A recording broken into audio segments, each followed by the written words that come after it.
you compare this variety with the same variety in another field, it will be different. Okay, let's maybe let me now answer this. I'm not going to take you into the details of everything. Like you are teachers, agric teachers and LSSC teachers. It's okay. It's okay. So maybe let me just answer a concern. When you see your tomatoes, she said she has been seeing the cases where one plant is withering. That one is what we call the bacterial wilt. How will you be able to tell this bacterial wilt? You need to uproot that affected plant. When you uproot it, you'll have to cut. I don't know whether I can uproot one plant. Or William will arrest me. You're going to uproot that plant, then you're going to cut it. You need to have a glass, white glass, and then you raise it. If you see there is some white liquid dripping, then that tells you it is bacterial wilt. And that one you're going to, once you uproot that, for farmers, there are other farmers who have been finding solutions. You know, farmers usually are good at inventing. So what they do is to just you have to scratch a little bit, put a little hash and charcoal. Yes, and the other one you have to destroy. Otherwise, you will not be able to manage these other aspects of. If you don't remove it, that's if it is wilt. If you don't remove it, then it will spread the whole entire field. So by just putting that, it means like you are able to just to limit its spread. Then there is an issue of where we are talking about. There is another disease, what we call fusarium wilt. The fusarium wilt, for it you will see the lower leaves. It will start from the lower leaves going upward. They will start yellowing and also wilting. Do you know wilting? Yes, they will start yellowing as they wilt and going upward. But also that wilt is progressive, and eventually you see the whole plant, yes, will the leaves will dry and will die eventually. How will you be able to tell? What the next symptom for that is every woody part of that plant, if it is roots, if it is the stem, it will turn brown. That is how you are going to differentiate these. First of all, the leaves will turn yellow and it is going to be progressive from bottom going upward, and then the leaves will dry. But also for you to be able to confirm, when you uproot that plant, you will see either the roots or it will eventually turn brown. That is the wilt. How will you manage wilt? Planting on raised beds like this is very important. You need to plant on raised beds because when the water moves, the water is moving in the drainage channels. So planting on raised beds, you'll be able to manage that change. But also planting resistant varieties. There are varieties of tomatoes which are developed with trait resistant to that challenge. And then the other one, like which varieties? We have some varieties here. We are going to show you the varieties. Yeah? Then we have also, that is why when she was emphasizing, she said when you're going to choose a variety, it is important to look at certain attributes. It's not only about yielding, but also you need to look at other aspects.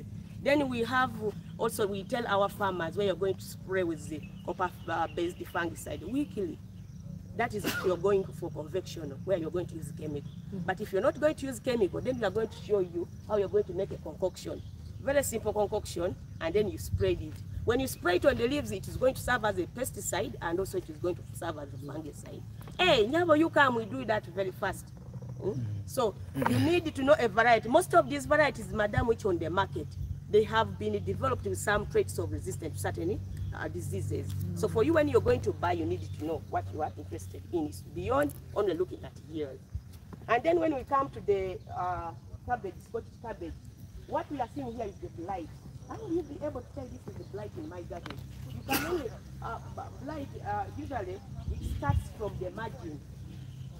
You see the spotting starting from the margin going inward. There could be also cases of it starting from inside, but also bacterial diseases, they have the behavior of as if it is water. When you look at this as if they pour hot water. Then you know that is the bacterial disease. But the most important and the common sign is always the damage will start from the margin and going inward. So this is just one thing. It is disturbing this pattern. You can spray. You are going to spray. We encourage if it is the fungal, like we said, those fungicides like the mancozeb, and in tomatoes, we encourage our farmers. We encourage the vegetable to spray with, or sometimes weekly. You have to spray. If it is tomato, you will spray from the time of transplanting up to the time of harvesting. But if it's in cabbages, you can do it 2 weeks after, every 14 days. Any other question on this? Hey. Now we have the 2 concoctions. Let us begin with this. No, that koi is important. Koi is not long. Facilitator, we need to do quickly and pass over the... Yes, you begin. But I'll be explaining as she says whatever. It's Barak F1. So you can use this. This stick is just 61 centimeters. You can even just cut a peg like this one. You get this wood, or it can be a plywood. It can be a wood like this. Then when you measure this, what you're going to do, you get oil. It can be old engine oil. You smear it on this. This is 6 centimeters. This is 25 centimeters. And you have put it on this. You will smear the oil this side and then this side. Then you're going to place it, and you need like 10 of this in an acre. So you need, if you have field easy, a quarter acre, you need how many you need in that acre, a quarter acre. So you are going to place them in the field after putting the oil. Then you move another distance around the 10 meters, you can place another one. Now once you place them, these ones are going to trap any field, soft body insect, the thrips, the flies. You remember about those white flies? Some of those pests there, the disease carrier, they are good at carrying pathogens, which are causing some of these diseases. So what we are saying, know the variety.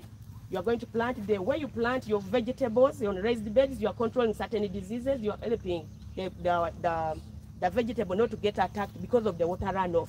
But also we are saying you can use concoctions like this. And once you place them, all the soft-bodied insects which are coming to feed, they are able to get trapped on that oil. Simple. Now let's go to the koi very fast. And then we conclude on this. Koi is just a concoction of an egg, water, and cooking oil. And you need only one egg of the local chicken. And we only want the only yolk. We need the yolk. Then we are going to use 500 mils. This is small orange bottle. Is what we need. That is what you need. And you don't need to buy it from the fridge. You know, this water, our water, the usual water we use. But what we need is the water. Then you need a bucket where you're going to mix this. And you need cooking oil of sunflower, 600 mils. So what is this? The water we need on the 500 mils. That's what she's putting in our bucket. 500 mils. And 500 mils. The oil. The oil is 600. Sunflowers.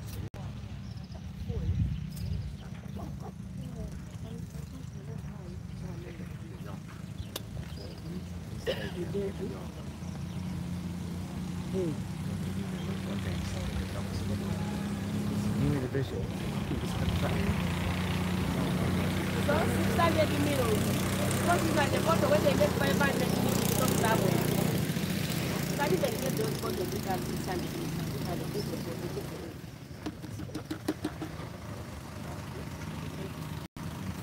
Thank you. Then we are going to break our egg. And you said we are using local. We are breaking our egg to get the yolk.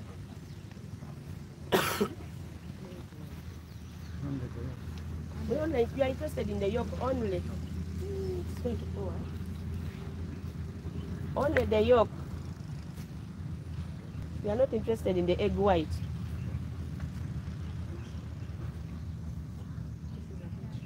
We should have gotten the sheave. If you have a sheave, this one for sheaving chai, it's better. You have understood. Okay.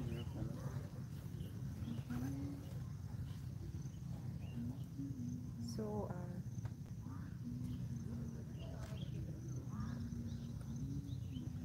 Oh. then Yeah. only that. Then you stir for 5 minutes. Yeah.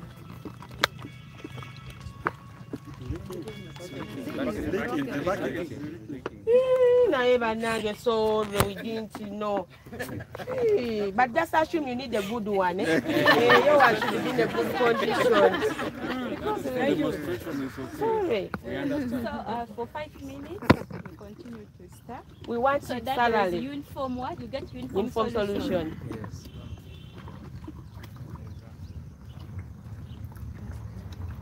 How many minutes now? But we are not going to reach 5 because of time issue. Yes. So after you dilute this in 20 liters Of water. of water, and Oh, then yeah. If you have an upsucker which is 20 liters, for you just put this one as your chemical now. then Every you 20 can liters of water you need this. 600 mils of cooking oil and 1 yolk of an egg. You mix up with 500 mils of water. water. So when you are going to spray, you spray also underside, the downer side of the leaf. The fact that it is both fungal and what?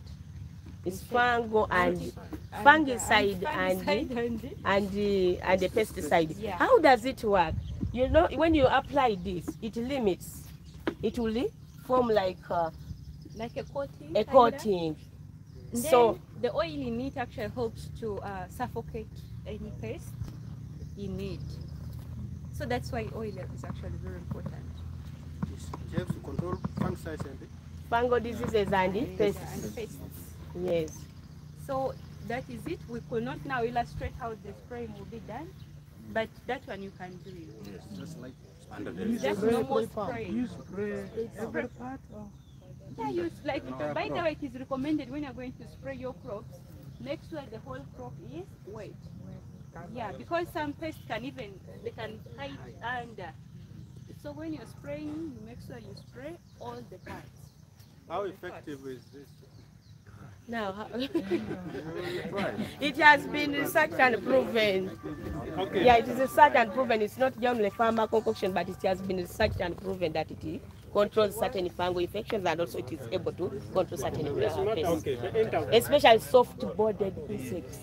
interval of spraying. If, we are going to spray at the interval of every 2 weeks. Okay. Okay, mine is not a question, but it's just a concern of time, and I just want to thank you all for all you have explained to us. I think what is just remaining is the obvious thing that we can manage spraying that.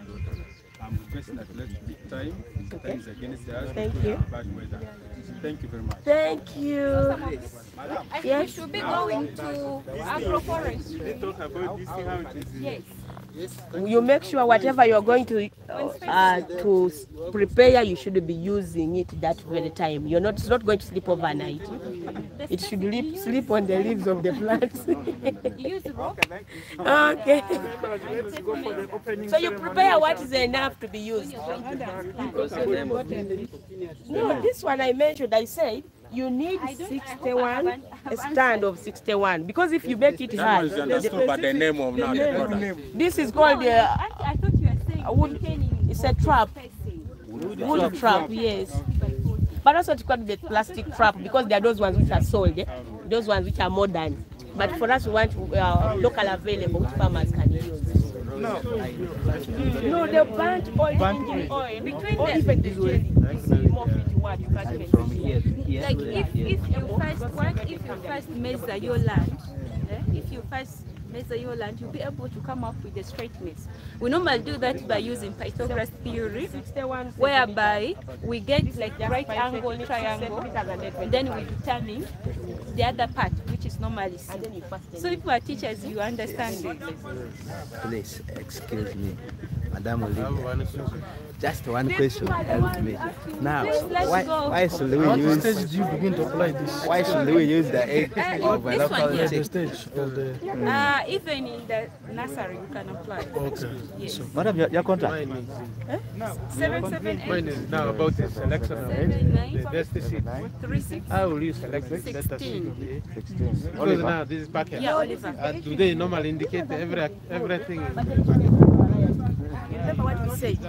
If you are Rio Grande, it's not performing very well. Yeah, Rio Grande is not having very well, but it's actually.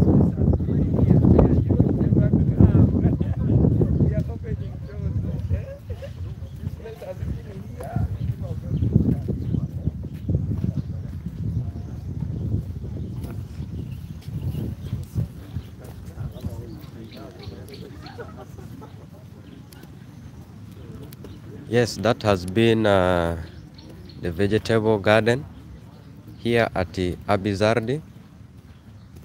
We're heading to the official opening ceremony. I'll be covering you and we shall update you what comes next. Thank you for staying with us. Let us keep it that way.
I've not told anybody to keep it quiet, but people are silent.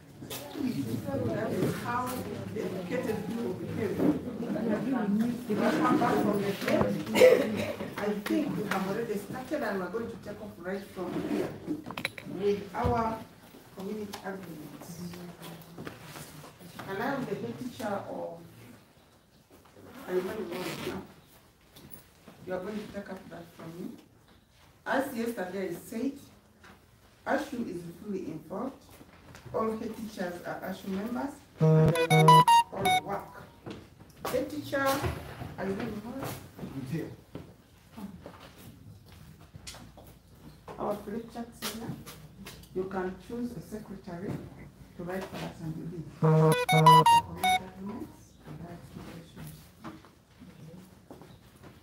Yes.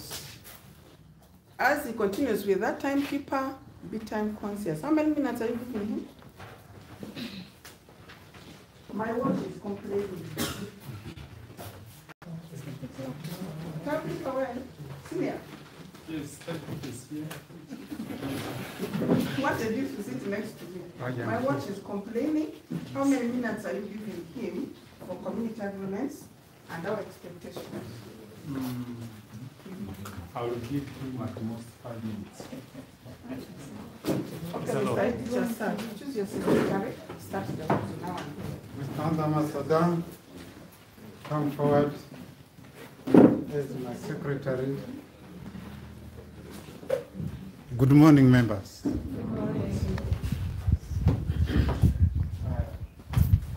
Let us humble ourselves in what is there.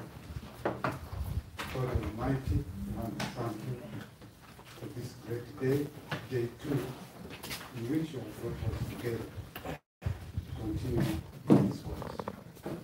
Bless us all, give us the concentration, give us the spirit to learn, and cause us to learn in this session. Bless us all, in Jesus' name we pray. Amen.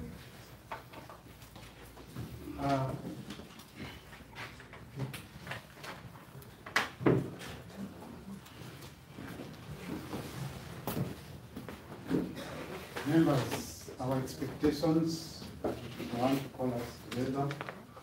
What do you expect? We'll give you only 5 minutes. Within the 5 minutes, we will accomplish what we are here for.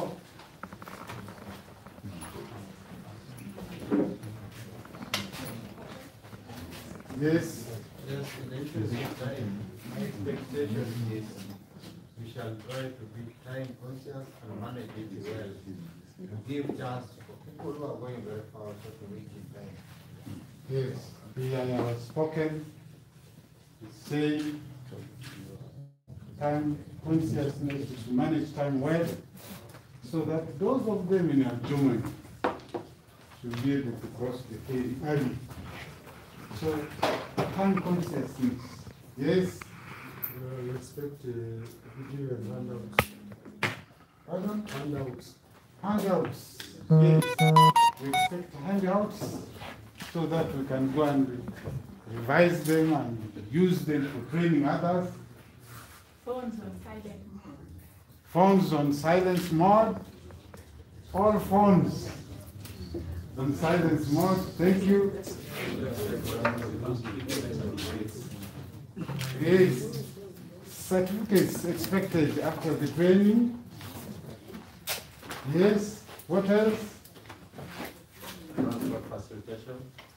Pardon? Transport facilitation. Yes, transport facilitation. Modest. Thank you. I just wanted to emphasize on this element of certificates. Because I expect that after getting the certificates, we shall be rated scientists.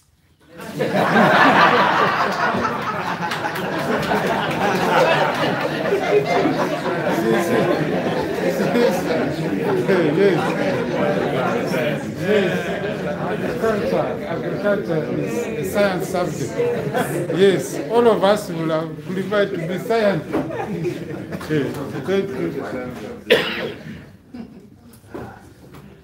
Build up of a platform that will link all the members who are present. Build up of a platform, forming a platform, so that we continue communicating and building up on what we have started today. Yes. A teacher, St. Charles. Expected here into the program, especially time for meals to help those who are not healthy. Yes. Yes. Observing time for meals. Like you should have started with breakfast, now we start here is the program.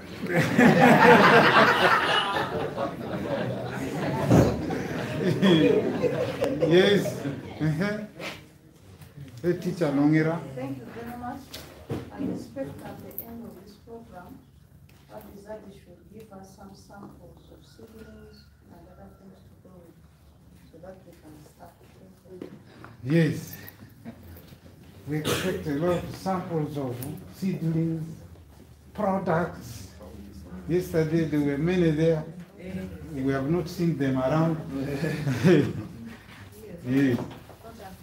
So that all those things are here, those who want to buy, those that you can offer, all of those. Yes.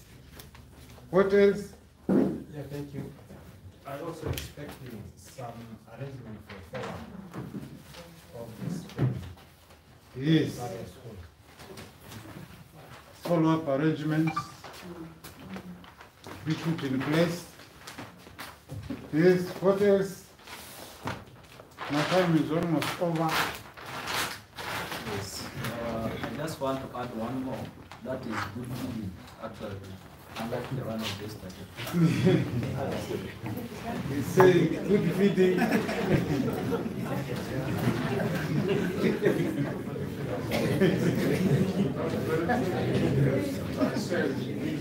Hey, feeding what? Is it quality, quantity?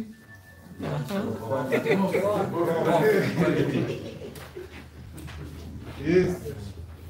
We expect support from CRS to the schools invited here, so that is one plan.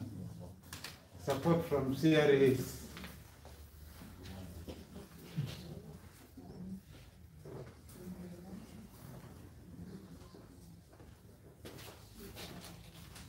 Yes. Our program mistress, it will seem I'm already done. Yes. House agreements? Pardon? Community agreements. Yes, community agreement. I think one person, there were already some. One was the phones on silent mode. Yes. The one expectation, I expect the partners to follow the various schools that have turned up here. Follow up. I think it is there. Yes. Vivid participation of facilitators and attendants. Yes. Active participation of participants. Yes. Okay, we have used 7 minutes already. So I just maybe give you 1 or 2 extra minutes. One. Yes. Okay, community agreement, phones on silence. Members, let us not go out to receive phones anyhow, affecting the flow of events here. And let us be active. I think those are the ones. Thank you very much.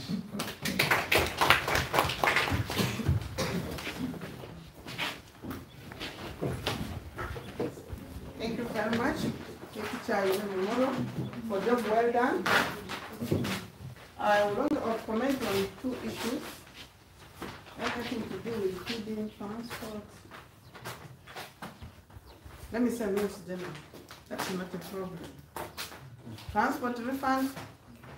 Yesterday phone numbers were taken. Provided you get the right one, you're safe. But if you give the wrong one, don't ask me. Otherwise, the rest are okay. We have taken up all your concerns and appreciations. I am grateful. I take this opportunity now to welcome everybody in this house as we take off with our program. We are going to start right with the national anthem. This is a national program before we proceed any further. I am going to welcome our Minister of Internal Affairs. I was going to call a wrong name from HT SS to come and take a lead there. I want to give you entire opportunity to make this time because the ladies in front. You are welcome to lead us and you conclude with only 3 words prayer. That was it. I wanted the Islamic one. Can we have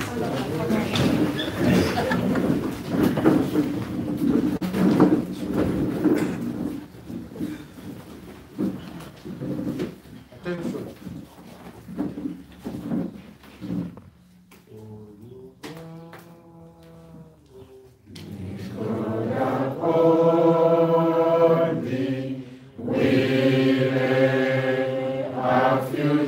In thy hands, united, free for liberty, together we'll always stand. Mungu tamba ulinde Jumuiya Afrika Mashariki, tuwezeshe kuishi kwa amani, tutimize na malengo yetu. Jumuiya yetu sote tuilinde, tuwajibike, tuimarike. Umoja wetu ni nguzo yetu, idumu jumuiya yetu. Prayers.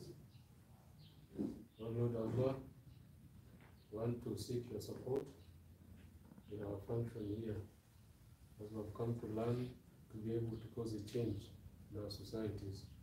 Lord, expand our understanding, advance us in knowledge, so that we're able to manage our institutions, our homes, and also prepare for retirement. We will pray.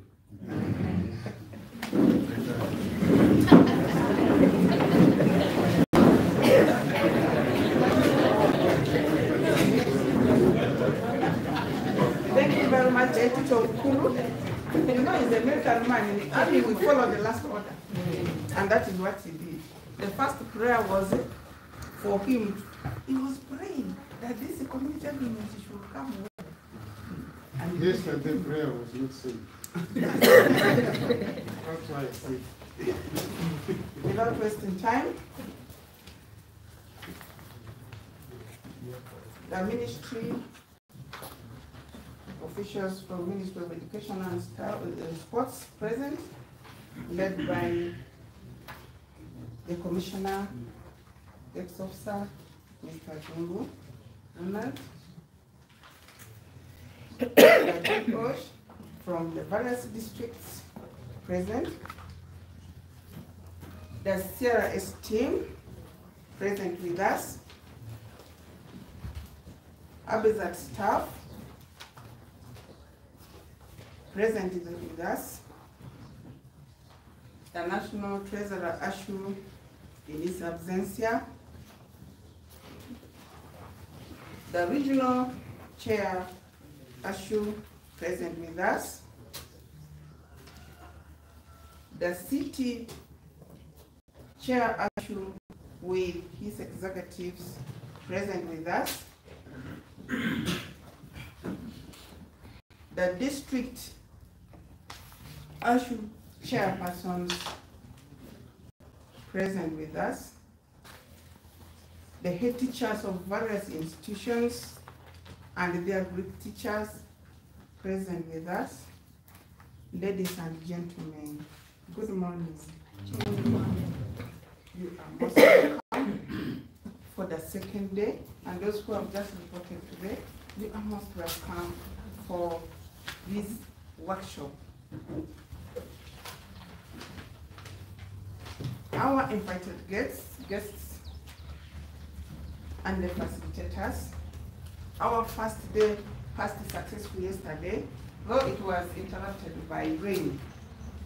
We happened to achieve the following. Registration was done, light breakfast taken, we had an overview of the first set of questions given out, and the overview was done. Official opening of the workshop was done by the Director of Research Services, Abi Zardi, none other than Dr. Waliakra John, who did it to our expectation. Because many members did not know why they were called for this workshop, they did not understand. They got confused when they were told to come work with gumboots. And head teachers expected themselves to come and sit on the chairs and sit around. But today, this way, they were taken to the field and they walked the whole day. On coming back, I reminded them that is how agriculture in Ethiopia is supposed to be taught, but not in a classroom, but in the field. They successfully did it, I think they appreciated it. Tour of the demonstration farms were conducted right from Abi Zardi to Muni NTC and Muni Girls. Light lunch was taken. Though in our culture, when parents go to the field, they come back and they expect huge plate of food. But in English, the meals that we're supposed to take are supposed to be for survival. But not to.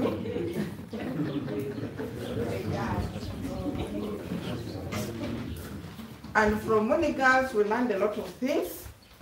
Members returned successfully. That's why they are fresh this morning in the room. We have already opened the room. We have started with the registration, it is done. We are supposed to have breakfast, which is mentioned here. We are still within the time. The most important thing here is having the workshop done, but not breakfast first. But breakfast will be within. We shall not miss it. We shall have opening remarks. We shall have objectives and schedules by CRS once more introduced. We shall have introduction of the activities. We shall have panel presentation, and we are going to have presentation of the objectives of lower secondary curriculum. That will be taken by senior head teachers, representative. We shall have Abi Zardi pilot review, which will be done. We shall have CRS pre-workshop survey results given, which will be followed by questions and answers. We shall have instructions for breakup groups, which means groups will be followed, will be formed, and some activities will take course, which will be followed by lunch. Immediately after lunch, we shall have gallery walk group presentations. We shall have community resources summary tables by CRS. Then we shall have action planning. Follow-up survey will follow that. Then closing remarks by officials from Ministry of Education and Sports. Now allow me to take this opportunity to welcome. We should have received the first welcome from Abi, Manager Abi Institute, but in the absence, I am going to welcome. He's around. Yeah, they have reminded me he's around. As the MC1 of this place, please, I welcome you to come and receive the people in Absa. Tell them whether we are insecure or scared. Thank you. Okay, I have a simple duty. Once more, welcome. I'm called Joffis Clement. I work here as a research officer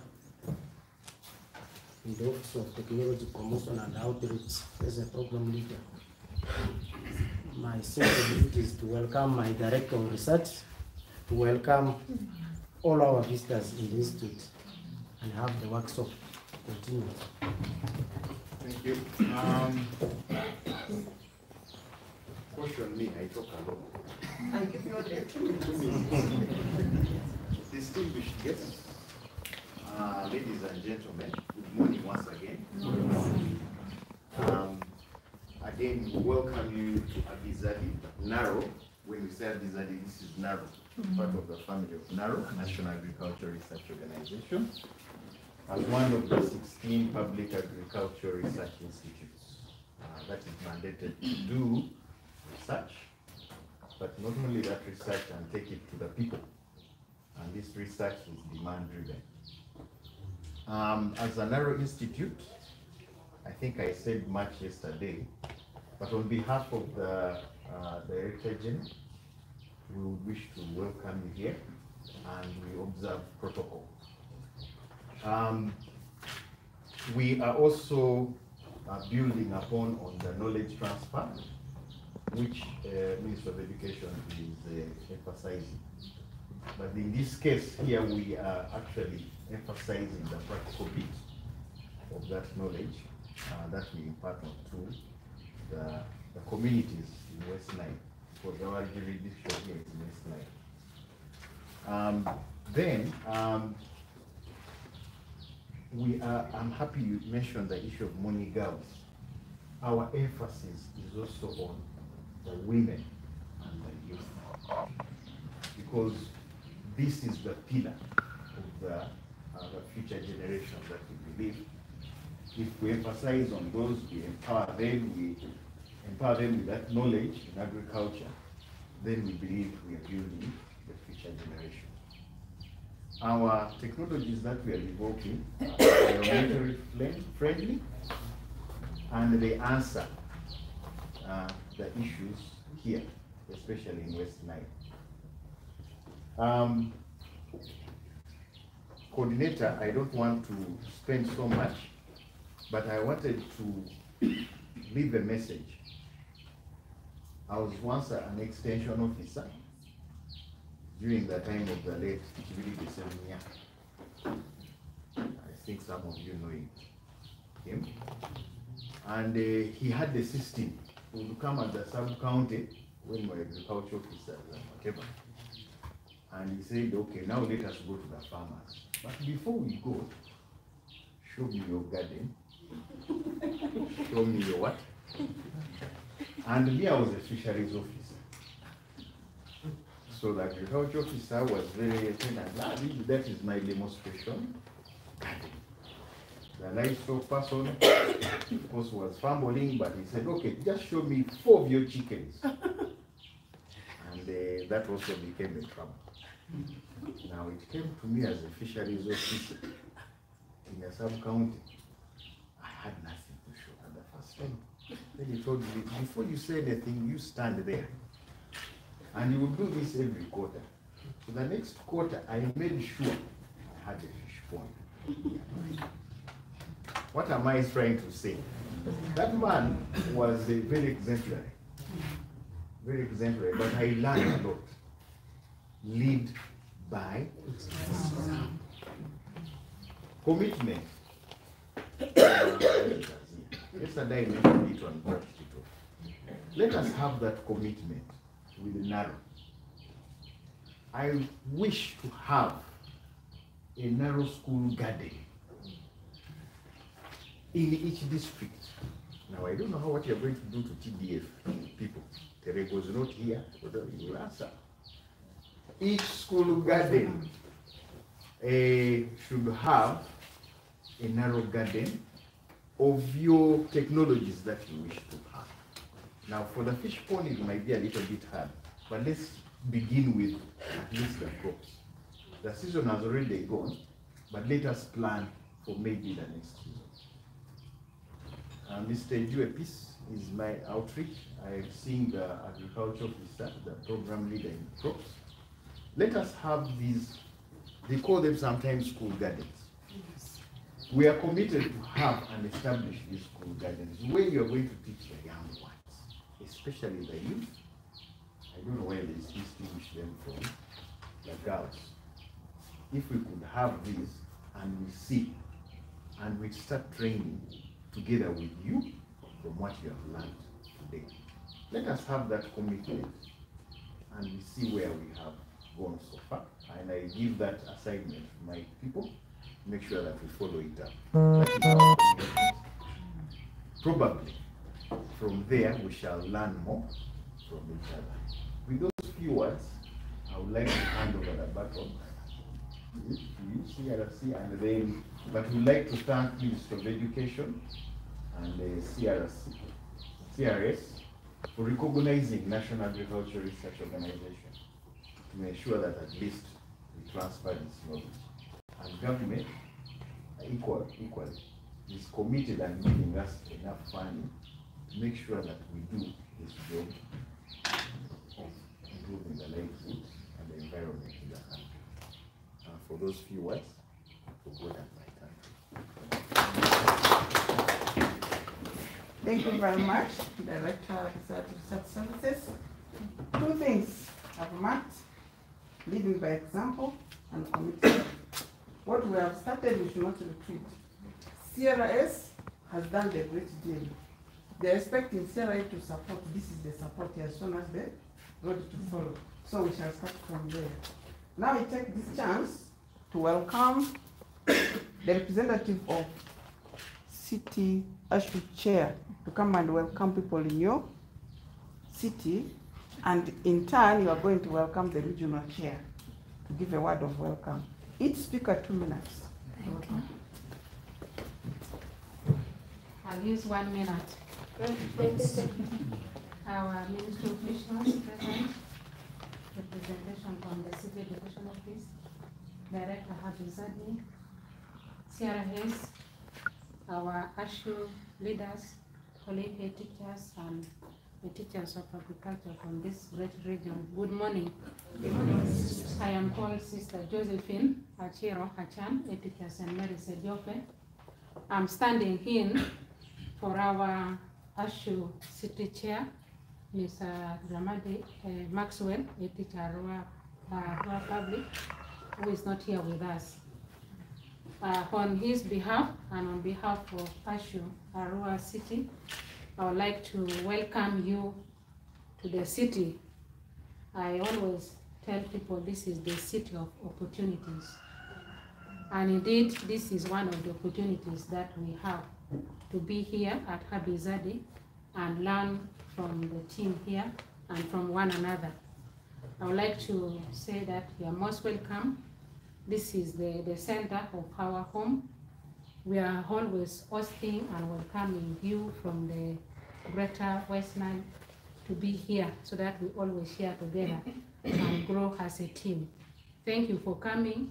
Feel at home, and we continue to share as we stay here and as you go back. And with these few words, I would like to welcome our chairman. Yes, the right English. Yes. Yesterday I told her the chairman and she laughed at me. Our chairman, ASHU, Westland Region, Madam Koita, please come and address Yeah, thank you very much, Sister. You know, we are patriots. When you were at Champions, there was nothing like, there was no female funding. Even all their funders who are female were sir. So when they command you, you say, yes, sir. What you, sir? Even if you are seeing that she's in a skirt like you. So we got used to it. So even our parents call us headmasters. Yes, they call us like that. So we are used to it. Our officials from the ministry, led by none other than our desk officer, our DEOs who are present here with us, our officials from Catholic Relief Services, the director of this great institution and your team, the ASHU fraternity present, head teachers, and teachers of agriculture, good morning. Good morning. You are all most welcome to this workshop. This is something that we have been looking forward to, as our desk officer has been sharing at very many platforms. And so we are very grateful to God that it has actually been realized. And now, we are even happier to know that we are like a seed. We are the first lot to get this very important training, and this is not going to stop with us. It is meant to continue. We are going to become trainer of trainees. And so, colleagues, this is a very huge opportunity. We want to thank God so much for having brought us here. The team that traveled from Kampala, the DEOs that traveled from other districts, and indeed all of us who traveled from various locations to come here. We are very grateful to God. Can we give God a mighty hand to us? We want to thank the head teachers for having accepted to come. Head teachers. You know, we were emphasizing that you should come personally. There was a reason for that. And I think when you were moving, you now understood why we were emphasizing that head teachers should be here in person, because we want whatever learning that you have taken here to go back to multiply, that when you go back to school, you will be able to be personally responsible for every intervention that is going to take place from now on.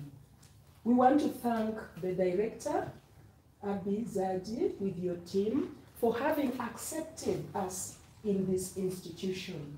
We are very grateful, sir.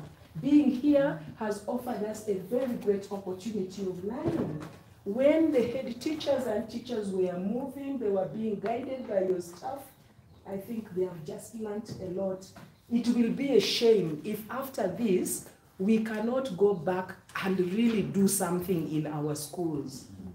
We want to thank the principal, Muni NTC in absentia, and our very own, the head teacher of Muni Girls, for having accepted that we go to their schools and see what they are doing as far as agriculture is concerned. And I must say, Madam Grace, we were really, really surprised and happy. There were mixed emotions. In fact, for me personally, I was ashamed that with all that fertile land in Zeu, I'm the head teacher of Zeu Secondary School. And yesterday, someone here was mentioning that Zombo is the Switzerland of West Nile. That is the truth. We have very fertile soils that can actually support the growth of both Mediterranean fruits and even tropical fruits. They can all do well there.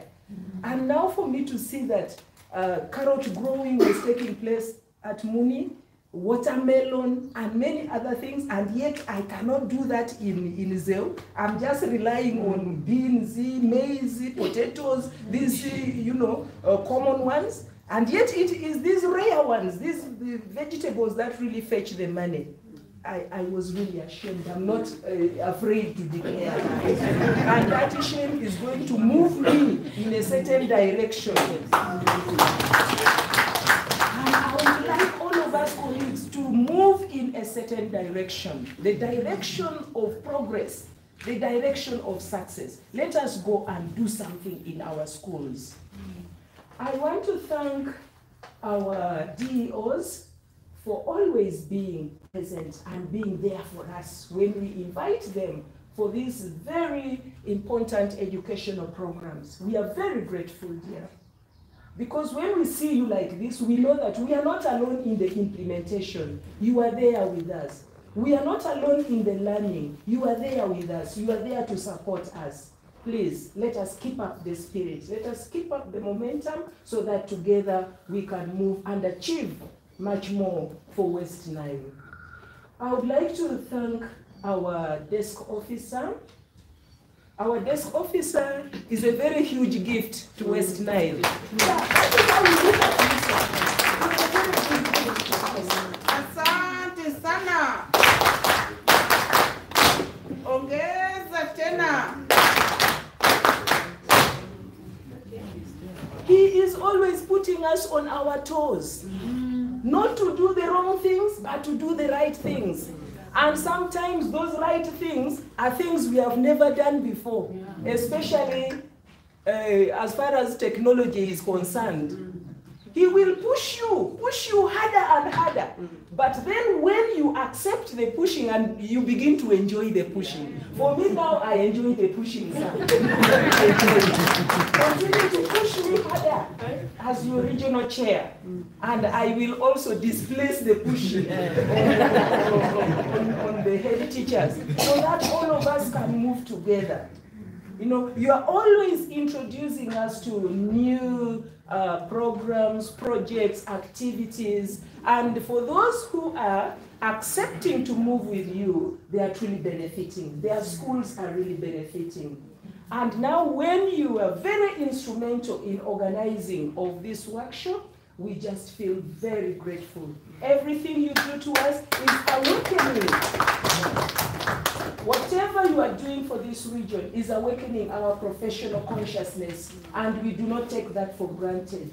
You know, many times when head teachers and teachers do not go through these kind of trainings to equip them with more skills, we just remain in our schools and we fade. But this is going to build us. This is going to make us better. And I believe when we go back, we are going to do a lot more. The new curriculum, grounded in Vision, Uganda Vision 2040, which seeks to transform Uganda into a modern and prosperous nation.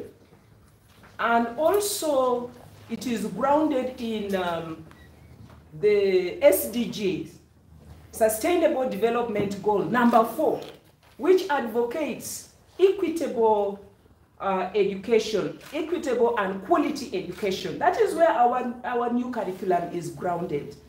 And everyone wants to see that the current generation of learners are going to gain a lot from this curriculum.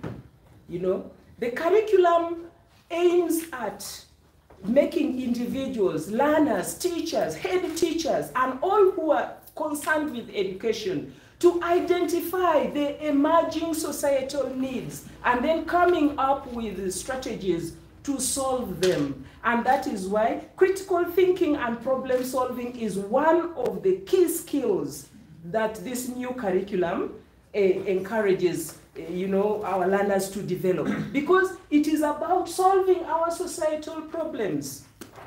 And when we now come here, we have really seen how agriculture comes in the whole equation, because it is one of the wide areas of the curriculum. We have agriculture, commerce, technology, and others, you know them. And so agriculture is key. For us now, why do we have to focus on agriculture? Because agriculture, you have heard this so many times, it's the backbone of our economy. And indeed it is true. If you take it seriously, you will really see that when we take agriculture seriously, then it is from agriculture that we can be able to prosper.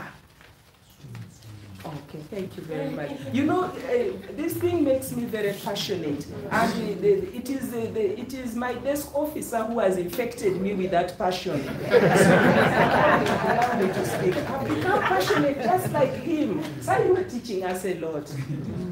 Yes, and so now when we shall go back, dear colleagues, let us do whatever is required of us to do. Let us promote agriculture. The natural resource is free. God has given it to us. We have land. Yesterday, you know, seeing mushrooms growing just in these small polythenes, and yet they are able to earn a lot. The gentleman there was telling us they sell and earn. You have spaces in your schools. Just go and implement whatever you learned, and then I believe we will have achieved the objective of that brought us here in this workshop. I say all this for God and mankind.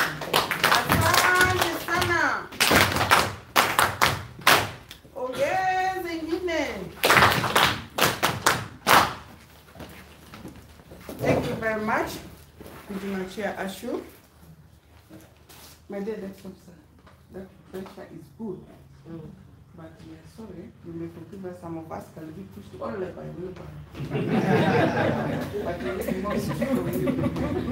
But she has talked beautiful, and I like your talk. I will ask that you remain standing as we proceed.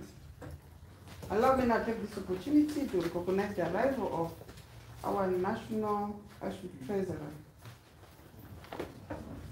Mr. Dimadevi. Now, I take this opportunity to kindly request our regional chair to welcome the City Education Officer, represented by our Senior City Education Officer, none other than Mr. Asiko, to officially open the workshop. Thank you. It's a very simple task. I wish to take this opportunity to welcome the City Senior Education Officer, who is representing the City Education Officer, to give his welcome remarks and also officially open today's session. Thank you. Yeah, thank you very much. Our officials from Ministry of Education and Sports, led by our one and only lovely officer. I see you have loved him too much because that's because he's doing good work, isn't it? Yes. And then our staff from the NCU, the National Curriculum Development Center, colleague staff from our neighboring district, all ASU officials,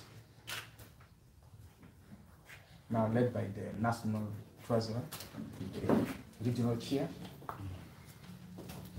our Director Abi Zardi, together with your staff,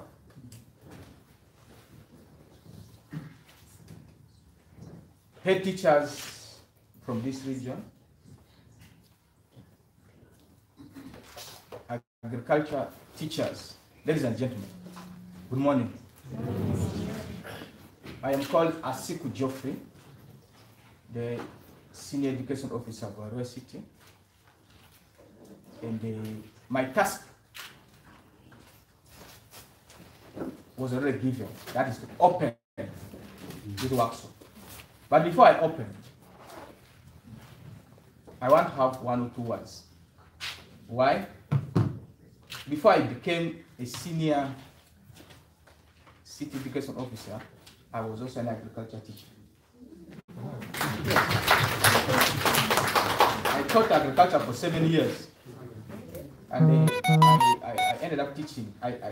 My last teaching was in girls' school, and the year I left, the worst girl got grade 5. Wow. So that was in senior 4, you see, examination. And I want to recognize my teacher. I think he has forgotten me. Mr. Aibo, he taught me Nombati here. He was my agriculture teacher, and he taught me. I loved agriculture from O level. I went and I did it in A level up to degree. See, so I'm one of you coming to open this dream. So, my dear agriculture teachers, colleagues, this is an important training. And while I was an agriculture teacher, I kept asking myself, because each time when there will be subject selection, we'll have good students in senior 3, but when they reach senior 4, they will be scoring agriculture 90. But when they reach senior 4, they will drop agriculture. I always, it used to hurt me a lot. Because agriculture is what? Optional. I have just asked our specialists. Because now when I joined management, I left classroom setting. I was still asking, I will still have a neat option. He said yes, this one, yes. Now that is where we get sometimes disappointment. A subject that covers the 4 SDG goals. Madam just spoke, the 4th one is quality education. But number 1, who can mention number 1, SDG goal number 1? People don't know this. We look at poverty, no poverty, isn't it? If you don't want to be poor, if you invest in agriculture, you can eradicate what? Poverty. Number 2, zero hunger. SDG goal number 2 is what? Zero hunger. If you don't want to be hungry, you must eat food. The food comes from where? Agriculture. Number 3, good health. If you don't eat food, you'll be malnourished and you'll die. Even medicines will not help you. Before you start taking medicine, you must first eat. The doctors even will say, first eat food. Good one, delicious one, nutritious. And it comes from where? Agriculture. Then the quality education, number 4. But all this agriculture is optional. Specialists, you need to drum this proper. I wanted agriculture to be number 1 actually, one of the compulsory subjects. Because we're covering the 4 SDG goals. Without it, the population will be off. But you are saying it is not agriculture. No, when you can, students, you study, when you reach senior 4, you can decide you drop it away. That is what used to happen to me when I was teaching agriculture, because I lost very brilliant students who could get for me distinction 1, who opted to do now those other subjects. But I kept encouraging some and taught them, and they also passed. And they are now agricultural officers and calling me. Now I'm doing degree, I'm doing diploma and so on. So today we're here, I want us to take this training very, very serious. Because we are the one feeding the nation. The nation, the backbone of the nation is agriculture. The population relies on us. When we teach proper agriculture and our children go up and excel and do the needful, we'll have plenty to eat. Good food, which is not poisonous. I will want here, after this, because we know our law curriculum is now to train the minds of children and the hands to start doing things on their own, not the other curriculum where we study. I will want to hear that now the children are making organic pesticides, senior 3 children, integrated pest management. I want to hear children are now doing things in agriculture, which is excelling, which is beyond imagination. That the knowledge comes from you that you are giving to these children, that today you are going to learn. So let us not come here for the purpose of one, because I realize in most trainings, when people come like this, they focus on food and what? Money. The focus is food and money. At the end of the day, if you don't give them money, they can even quarrel, they forget everything. But I think they will quarrel more than even a jealous woman. Yes, you know how jealous women quarrel. But people who don't get transport funds in trainings quarrel more. But that's not the point. The point is value addition. They are adding value in you people today. So the value they're going to add in you, you should be able to transform and translate it in those schools, in learners. That the learners pick up nicely and start doing the correct thing. That's why you are here. That's why you see CRS has labored. And they have put a lot of, by the way, money here in this payment. All this is to add value to people. So, please, the facilitation will be there, the good food will be there, all is good, but mind about the value addition in you, the knowledge you have received since yesterday and today. That is going to change you to be a better teacher in your various schools. I don't want to talk much. I was simply invited to open this training. And my dear facilitators, with these few words, they are few, I want to declare this workshop open for God and Thank you very much, the Senior City Education Officer. My dear participants, if you're happy, let me not clap your hands. Okay. If you're happy, let me know it. Clap your hands. That's enough. Now I will kindly request our regional chair to come and demonstrate how we can give loud clap for our dear Senior City Education Officer. Our Senior Education Officer said that it appears as if we love our desk officer more than any other person. But we are here to say that we love all of you, including Claire, including our officer from the National Curriculum Development Center, who has traveled all the way from Kampala to come here, and our DO from Koboko, the one from Terego is not here, and our own national treasurer who is here with us. So we are going to give what we call the love clap. I know some of you know the love clap, but some do not know it. I'm going to demonstrate. And when you are clapping, you will clap and turn it towards them. Is that okay? So this is what we shall do.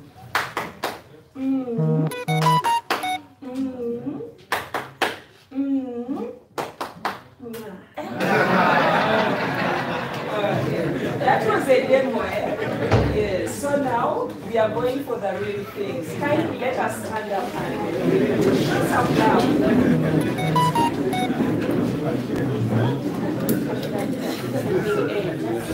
Yes. And when we are saying, when we are doing it, let us do it like we mean it. You know? Those who are going to receive, we really see it in our eyes, they see it in our actions, okay?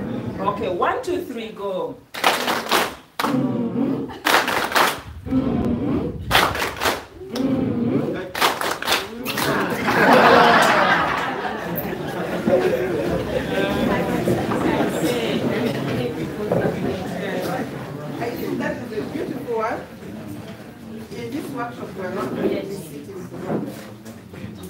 I know very well we have age differences here, and our ages, some of the ages are complaining. So because ages are also grumbling down there, we shall, after every session, have what we have to have?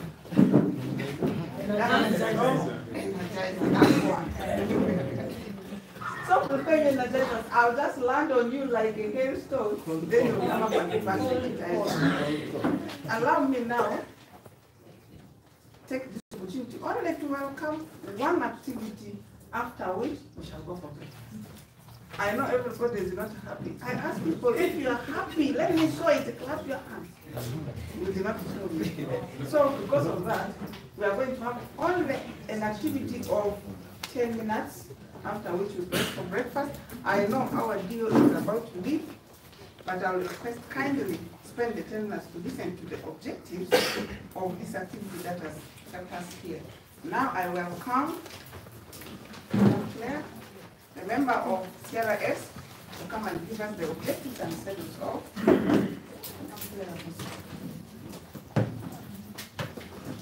you, Madam Day. Good morning. So the objectives, we reviewed them yesterday and you all have them on your schedule. But I want to remind us again, and now also with our panel here.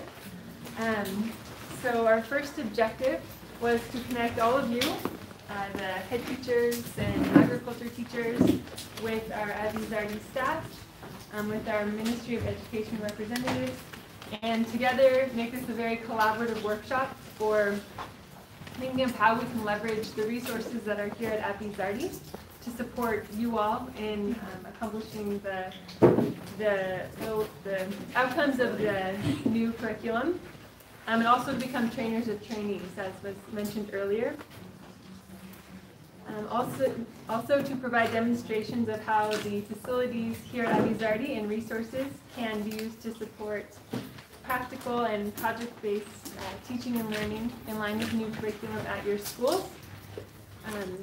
So again, thinking about implementing projects, how can you maybe combine resources here with opportunities at your school?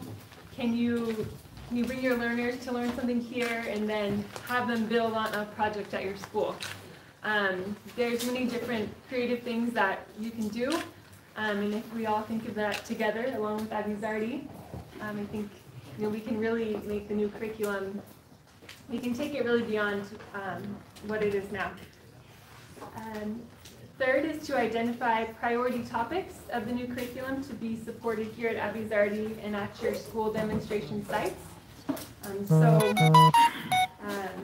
Thinking about, what are the resources, now that you've been here, you've seen and experienced the resources at Abi Zardi, now you can really prioritize, okay, what can I use here, what do I have at school that I can leverage, and then maybe other resources in your community, and you can think about how to integrate all these different opportunities. And then finally, collaboratively envision and take steps towards a West Nile network of schools, Abi Zardi and other facilities that share agriculture teaching and learning resources and sites. One of the expectations is to have a platform developed, and I think we have started that now, but how do we really make this a strong network and really work together? I know every school and every facility has resource limitations. In the USA, we also have resource limitations. And each school, you don't have to have it all. You can work together and work as a team. And so we can think about how to do that. So that's it. And thank you all for your engagement and participation. And I'm looking forward to seeing the ideas that we come up and generate together. And being teachers, being stewards of the new curriculum, we're also going to put it into practice and be the ones to generate and think creatively and work together in groups later today.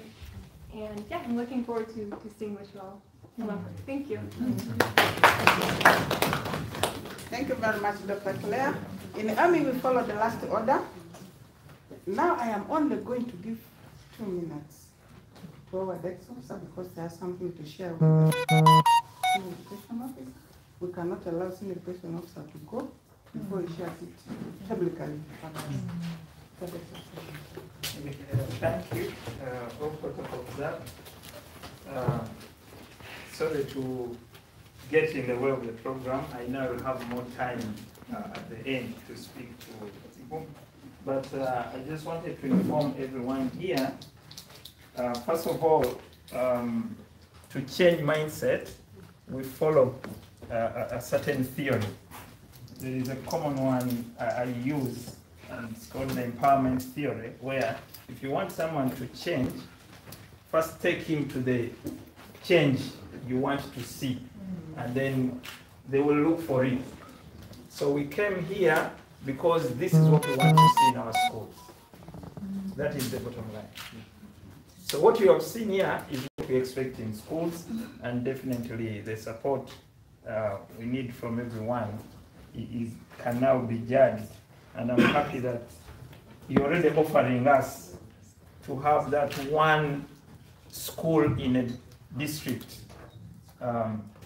as a narrow school.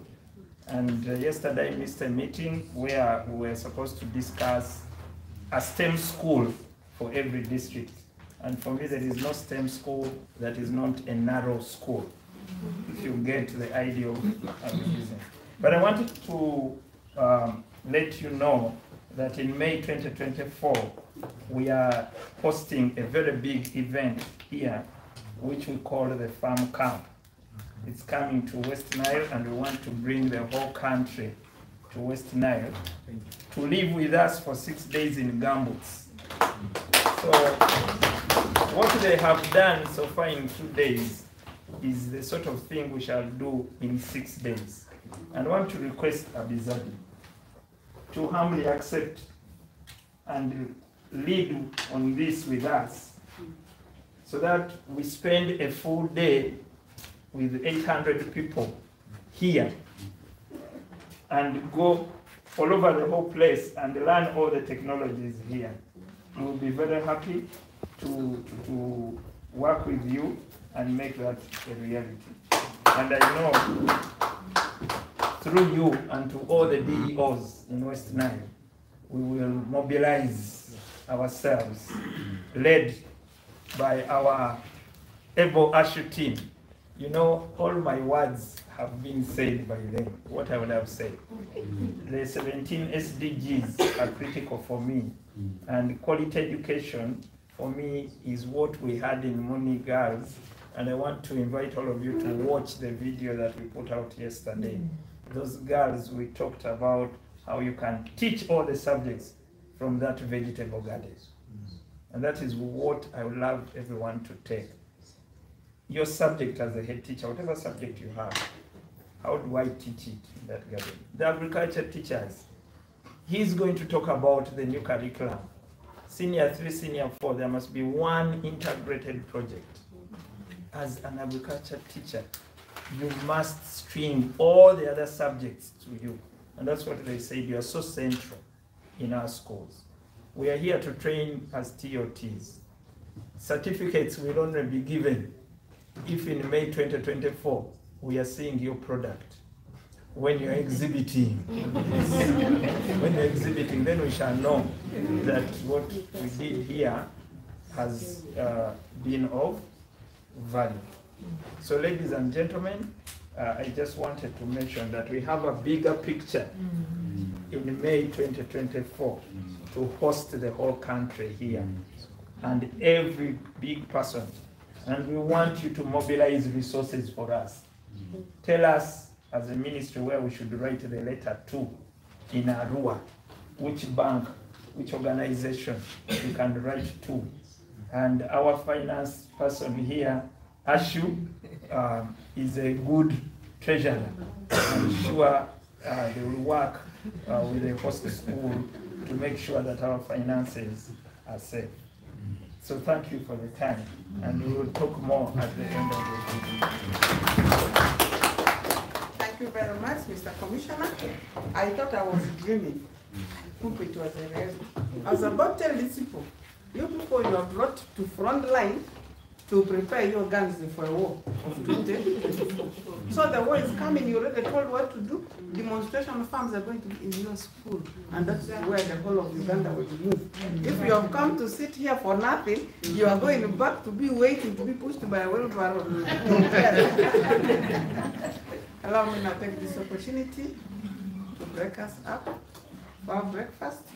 We are going to start with our officials who are in front of us here. Then we shall follow. Timekeeper, what is prayer? Timekeeper should first talk. Okay, before prayers, I would request that we can use at most, if all goes but I would mostly use 15 minutes. That is too big.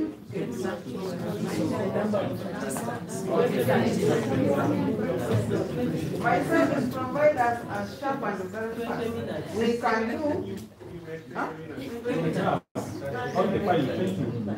Okay, we say 20 minutes. Yeah, thank you. Okay, thank you. We are discussing, but okay, thank you. Any specific regards? Short word of prayer.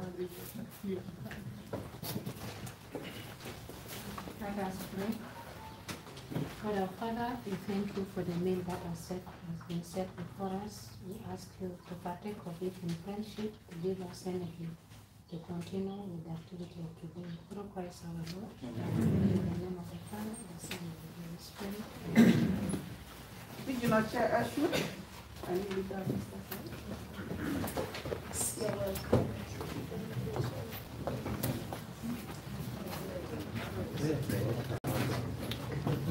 Good morning. How are you? No? Thank you so much. Thank you so much. Thank you for waiting.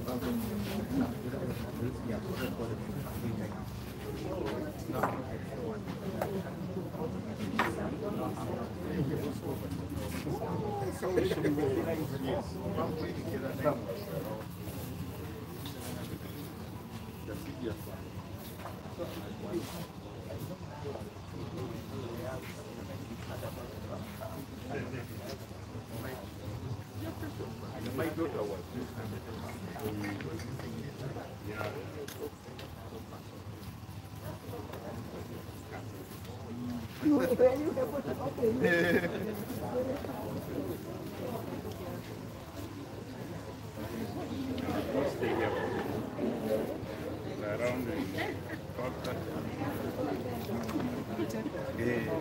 We shall see how we can go.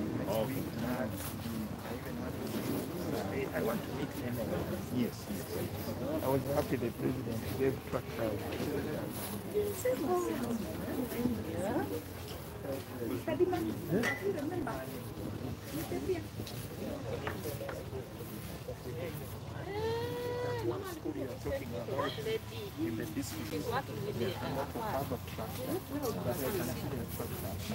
He was in a car that he went to I like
2 years in a secondary school, teaching agriculture. I'm retiring next year and trying to find a new career. Agriculture, I want to emphasize from one of your field, we want to use the subject to teach all other subjects. That is our cry. And where you are, make it compulsory. Attract as many students as possible in agriculture. As policy, I was explaining to the director here, in 2030, according to National Planning Authority, we would like to reduce the number of people in hands-on in agriculture from 68 to 50%, such that the majority go to industry. As technology comes, it is displacing many people. So even in agriculture, it is going to displace many of the people we want to push there. So we need to be prepared for that. In 2050, we would like to reduce it to 31%, such that for every 10 people, only one, the other 3 are doing agriculture, the rest are doing science-related activities. And that is where the president and the government is trying to focus on science. We want drone technology to do most of the agriculture. Like now, my phone here can measure the length of this room, the area of this room, and how many plants. With that now, we can know whether the food has aflatoxins by just placing this phone near the food. So that is the direction. So, according to the agreement that was made, agriculture is an optional subject from Senior 1 to Senior 4. It is here on this page. We would like you to do it practically. Competence-based. Agriculture is competence-based. And competence, the definition now is do agriculture and earn sustainably.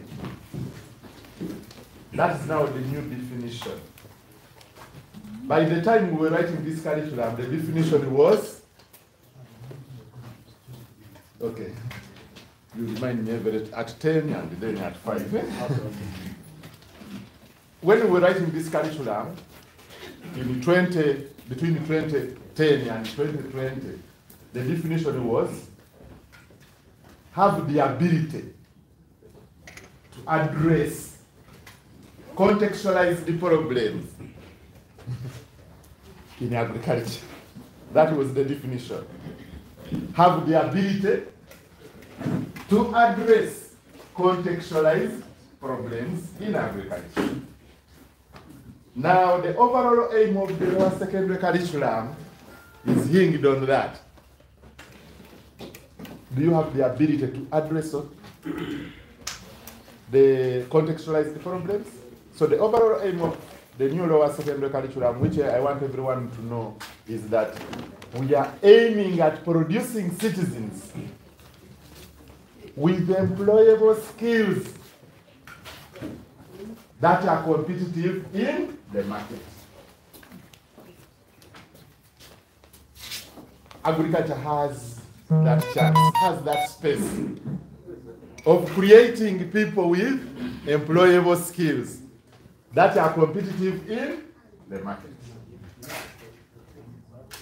So if you want to be competitive in the market, you must get the best skills. You must be a practitioner, not on the blackboard.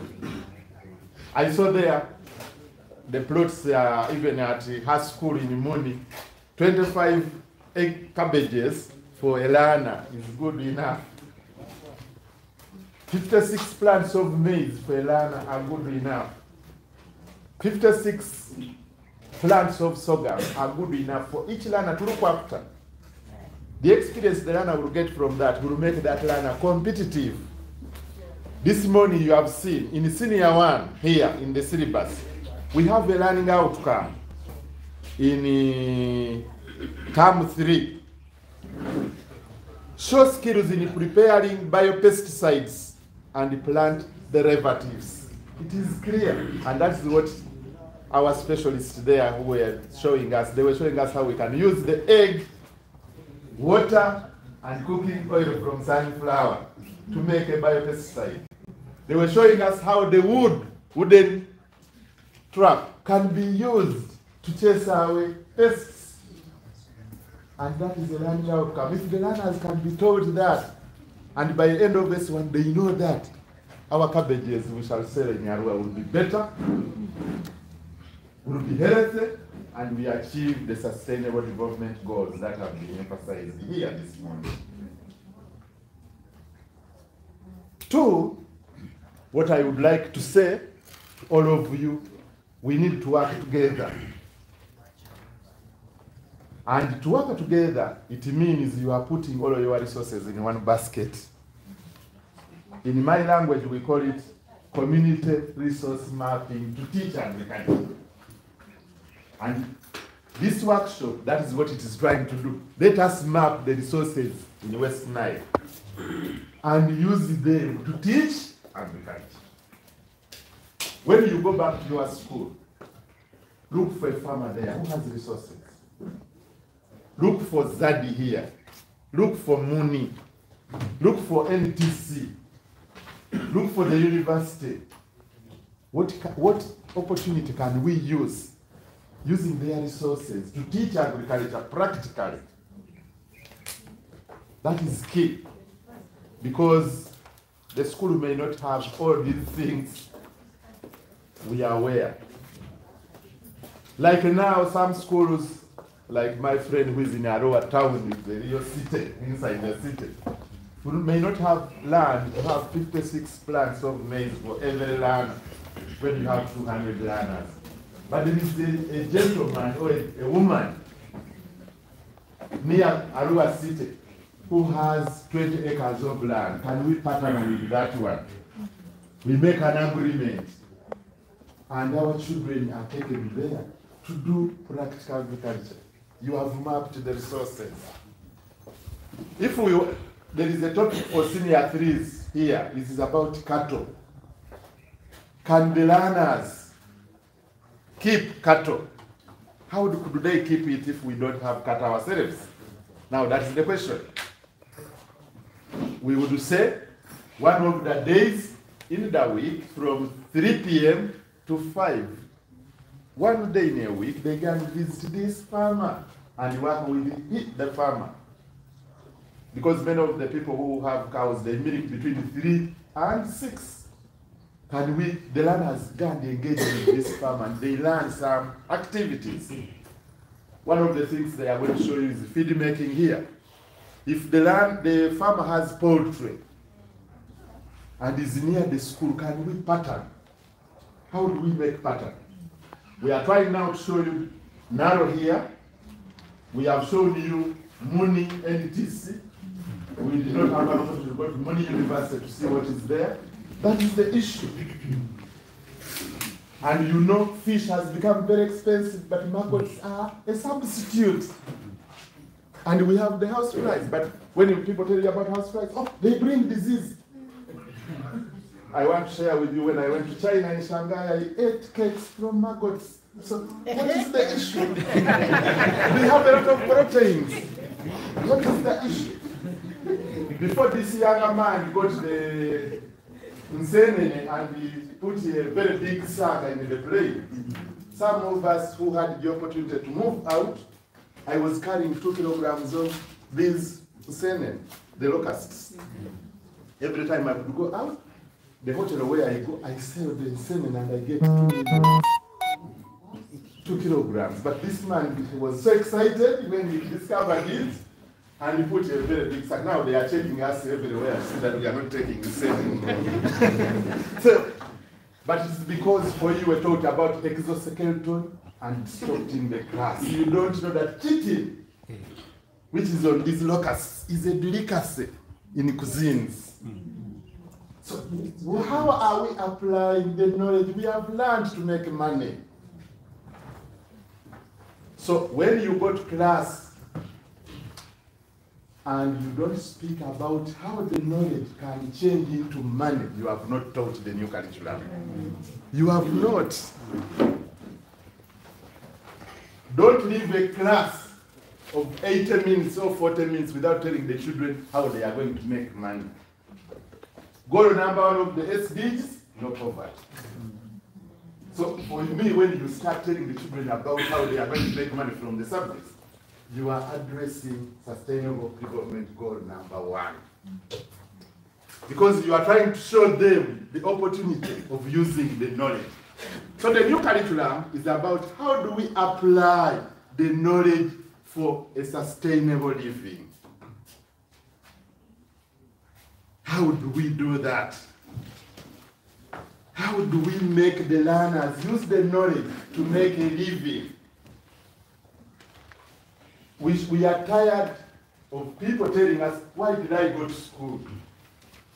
So if in senior 1, if you talk to the learners how vegetables, how they can make money from the vegetables, senior 1 we have that. In senior 2, if you make the learners how to make money out of animals, you are done. In senior 3, we have topics about cattle, about hydroponics and aquaponics, livestock feed making and pastures.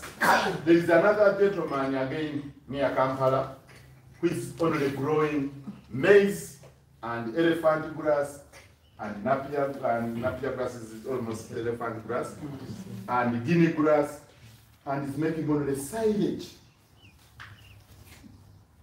That is it. He has 400 acres. So he's not looking at any other thing. From morning to sunset, how do I use pastures to make money? That is senior 3. Senior 4 is value addition to agricultural products. How do we change the hen we have reared into a product for sale? How do we change the rabbits into sausages? How do we get the agro waste, the maize leftovers we have eaten now, banana there, into charcoal or briquettes, let me use the right word, to save the environment? In your schools, there is a lot of paper children throw away. How do we turn it into energy that can cook food? So that is senior 4, is about value addition to agricultural products. So in summary, the new curriculum would like to make the learners be able to apply the knowledge to earn a living sustainably.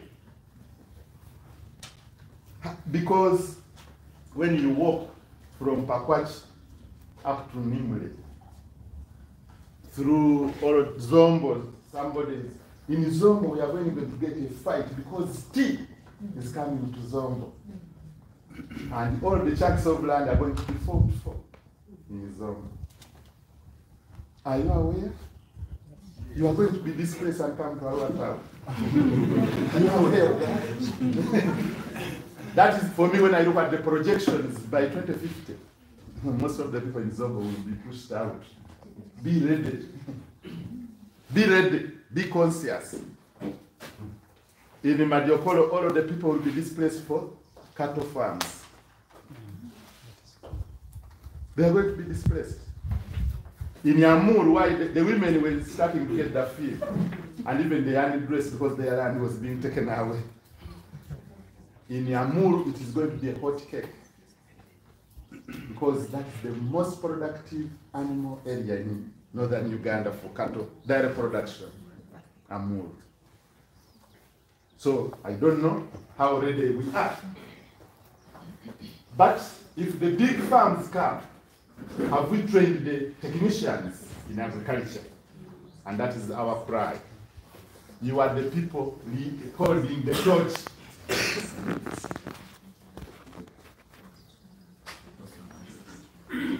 Sorry for the interruption, but this is very important. Registration for day 2. If you have not signed this list, please make sure you come out one by one. You come and sign it because I want to hand it over to Dennis for action. Thank you. Okay, thank you. So they asked me to tell you about what government has done in the implementation of the lower secondary curriculum, because some of you may not be aware. One, in 2019 in November, the syllabuses, these ones, were released to all schools that had a NEB center. Then during selection of 2020, schools that did not have were asked to write to NCDC and get the syllabuses. But if you have not got that budget went off, now you have to buy. But what we have done is to upload the syllabuses on website of NCDC. You can visit it and download. In 2020, the publishers were not ready, so we produced prototypes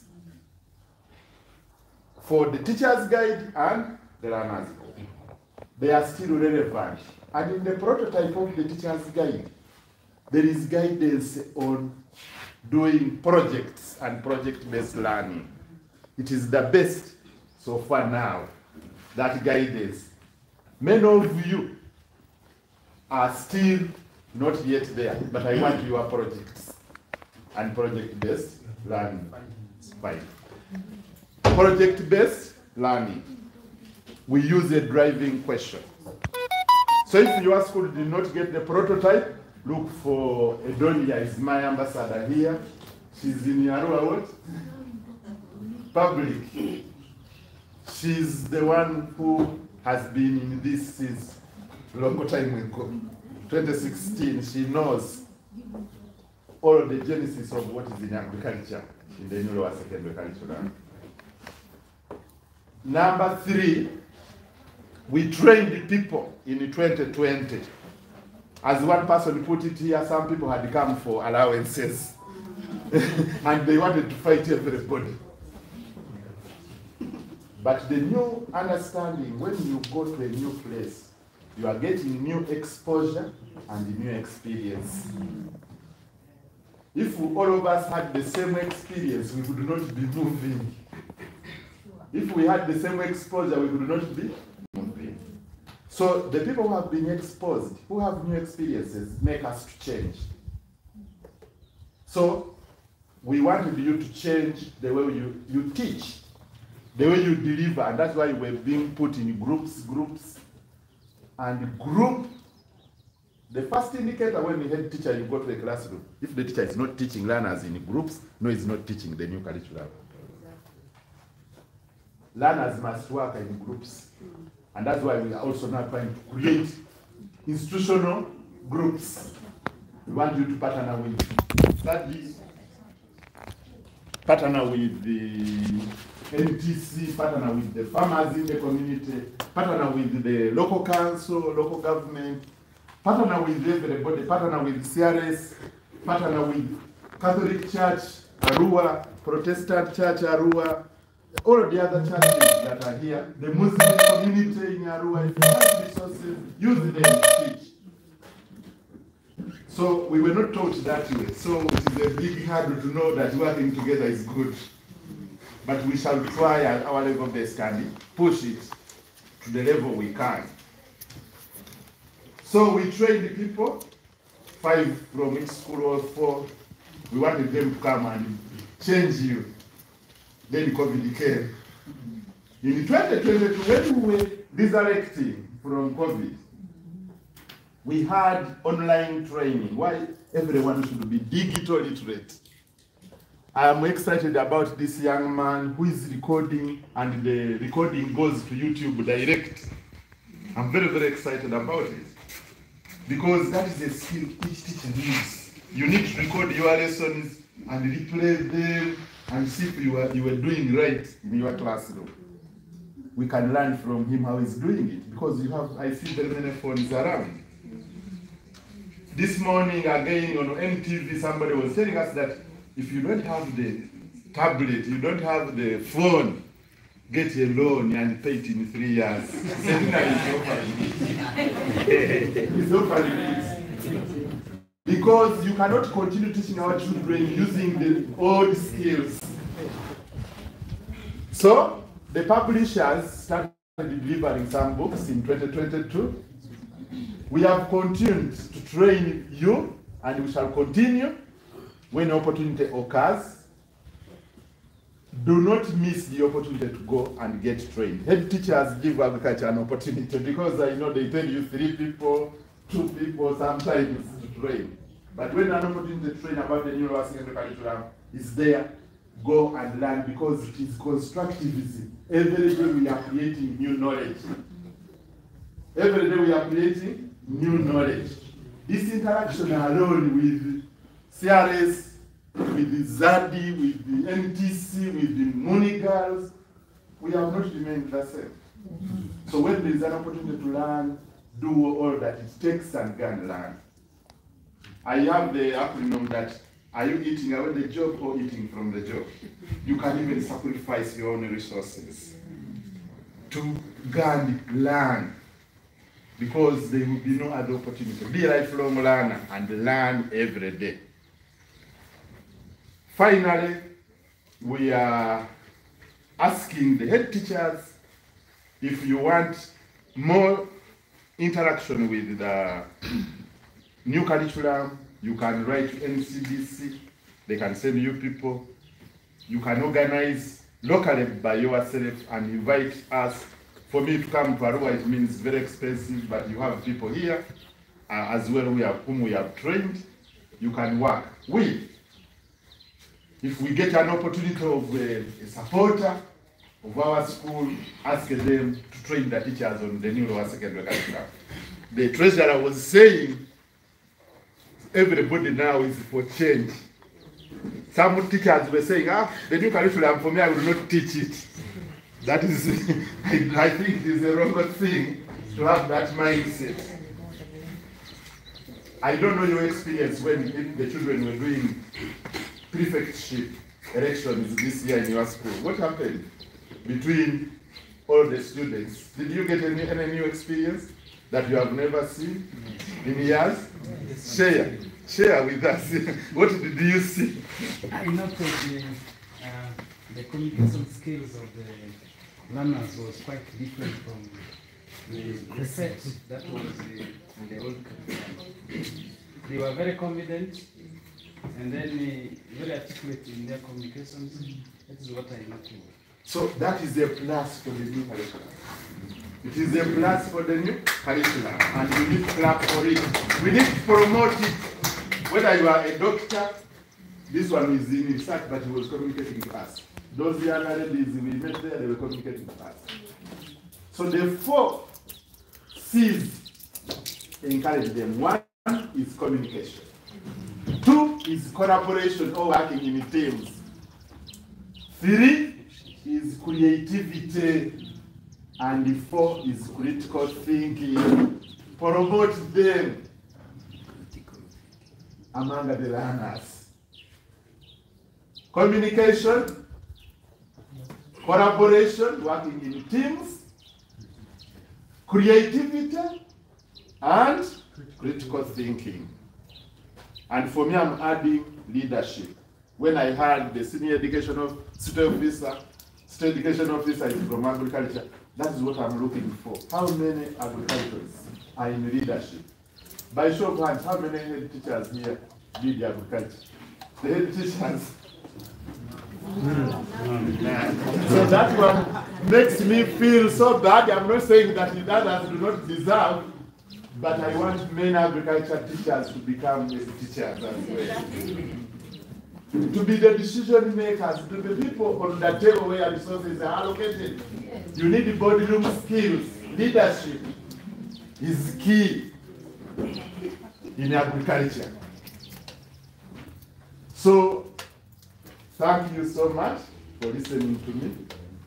And you are welcome. NCDC has, the doors are wide open. We have so many contacts here. We have 2 specialists who are from here in Arua. Dorothy in junior quarters. James is from here. He's the chemistry specialist. And Ramunguni Henry is the foreign language specialist, French.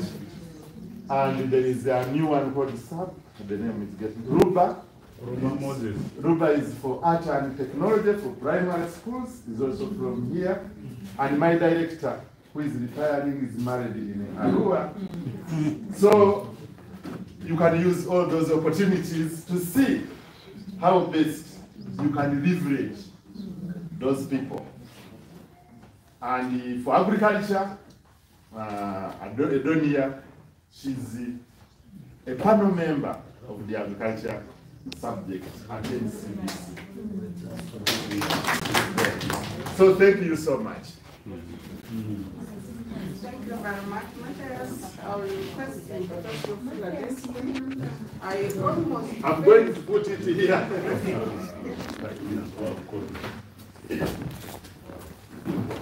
So you can go ahead.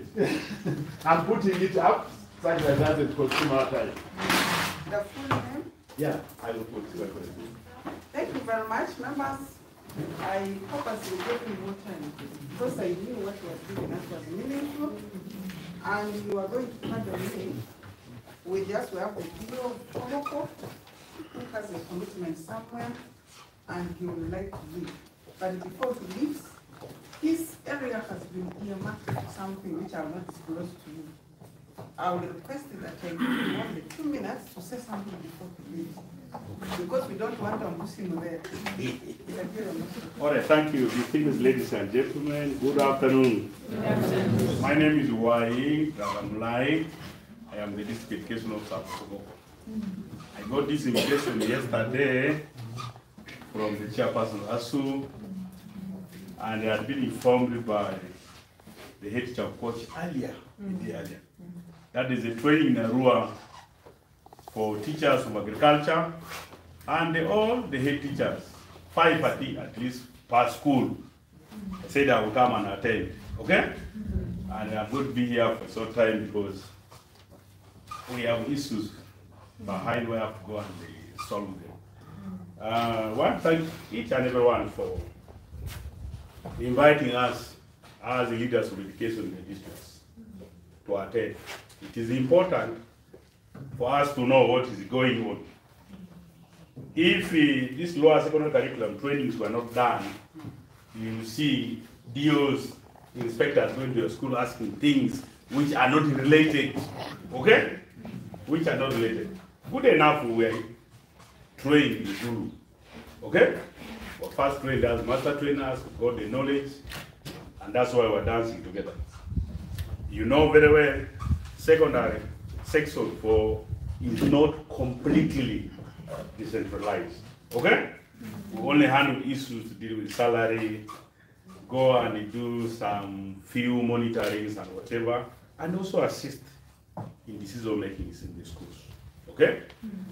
All right, with this, the issue of the lower secondary curriculum, as a DO, I have seen it has started going around 75%. I don't want to put it to 100 because there are hiccups, okay? There are hiccups dealing with even the teachers to handle those subjects are not there. Majority of the schools, they are using teachers that are paid by both, okay? Using teachers paid by both. There's a lot of money being used. We have issues to deal with wages. The wage is not enough, okay? A school, if you want all the staff of a school be there in the school, just have something like around 450 to 500 million for salary, okay? For salary. But if you check and calculate whatever money we have in each school in our budget of PDS, you will see we are ranging between 270 to 300. Sometimes you come to us, the teacher has been posted, you tell me there is no money, okay? I have told around 3 teachers in my district. I don't have money to absorb an additional what? Teacher. Even when they wrote back asking for more supplementary, whatever they have responded is not enough. Okay? So that's one of the issues you need to take into consideration.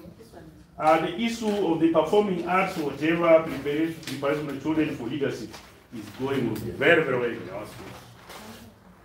I have attended very many celebrations. And I've got learners who talk very, very well in public.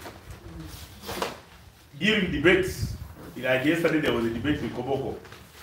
It was so good. The learners were discussing things very well. Even our children in the secondary schools, when they come back, they now go to do things on their own. They pick the hoe and go to the garden on their own. Okay? So that means we are preparing all-round citizens to help us in this country. And we are very grateful to the Ministry of Education for all these changes, except the changes are going on yet below 75. And you as head teachers, you should accept change. You should accept change. Myself here, I went for training with my friend Okecha. We were in Tanzania together. Okecha, the head teacher, in Pakwati. Yes, he was my roommate. We slept together with him. We did everything together when we were for masters.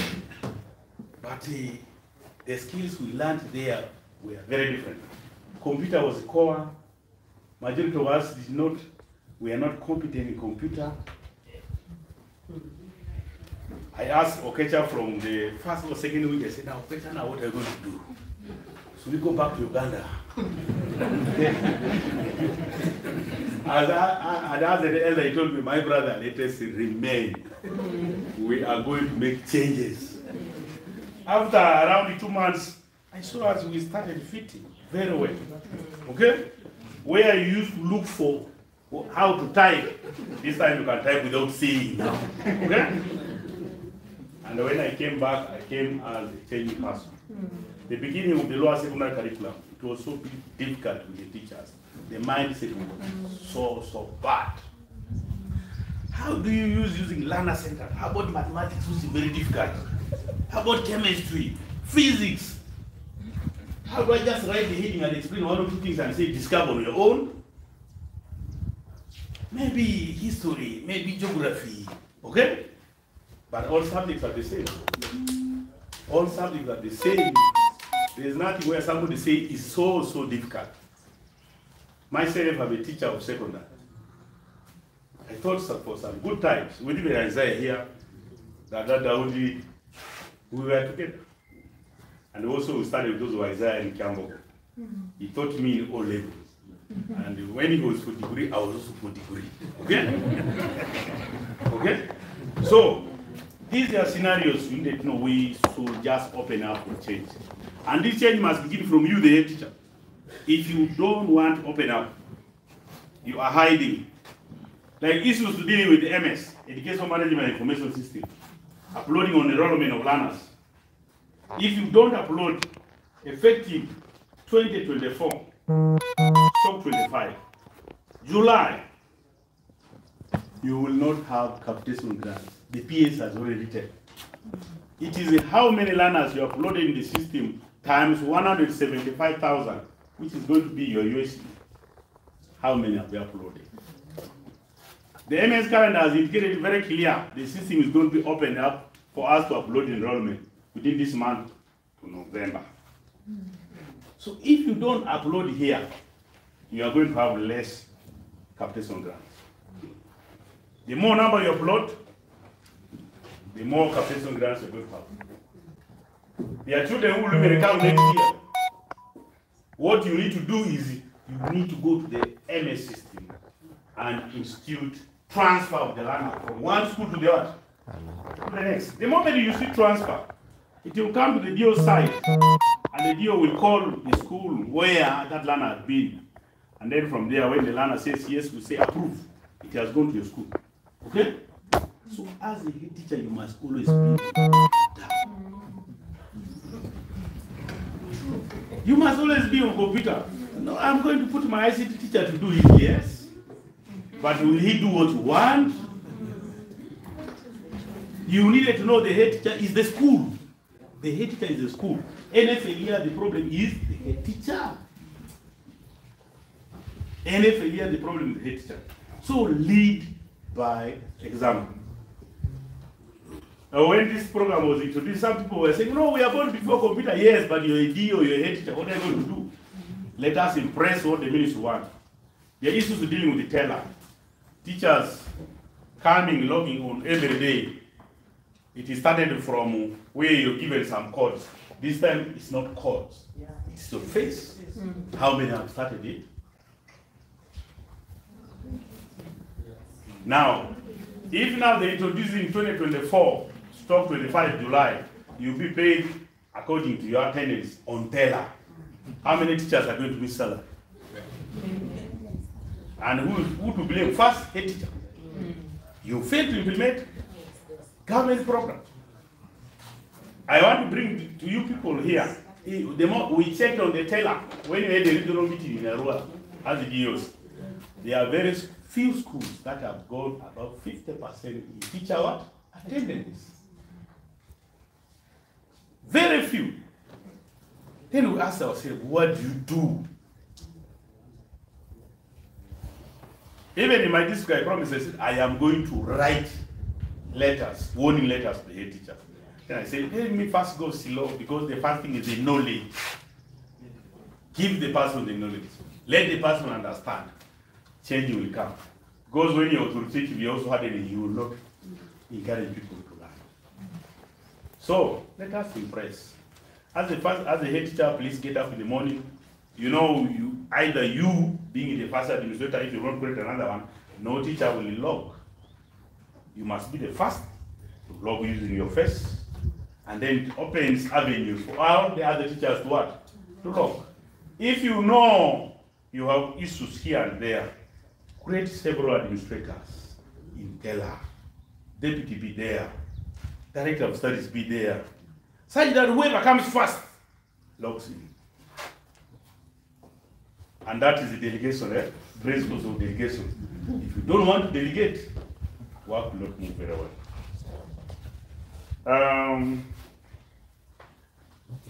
Desk officer, I want to thank you very much for beginning to organize this training in West Nile region.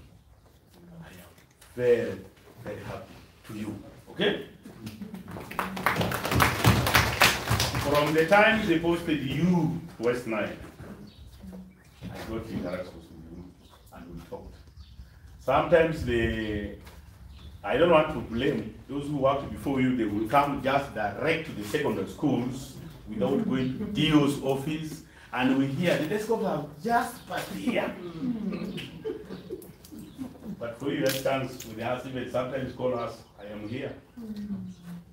And when I get you sitting here with head teachers from yesterday up to today, that means you are really interested in the region.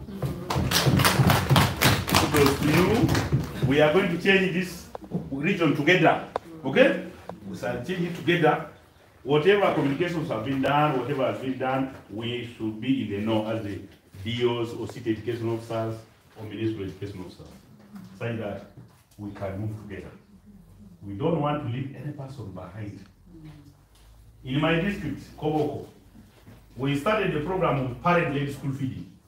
We took school management committees, PTS, head teachers to Gulu, Panikoro, Lukodi, Awat, to see how they are feeding children in those schools.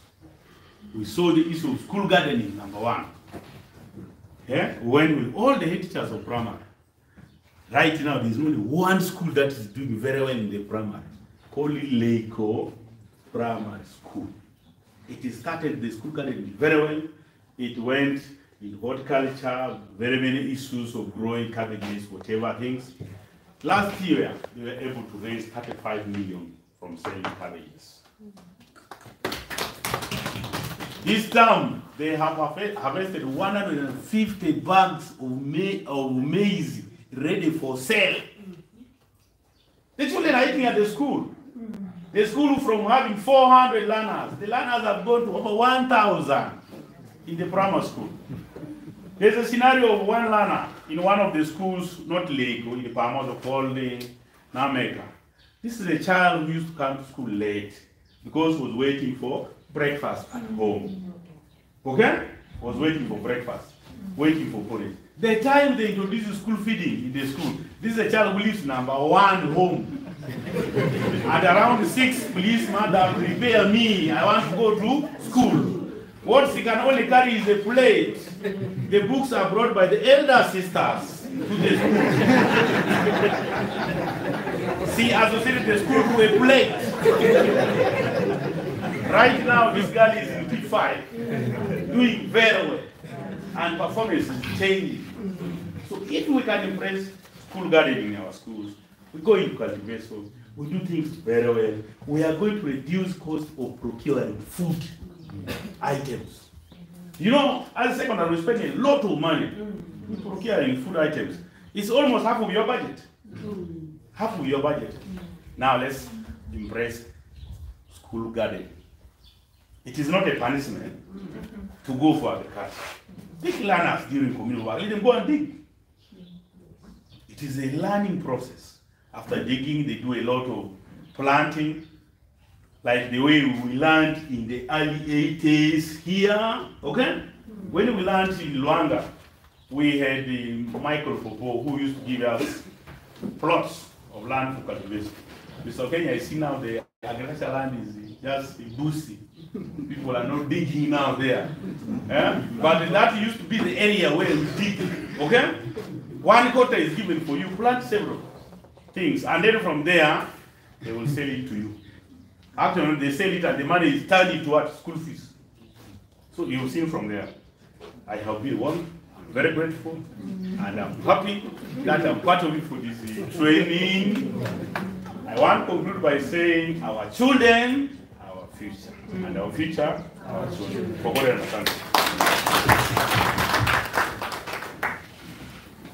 Thank you very much for those brilliant answers. You almost answered the next program. And now with this, you can now usher in. Okay, asante sana.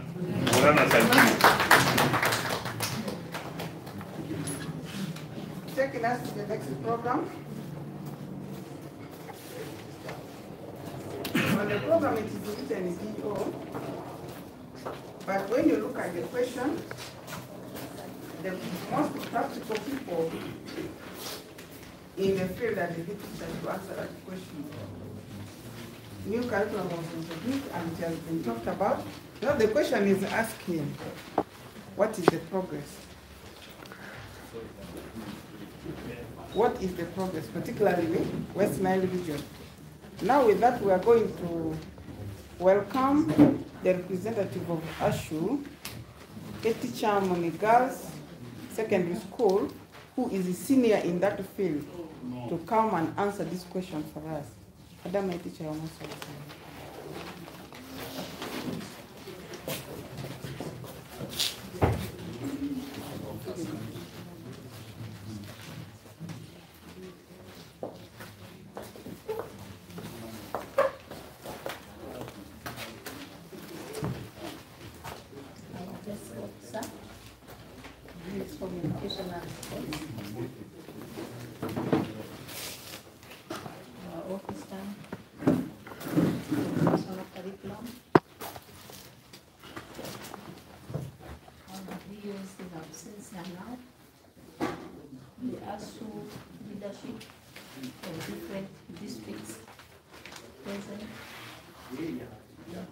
My colleague head teachers and agricultural teachers with us. Good afternoon. Good afternoon.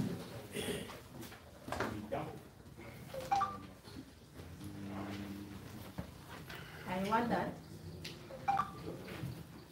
when they asked me that I should come and talk about the progress of this new curriculum in West Nile, I said why. Even since the other time when I got a message that the head teachers would like to come to my school to see what is happening there as far as agriculture is concerned, I almost said no. I said I have nothing. But then after some time I said, okay, they can come. So I want to thank God for that direction. And I want to thank God for directing us as a school. The success of what you saw yesterday started way back in 2014. We identified the problem. We found out that in our school, as a menu, vegetables were bought every week for students. And also, we needed to give our students diet. Then I sat down, I said, we have this land around us here. The land you saw opposite to the kitchen, and then the others behind there. I said, we have this land. Why can't we utilize this land to produce our own veggies? Of course, it took a lot of time for people to think positively about it.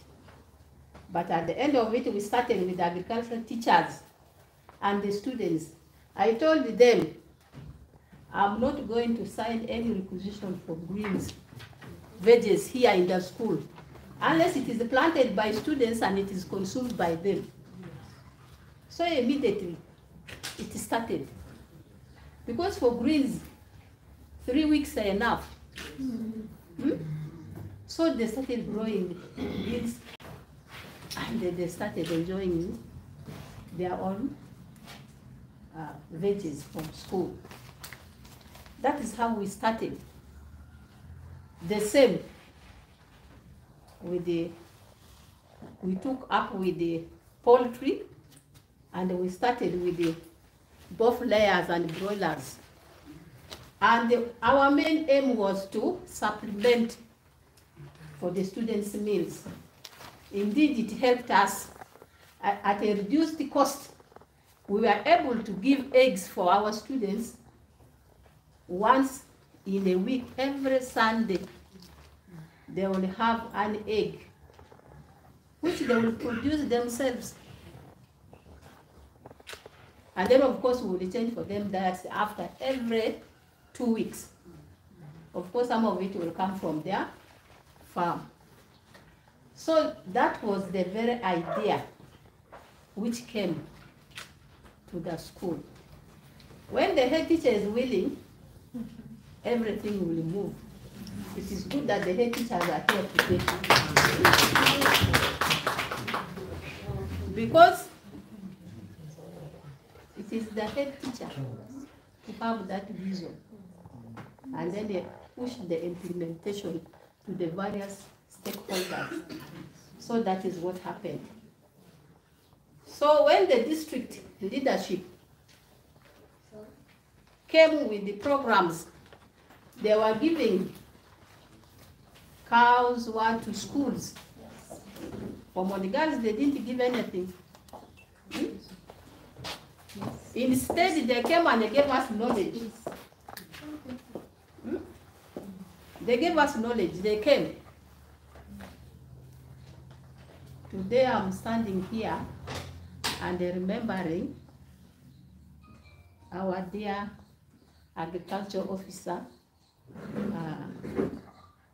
the late Badaru Gatwit, and the present mayor of Arua City.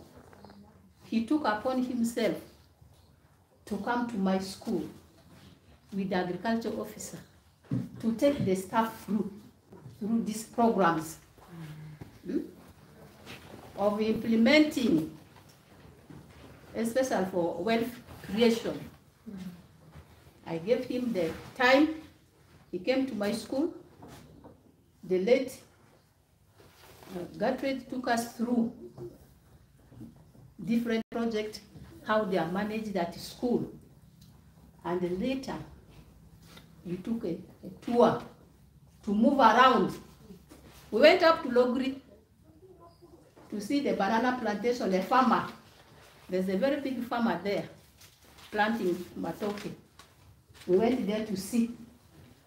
We came to the president's farm. We went to see all it takes there We saw everything. And then we also brought somewhere to see the piggery farm and the others. So we moved to all these places.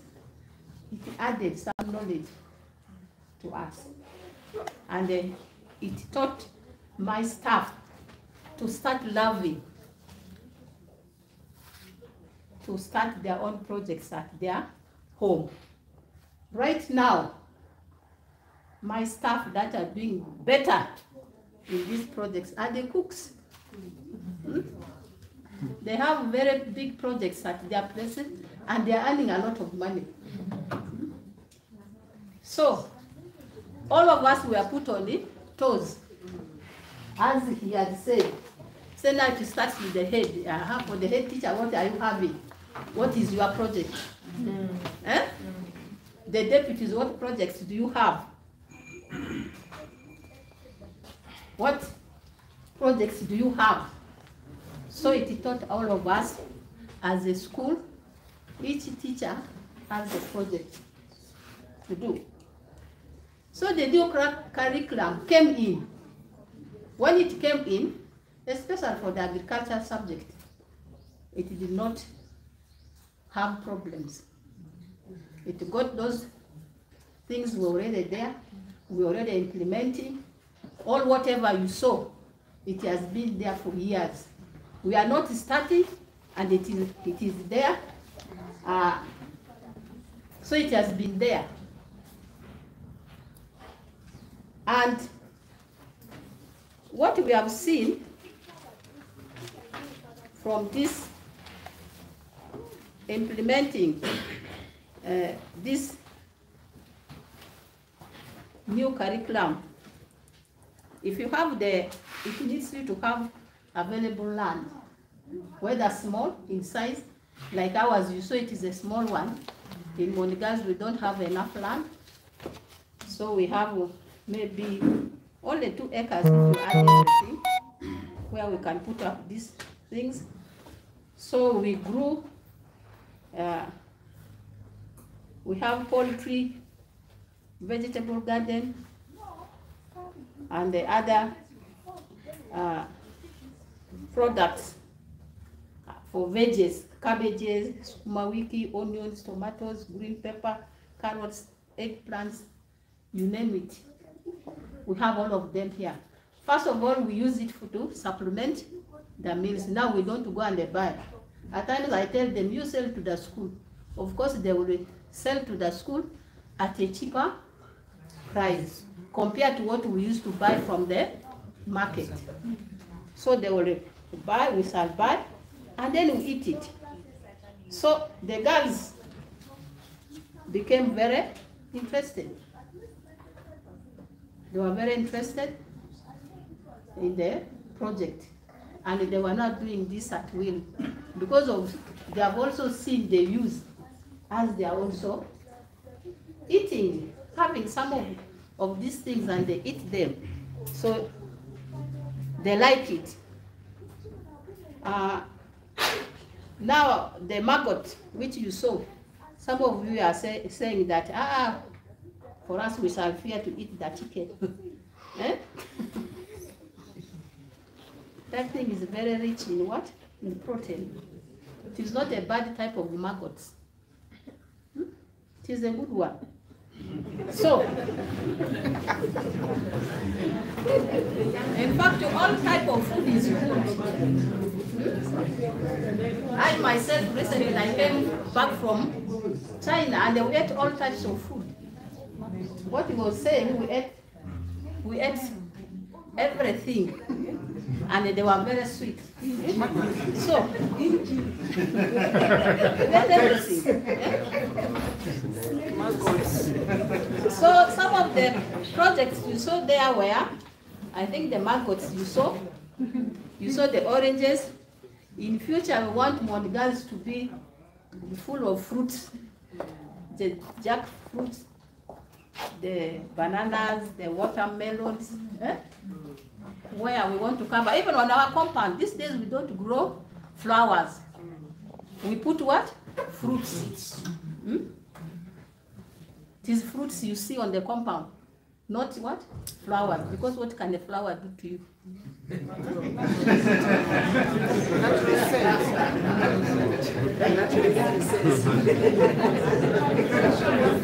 So we have manure. We also produce, we decompose our manure and then we make it there and they use it there. And I'm going very fast because they told me I'm remaining with 4 minutes. No, you are now 1 minute late. So maybe I will now tell you how this project has helped the new curriculum. Yeah. Okay, thank you. How it has really helped the learners, the teachers. It improves the learners' practical skills. It has also improved classroom particular participation. You find after the learners have gone to see these things practically. So when you are teaching, it is very active. They are very active. They know where to refer, and they tell you, and you will know, of course, whether they are lying or not, because they will have seen. It is easier for teachers to deliver content, because of course some of the content is already there. It eliminates boredom in the classroom. It enables learners to explore environment within and outside the neighboring communities. Where we don't have, we normally visit here. Abi Farm, we come. And at times where it is possible, I even send my agriculture teachers out even to Kampala when there is what? Agriculture shows there, I send them to go on the land. Learners also over the holidays, they make their pocket money, because when they go, they introduce these things in their homes. They make their own pocket money. And they come and testify to us, this is the money which I collected because I've started this project. Teachers also teach learners to exploit the natural resources and opportunities in the environment. It has also improved the relationship among the learners, even the teachers. You see, when these groups do things together, they become friendly. Because they are doing everything together, and that friendship grows. So you see, the friendship on the compound is good. That one also happens because now, all this now, when it happens, the head teacher also enjoys that. Because the students are happy with you. If they are having good feeding, can any student riot against you? No student will riot against you because you are feeding them well, they are getting what they want. So nothing bad can happen. Lastly, it enables learners to be aware of the outside world. So when we take them out, they also learn. Learners also do more research on their own learning, especially now with the new curriculum. They have areas where they cannot do their own research, and it is easier for the teachers also to mark, to follow them wherever it is necessary. I think this is really what I can really say about our success story. I want to thank you so much for giving me the chance, and I hope many of you are going to come up with your small gardens in your schools. Whether it is small, it is something. I know you have a bigger land. Many of you have many acres in your schools. So thank you very much for listening. Thank you very much, Senior Head Teacher, Mangla Secondary School, for very good presentation to us. Everybody was attentive because they say the resource envelope is in the head of the head teacher. So we have the resource envelopes we are going to use to learn from her. Can I request the head teacher of Arua Secondary School to come and give her flowers? We shall give her flowers after flowers, then you give us an energizer. We have sat for long. Okay. Can we stand up and we'll start picking flowers? Okay, you know, we have a beautiful environment. Yes. We have mango flowers. There are so many. There are yellow ones, green and so on. Even maize flowers. So let's start pick. Can we pick maize flowers? Orange flowers. Let's stretch and pick the mango flowers. And then we lower down and pick osubi flowers. Can we put them in a basket? Then we'll shower the head teacher.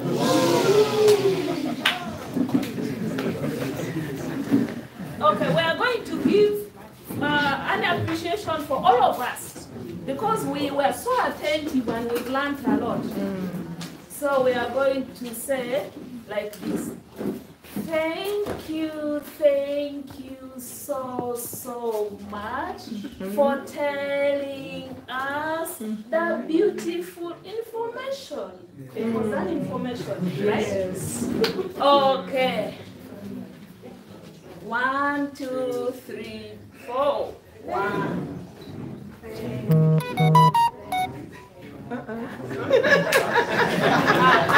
I wanted to check if you got what I said. I said, we said thank you. Everybody is going to say that thank you.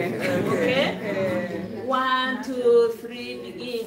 Thank you so much for giving us the beautiful information.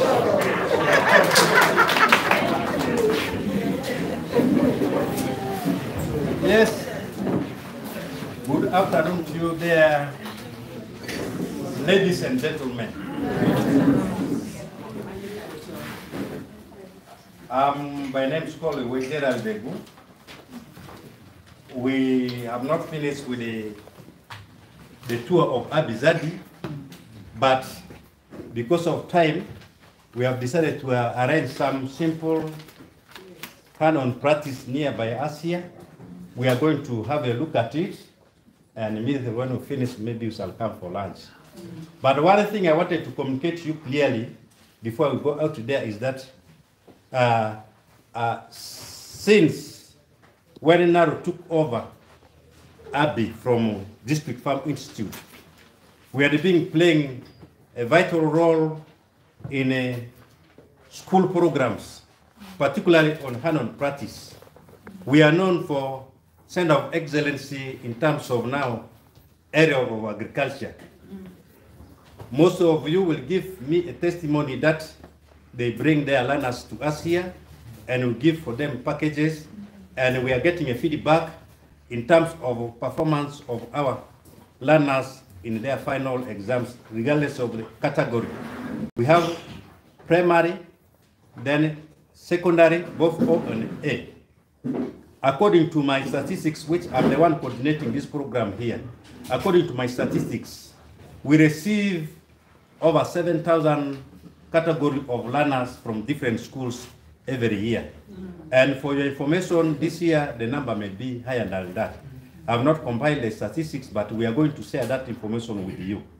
Then at the same time, based on now the CRS program, we have come up with the modules. And these modules, what we want you to take as home for your immediate action is all the categories of learners have a specific approach to their learning. Madam Dr. Claire will defend me here properly when they started bringing a DOFE girls from senior 1 up to 3. I particularly get involved, and at the same time, I'm the one who normally introduce the program.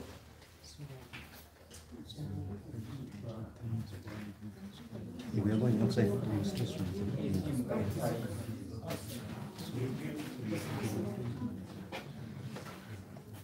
Okay, let's now go out. Yeah, I will come and talk later maybe. Members, before we go out, we are now on the next program. That is by Abi Zardi. We are going to have that position.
Of management practice.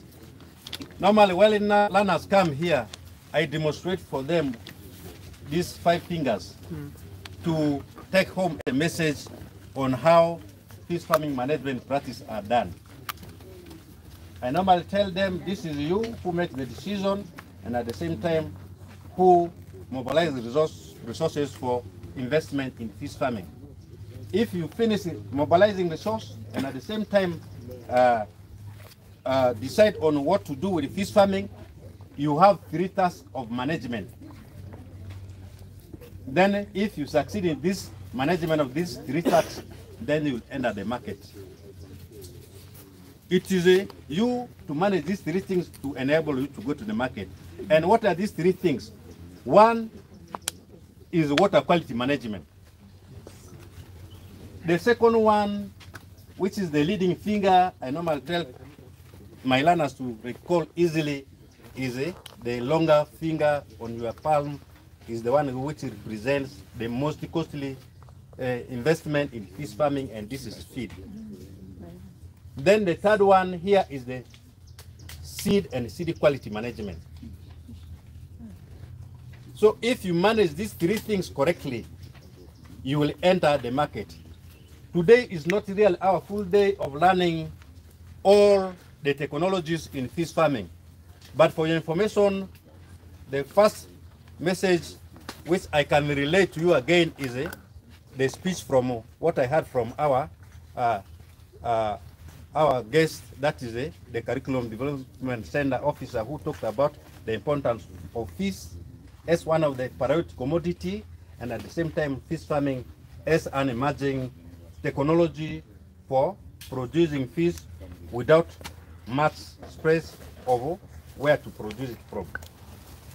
Currently in Uganda, we have basically 3 production technologies of fish farming. One is what we call earth and pond, which every rural community almost have. There are only a few districts which are limited to that, but at least they are practicing. That is Moyo. Then we have also Nebli. Then we have of recent, otherwise also Madio Colony or Boni. But for them now they have access to water body. Then the second technology of fish production is cage, where every rich Uganda now wants to invest in it because the return on it is very high. Then the third one is aquaponics. This is now a technology which I want now heritage teachers to take as a message And with the program of CRS, we wanted to establish a simple technology of this aquaponics, fish farming, where we are going to have a simple structure in their school. But I will start at my place here, and then I'll take the same technology there, and then those who are now coming to visit us will come and borrow from what we shall do. Now we are going strictly to feed management. In every animal management, you need to identify where the animal eats from. But when you are doing it extensively, we allow the animal to go around what we say roaming, or we call free range. You allow him to go free. But now technology has reached where people tend to have more number in a specific area. The same applies to the fish.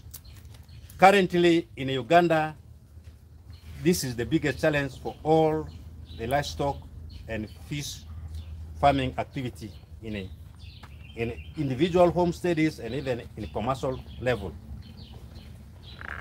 Because of that, we wanted now you people to take home message to the learners that this is an area where they can have hand-on practice. And when they know what to do with it, what type of feeding resources, then they can as well become a value chain actor by producing feed. When you talk about value chain actor, somebody may be producing feed, somebody may be selling feed, somebody may be only growing feed. Then somebody will at the same time may be an agent of transporting. All that one amounts to value chain. We know we are rich in terms of agricultural production, but in most cases people ignore what they produce because of lack of value addition. And you know now Uganda is driving towards agro-industrialization. So right now, what I want people to learn is that these are simple ways of preparing feed. Regardless of the category of animal which you are going to rear, you need to understand the biology, the growth stage, then at the same time you need to understand the basic thing is the growth stage of that animal. If you know this, then you can now start mobilizing feeding resources. Let me give you a typical example of fish. Fish, which is the most efficient animal in the world in form of feed conversion ratio, had a simple feed formula. And this feed formula, you can either use calculation method or we can use what we call trial and error. But what you need to know is that because fish is the most efficient animal, when I said most efficient animal, when you want to get 1 kilo of fish, currently in Uganda, you need only as little as 1.5 kilogram of feed. Unlike the poultry, those of you who are rearing poultry, when you are raising that broiler of yours for 1 kilo, you know that you have wasted 12 kilogram of feed. But for fish, 1:1.5. Then those of you who like eating meat, those who are rearing animal, the carcass of meat which you sell in the market or to your consumer, if your bull you slaughter and it comes 20, maybe 200 kilograms, that 200 multiplied by 28 kilograms, that is the quantity of feed that animal has eaten. The second efficient animal is the pig. For pig, it is a bit higher, but the food conversion ratio is 1 kilo of pork is equivalent to 8 kilograms of feed. That is another take-home message for you, and it is from that mindset that you should take at home that if I'm to make business, you must know. Yesterday I talked about break-even. You cannot invest much of your resources in feeding when you are not gaining from the animal. So it is the feed conversion ratio which will determine for you what you can make out of the animal. Unless our traditional culture says where you raise animal for just pride. In Madi, others even make a odi, they sing animals' name. Those animals, they take maybe 1 decade before they are slaughtered. And in the process, that one decade animal has wasted a lot of your resources. So, that's what I want you to take clearly. I have some information. Next time when we gather like this, I'm going to share all the resources. But let's look at now simple feed formulation. These are the ingredients for nutritional complete feed. The ingredients are categorized into 6. But out of 6, 1 is invisible here. The 5 are available.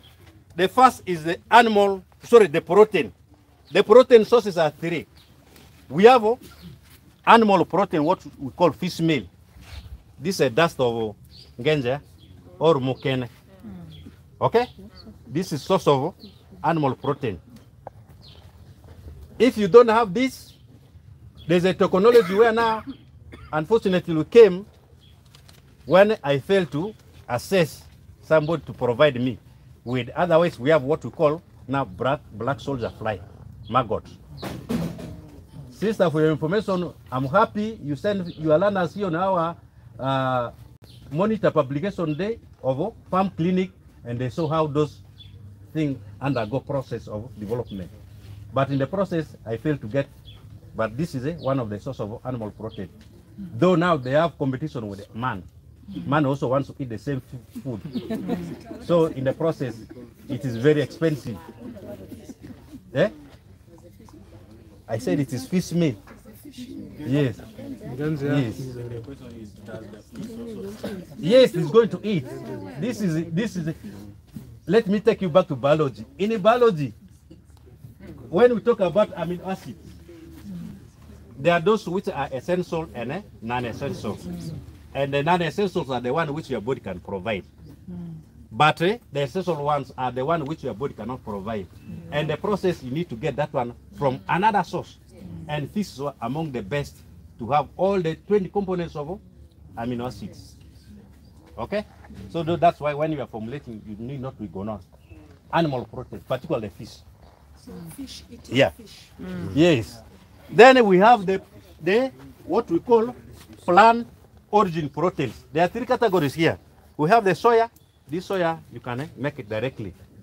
But for cotton, after extracting the oil, you now crush this, what we call cotton seed cake. Then we have also now the sunflower. These resources are all there with us. In the process now, when you have this one here, you call it protein, they are complete.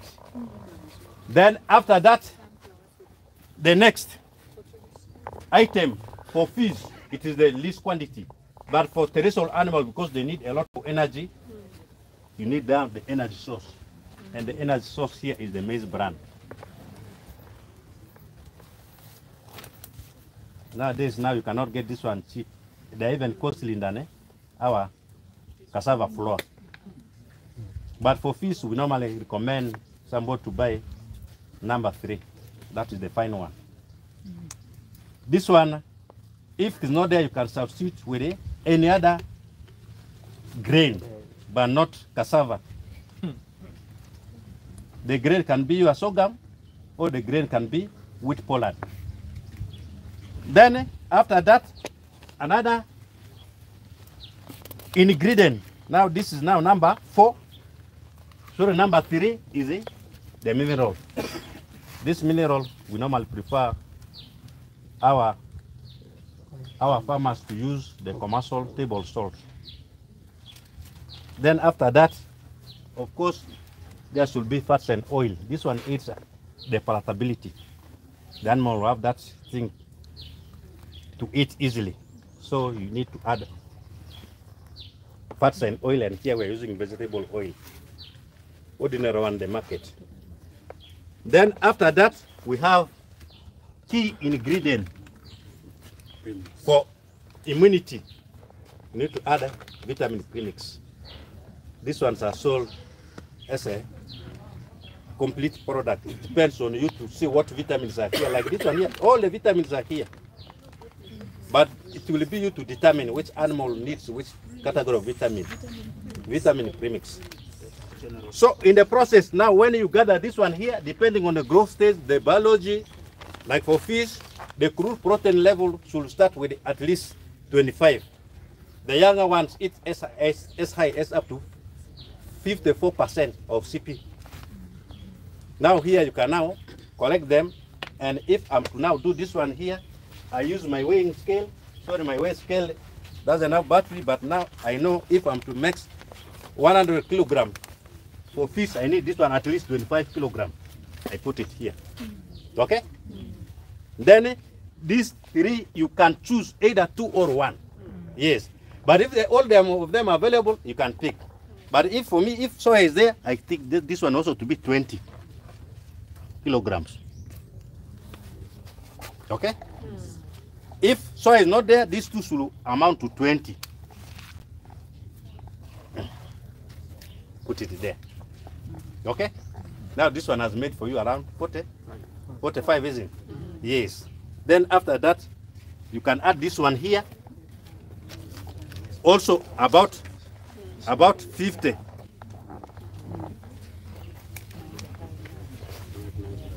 It makes around 95. So this 95, you need to add binder. For them to have that bond of the particle that is already processed feed. To make that one there, now you need to have a binder. The binder is cassava flour. In most cases, you can have as little as 5 kilos.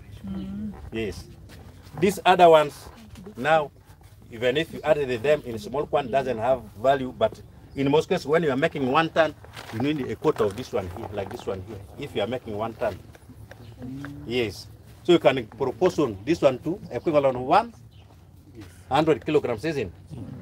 Then for this one here also, for 1 ton, you need 20 liters. Okay?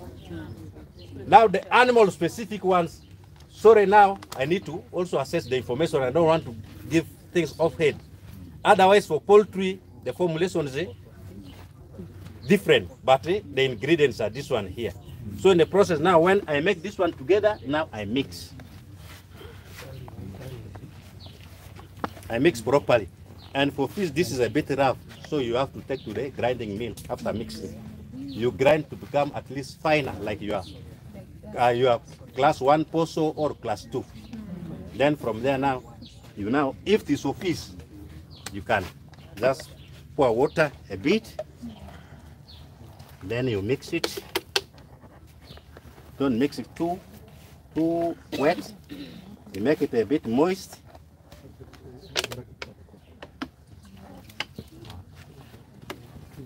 I know all of us have poultry at home, but now for poultry, you can also process it by mixing it together like this. Then you use this machine here.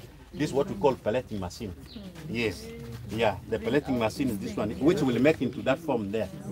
So this pelleting machine, we are going to use it frequently with a dofe, because this is something I've now learned that the children should know. So in the process now, when you mix it, this is a bit wet, but you can now load your feed here. Okay? And when you load the fish, you feed here.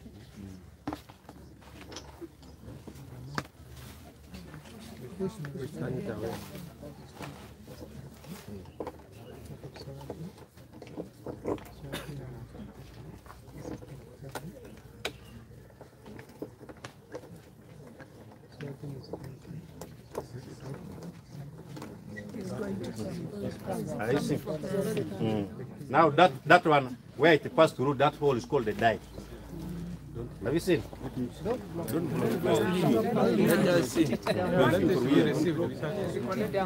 He's collecting.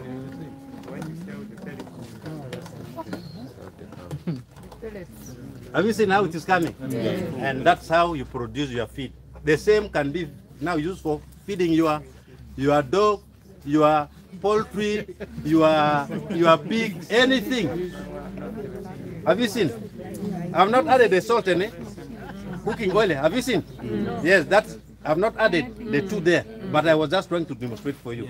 So this is how it works. And the process now, when you are able to demonstrate this in a class, the child will learn faster than what you write on a BB. Yes, let's take our children through practical session. Yeah. Thank you. Time is not on our side, and with that, we shall have a program to now display whatever you want in your respective schools. So that's how it works. Thank you. What about this one? These are now the sources. Just pick this one from here. Yes, this one I got from the market. They pack it like that, but now I want you to have a closer look of it, like that. Yes. When do you add the salt? You add them after now mixing with the water. Yeah, you got me. Even the cooking oil you add after pouring the water. You got me. So what yes. would this be? This is now the commercial one. You read what I've written here. Imported one. This one, the box is the bag is there behind you. Okay. Yeah. Then this is the one which is made in Uganda. That one there in Kajansi. This one has a dye. The dye is this hole here, and here we have also there what we call the cutter. The one which determines the size of this thing here. The dye hole will be determined by you. Like this one is appropriate for fish of at least 4 months and above. Because the particle size is what? Bigger. Bigger. This one is bigger. The small one you see from the other one there. Yes. This one here. Premise I've given you. I said for 1 ton, you need only a quarter. Yes, this is a quarter kilo. Then the salt? The salt, also for 1 time, you need only little 2 kilos. Okay. Yeah. Is the soil roasted one? Oh. Yeah, of course you roast it first. Yeah. You know why we roast them? Yeah. Yes.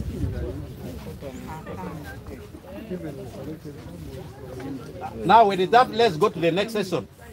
Time is not on our side. Yes. How much is this machine?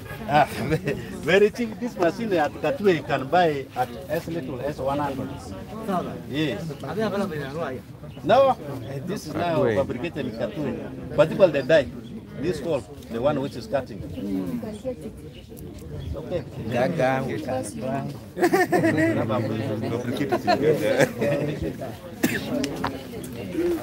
So is it different for this one for use for making bagia? Because bagia also appears like this. Yes, this is the same thing they are using, but now for bagia they use extruder, where the outcome is compressed and blown. That's like popcorn. That's why it is having a lot of air space. Yeah, this one solid, and this one when you give fish, this feed to fish, it goes down. We call it sinking feed. Yes.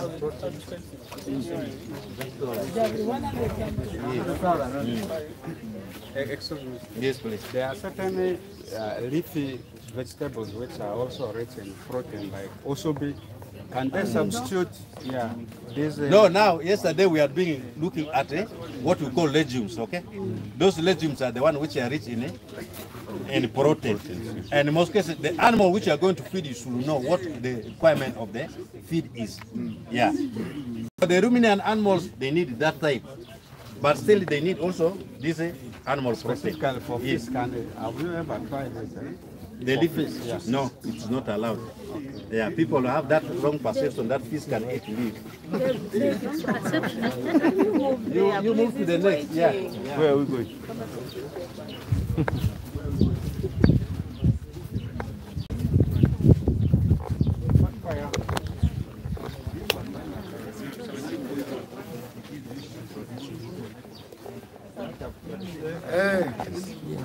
You're most welcome for the last session of our learning. I know some people are complaining. Yesterday I was for beekeeping. No. Today I'm for trees. Our fruits. This one is the last because we are all about to retire, okay? Yes. We shall be resting under the trees. When you leave this earth, we shall be going together with the trees in the form of coffee, you know. So we need to love trees. This is the last session. Why need to love? Because when we're about to retire, you need to eat a lot of what? Fruits.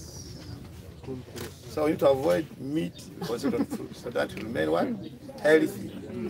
Why people don't plant trees is trees take long to mature.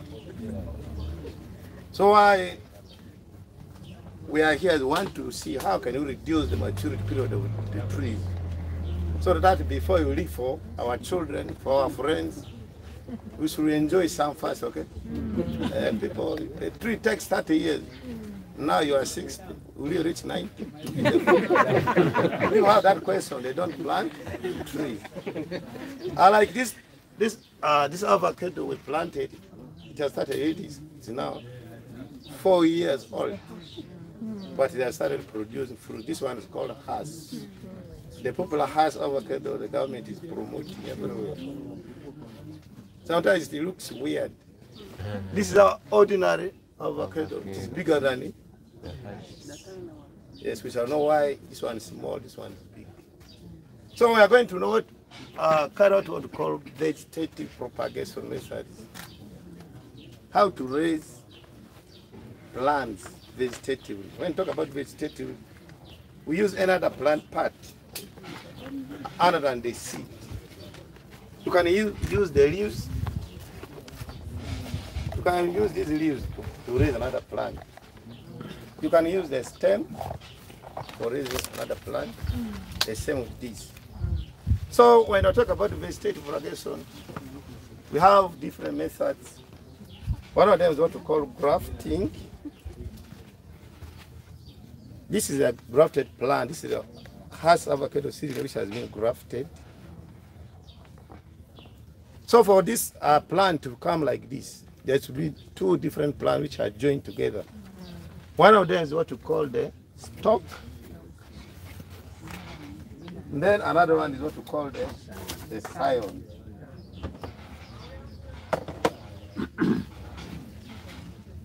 These are the scions. This is the stalk. Then we join these two plants to become one, so that they become like this. So this is the upper side. From here is the one which is called the scion. Then the distance from here is what we call the what? The stalk. The process of joining is what we call grafting. Now before you do grafting, you need to get what we call the stalk. The stalk is made from ordinary plant which already adapt to the environment, so that we improve the plant for many reasons. One, we say we want to reduce the gestation period or maturity period of the plant. We want to improve the yield. These are for the Hass. The one which I said now 4 years in the garden.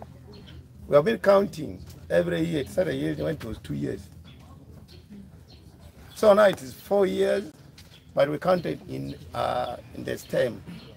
We got 180 to 200. These fruits. The plant is still young. So, and when we do graft like this, if you compare the two plants, we sell this one 5,000, we sell this one 500. You can compare the two. There's a value of this one already.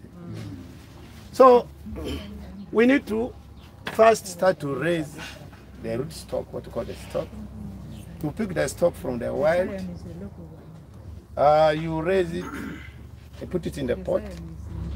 For avocado seeds to germinate easily, if I get, this is my fruit, the ordinary one. Okay, we are going to sample. We don't eat. When allowed, don't eat specimen.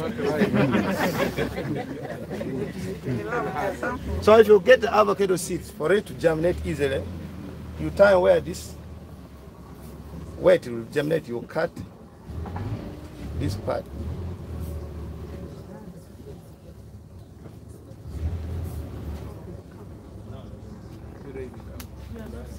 You're not seeing it? This is where the embryo will come very fast. After 1 week, you see the avocado was ready, growing. But if you plant it like this, it can take even 1 month. Okay? So that is the sorted way of breaking dormants. You're breaking the dormant. So after blacking, I'm cutting like that now, put it in the pot. in the pot. Is that okay? That's how to raise the rootstock. After the rootstock has grown,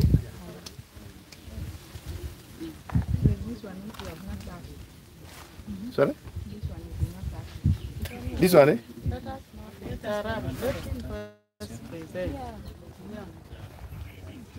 So when it has grown fully, the stem is fully grown, you now come to identify where do I get my scion from. If you are doing for a business, you need to know which type of fruit people need a lot. If you are growing for your personal thing, you know which type of fruit do I like. If for when we do for business, we know ladies like fruits which are colored. Bright colored. For men, they don't mind. Like for mangoes, we have in Abi 38 different varieties of mangoes. So there are some mangoes, the color looks like, for my sister, fruits. So that is admired most by ladies. So you grab that one, so that when you see it very far, they think it is sweet. Oh, it is what? Right. But for men, they want a red thing in the what? In the what? On the table. So you come and get your scion. The scion must be picked from the tree which is not flowering. It should not be fruiting. It must be a stage called dormant stage. That dormant stage is attained when the flowering stage is over and the fruiting stage is over. It means it's mobilizing nutrients to carry some activity. For us here with farmers, when we want to tell the age of this tree, you can just count the what we call the internodes. The tree grows in 2 seasons. So in each season it has what we call the flowers. So if I get like this brand from, I can tell somebody the distance from here to here was 1 season. Then from here is 1 season. It means this tree has gone from here to 1 year. So if I start counting from there up to somewhere here, I divide by 2, I will get the age of the tree, either +1 or -1. Okay. So you get now your scion from the last flash. What the flash is what? You get your from the last flash. This is where there is a lot of cell division and multiplication because it contains growth hormones. Are you okay? Yes. So you get it, if the growth hormone is utilized, it means the tree is undergoing some process. Either growing, when you see the new leaves coming, it means like this. This like this. It's undergoing some stage, means you have to utilize the growth hormones. So when you get it and do grafting, the chance of your survival will be 0 is high. So you get it when the scion is at this dormant stage. This one is for avocado. For mangoes, it must be at this stage. For citrus, it must be at this stage. Are we seeing? So now,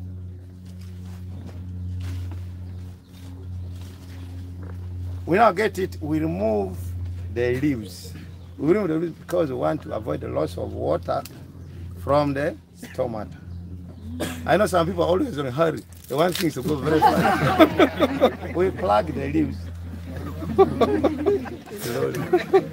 to avoid damage. Okay? Or you can use knife to cut them so that you avoid damage to the stem.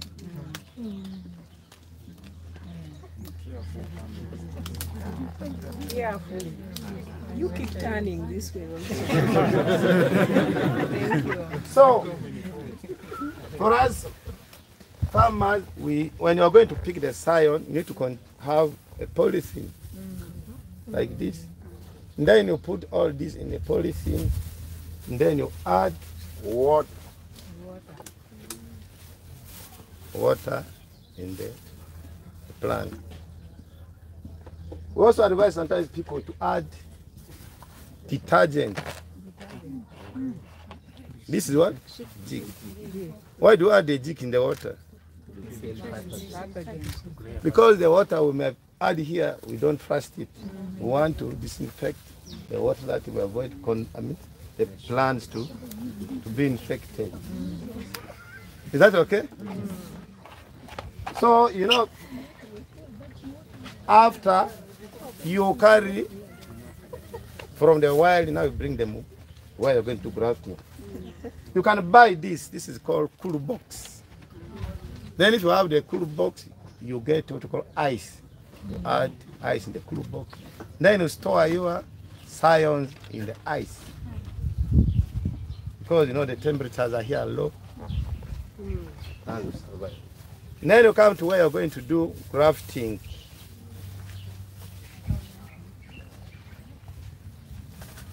We're going to do our grafting. Now we pick the scions. We're going to do the grafting now. So when I'm going to do grafting, you need to have what you call grafting knives. These are our ordinary knives. But we have real grafting knives, which are always expensive. When you tell someone to buy, you may not afford. But what the most key things here are two. The blade must be clean and it must be sharp. Then we use our ordinary polythene paper. We call it grafting tape. We cut it into pieces to tie the two surfaces together.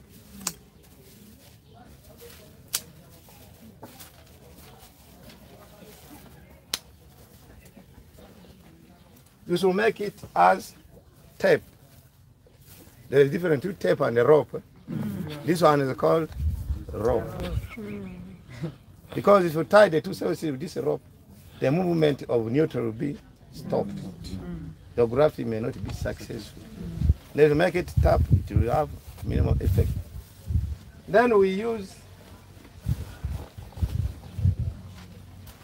this tool. Scientists, you know this thing. Okay. So what do you call it? Secatia. Secatia is cutting these scions from the mother plant into the where you're going to graft it. So when you're going to get these scions from the one, you must know the characteristics of the plant. It must be disease-free. It must be of high quality. It must be of the demand. It must be adapted to the environment where you're going to plant. Now, when I'm going to do the grafting, I know you've been teaching children the cross section of what? A stem. You need to draw a BB, okay? So the cross section of stem has what's called the cambium cells. The xylem, the phloem, you know their function. For you to know that the xylem here meets the xylem here, the plant must have the same size. The thickness, what we call the girth, must be of the same size. If I'm putting in a reverse way like this, it means the xylem may meet the phloem because they have different, they don't perform the same duty. They're not compatible. So it will not get united. So before we do the grafting, you must know the 4 principles of grafting. 1, there must be compatibility between the 2 plants. The 2 plants must be compatible. That defines the definition of what? Grafting. They must be of the same species. Second one is there must be uniform cambial alignment of the cells in the stem. The third principle is there must be pressure insertion between the 2 plants for unification. The last one is must be reduction in desiccation after grafting. So it reduces the loss of water from the plant by watering continuously in the morning and the evening. So we have over 30 methods of grafting, but I'm going to demonstrate 2. Okay? So that After all, we're not going to give you marks. Well, that one will give for students who are for internship, okay? Because they need the marks. When you do the cost-benefit analysis of this plant, this stock, to raise one stock like this costs 1,750 shillings. So after grafting, we sell 5,000. How much profit do you make from here?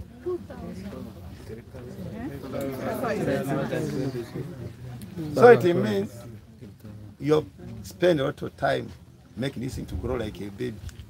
So you cannot lose it like that, okay? You must add value to the plant so that you make profit. I told you we are about to leave, retire, okay? This one can be your activity after retirement to make money. Okay? We don't need to retire to go and stay in the street, retire to go where? Home. So facilitator, I want to add my voice. Yes. This lesson should end into how do you make money out of the knowledge they have given you. Okay. I've done it very well. Thank you. So, if you have your knife, you cannot afford a jig. You get your ordinary soap.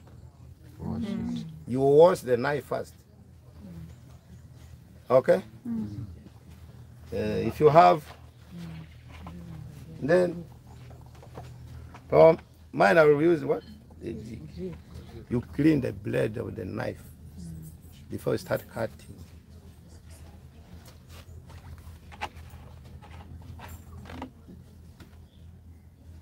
We always advise people to put their hand before cutting.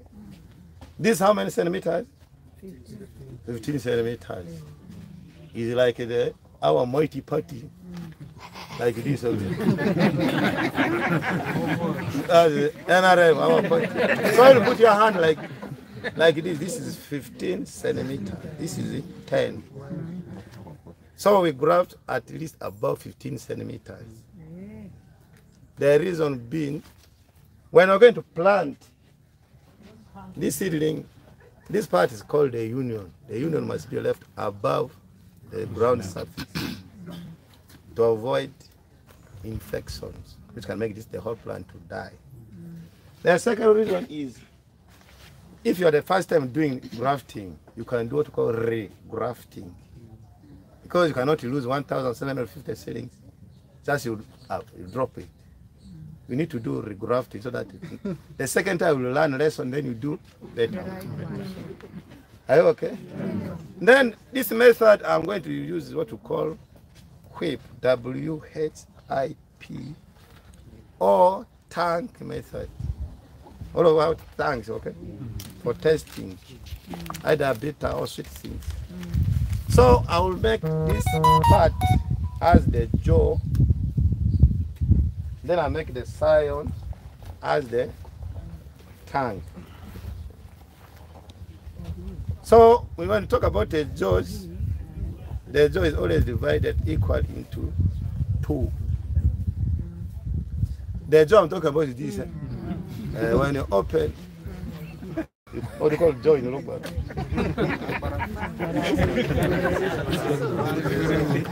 Sister, I will tell you, how do you call it in your local language jaw? Okay. This part I'm calling is this seesaw, okay? That is called it bangre. So you make this part as the jaw. Then you're going to insert the tongue in the what? The jaw. The tongue is always V-shaped.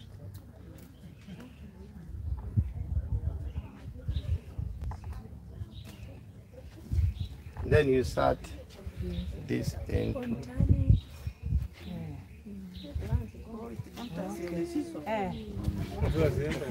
The tongue is now in the jaw. It's called whip or tongue method. Then you tie the two surfaces together.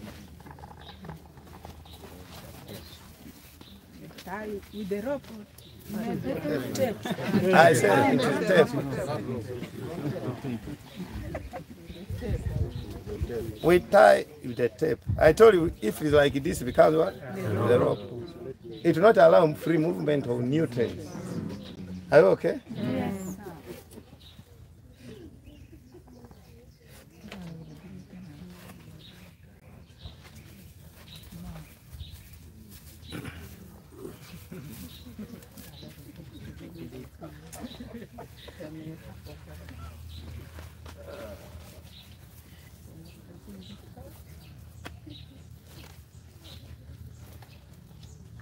So you have done your grafting.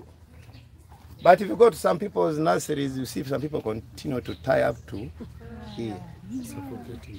What might you think the reason might be? Why do they tie up to there? For decoration? Why do they continue to tie up to here? To strengthen it? To reduce the water loss?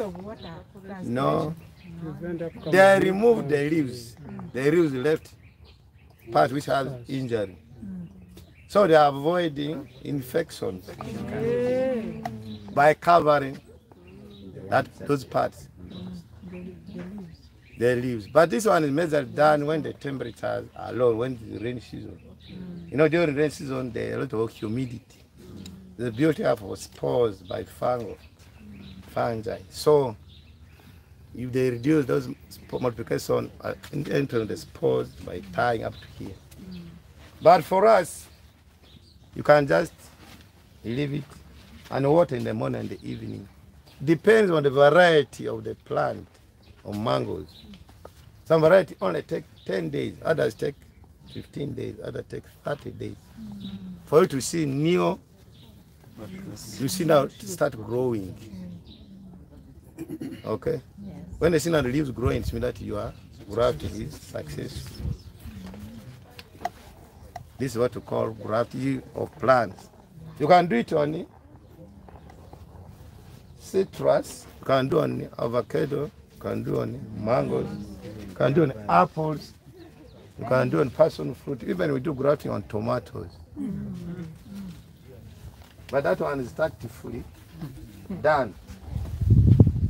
That's what we call grafting. The second one we're going to learn is budding.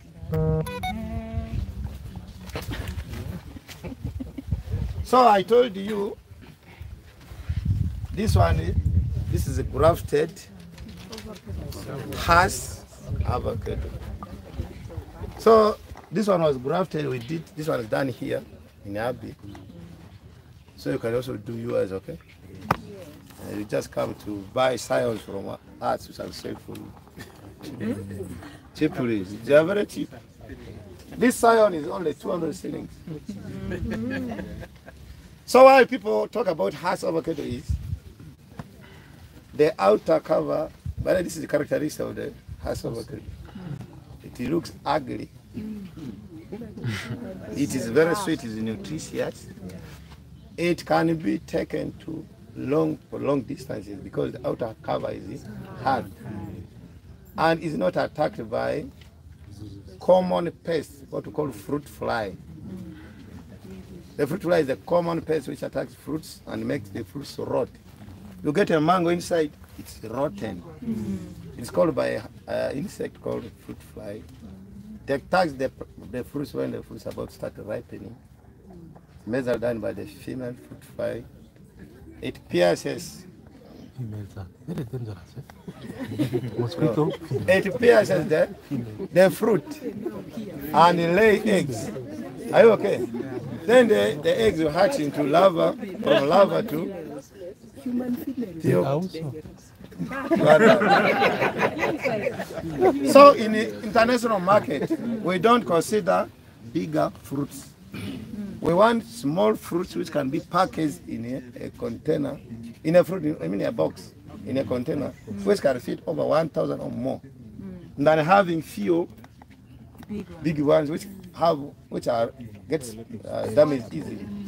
So this one can be moved in long distances. The same with this.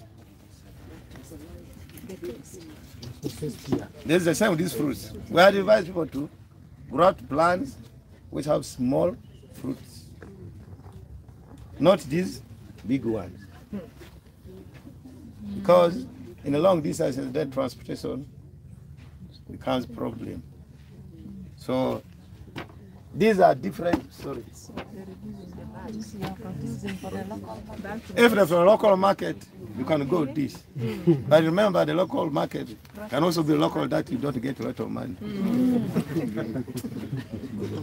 The second one is what we call bagging.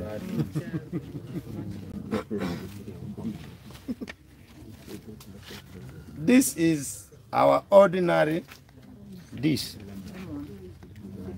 Okay? We can change this plant to become sweet. We can do grafting, but we can also do budding. This one is the tangerine. This is tangerine. This is the lemon. I know for some teachers I don't know these differences. The difference between orange and the lemon. The difference between tangerine and the orange. The difference between tangerine and the lemon. So this is the lemon.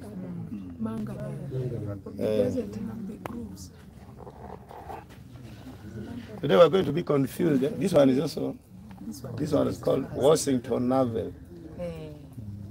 This one is called Valencia. The other one is called Hamlin. Scion is. This scion contains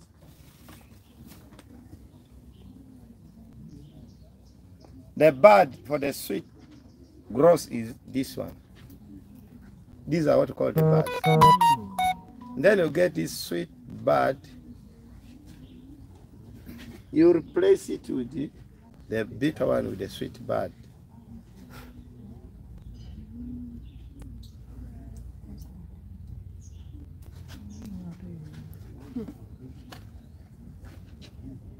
This is where the problem comes. You replace it. Then we have what we call budding glue. Are you okay? If you get that bud, even have a grafting glue. So if you get the budding glue, you get that glue like a super glue. You just apply here, you apply in this surface. You join, bring the two surfaces together, it will remain here. The glue contains some nutrients. So you have the faster growth of this. And then you tie the two surfaces together. But you leave the bud outside to grow. Okay. We have done this up, but I wanted you. Can you make the glue locally? We have to buy it. No, that one we usually buy.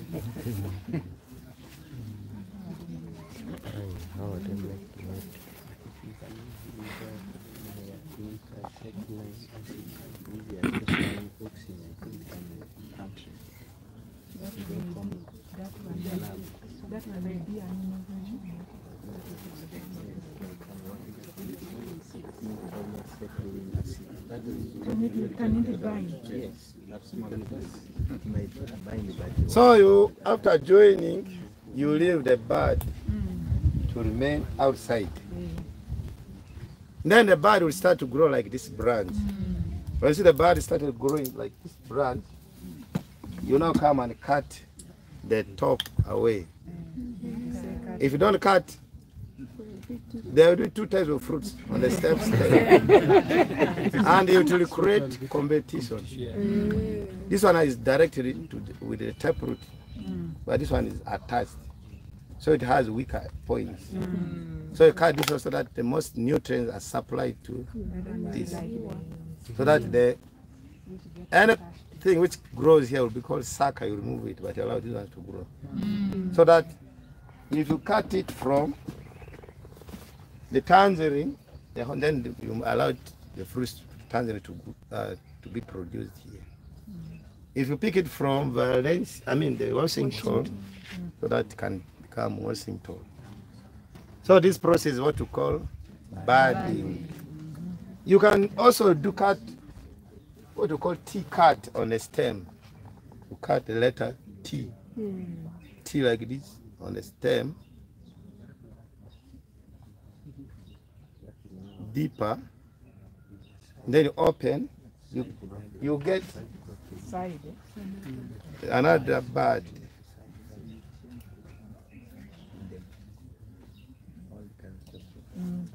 You insert it into the T card, but the bird must be left outside. That's what we call T birding. Are you okay? Now the last one is what we call layering. The last I'm going to do, we're going to do is layering.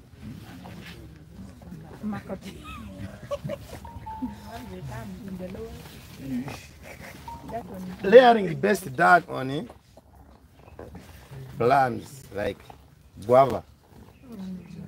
You have your guava. You want, we say layer is inducing any plant part to produce roots. After it has produced, it is detached from the mother plant and becomes what? Independent.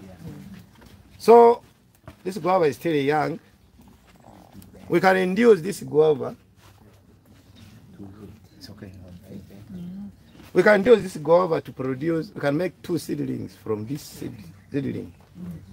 So I can induce this by removing the outer part, what we call the bark. This is where it is going to start producing the roots. Then I subject this part to growth, rooting medium. The rooting medium can be sawdust, it can be cotton wool, it can be soil.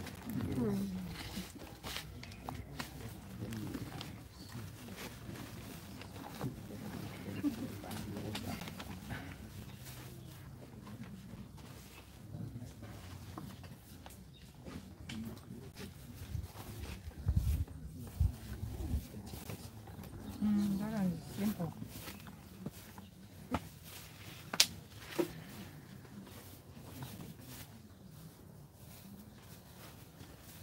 Then you start this inside.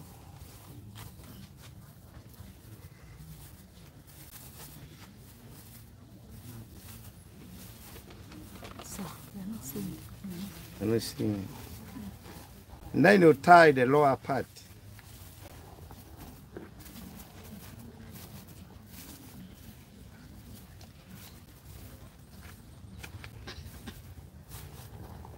Then we get our soil.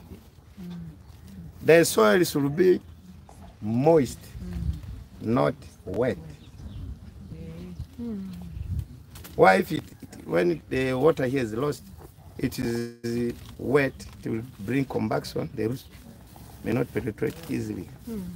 Then you add the soil here, then cover it back, tie the back to back.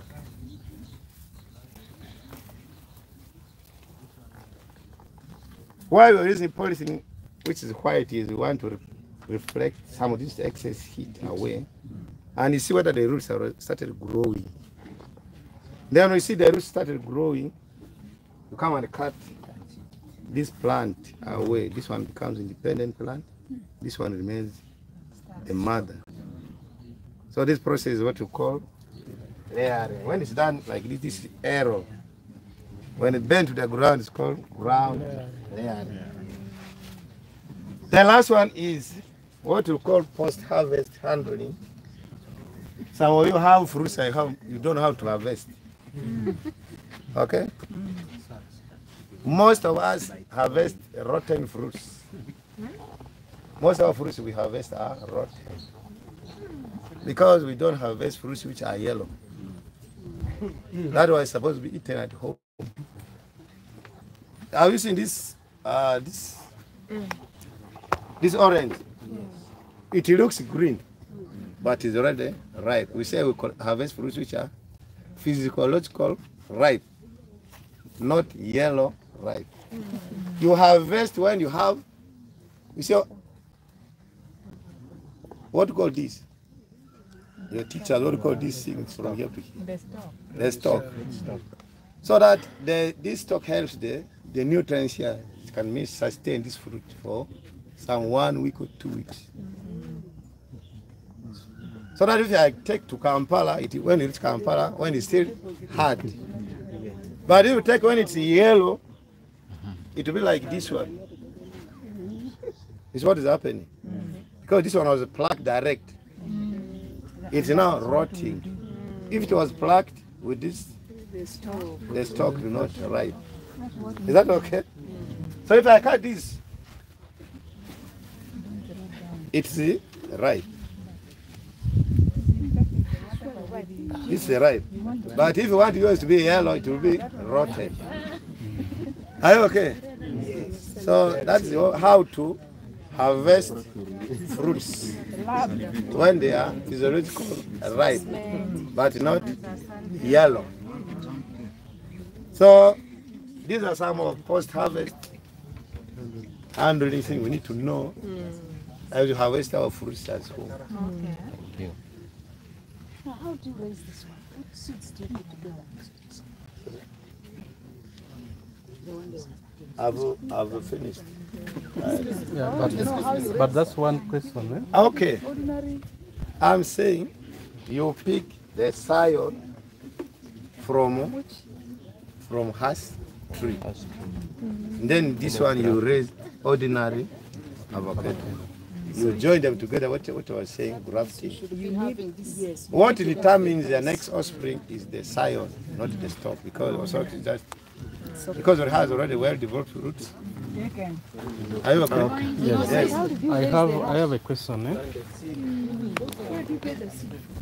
The seed, you don't plant the seed.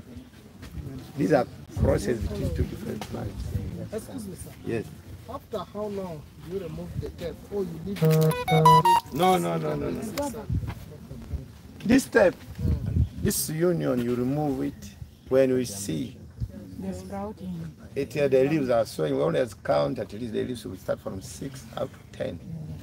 But the lower leaf must be at least dark green. It means it's already hardened. So undergo hardening of stage first. But even you can advise farmers, you can plant this with the polytube. Then, but the polytube must be outside. When you see now it has started growing, see new leaves coming. Come and remove this. But only people forget in the garden. Even when not supplying. But now we always advise at least 3 to 5 months before you plant out. Take for planting. Then you remove this polytube. Because you don't remove, this part will start to grow, the lower will grow, this one becomes weak and when a strong wind comes, blow it off. The seedling is 5,000, like this one. This is the seedling of this house. 5,000 seedling, one. Yes. I have some fruit trees on my compound, particularly the grafted mangoes. Rot a lot. Yes. And the grafted oranges are leafy and they don't yield. But the natural trees do better and they live longer. What should I do? Replace all those ones with the management problem. One, I told you, all the fruits are attacked by fruit fly. The fruit fly does not choose any fruit. When these are indigenous fruits in the wild are finished, they come for the ones which I proved. The improved fruits, especially like this. You see it has no seed. The outer cover is what? Soft. And the damage is high.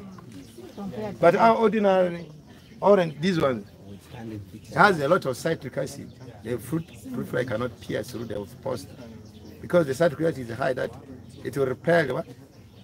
It will suffocate the spiracles of the insect. The insect may not come and attack it so much. But our improved one, they have soft skin, they are sweet at early stages. So that's why they attack the fruits. The other one, why the oranges are leaf is you have not done pruning.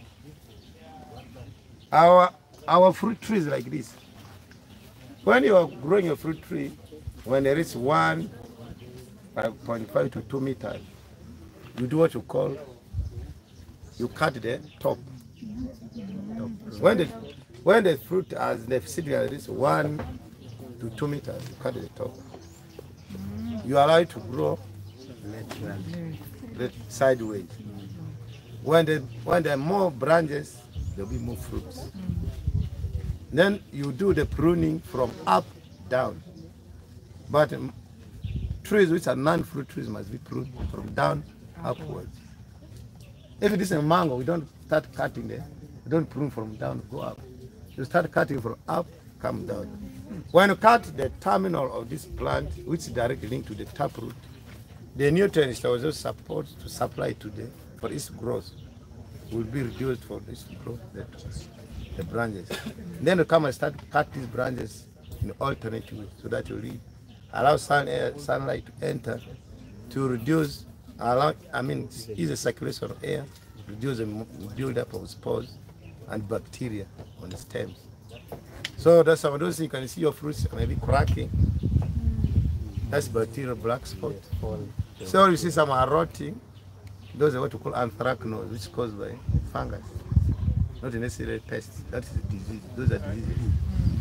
Okay. So what do I do? If you the solution, one, you do pruning. Two, you spray those trees with the fungicide. The fungicide must be copper-based. When you say fungicide copper-based, when you add it in water, it turns water to blue. That's fungicide copper-based. It helps both in fungal and bacterial attack. Okay? Yeah, that will help you see the improvement in your orchard. I've been hearing about Excuse me. Yes, please. Yeah. I have a very big doubt. Yes.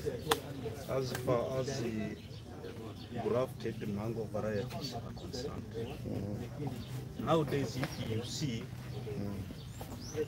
most of the varieties that we are supplied to farmers, some of them are not now producing them. Instead, they produce a lot of leaves. Even I used to see these ones of narrow on that side of the road. They used to produce fruits. But nowadays, even I think they are producing leaves. What should have happened? Does it mean that they produce fruits after a certain age? So, I need to just cut you short. When you are going to do fruit farming, you must consider first the source of material. The supply of nuts was political. It was just seedlings. I told you, Abi, you have 38 varieties of mango. When you come to buy, you don't give all 38, only give you 5. Okay? Only 5 varieties. We have been evaluating those varieties. Most of those varieties which were supplied are not even among the ones we advised people to plant.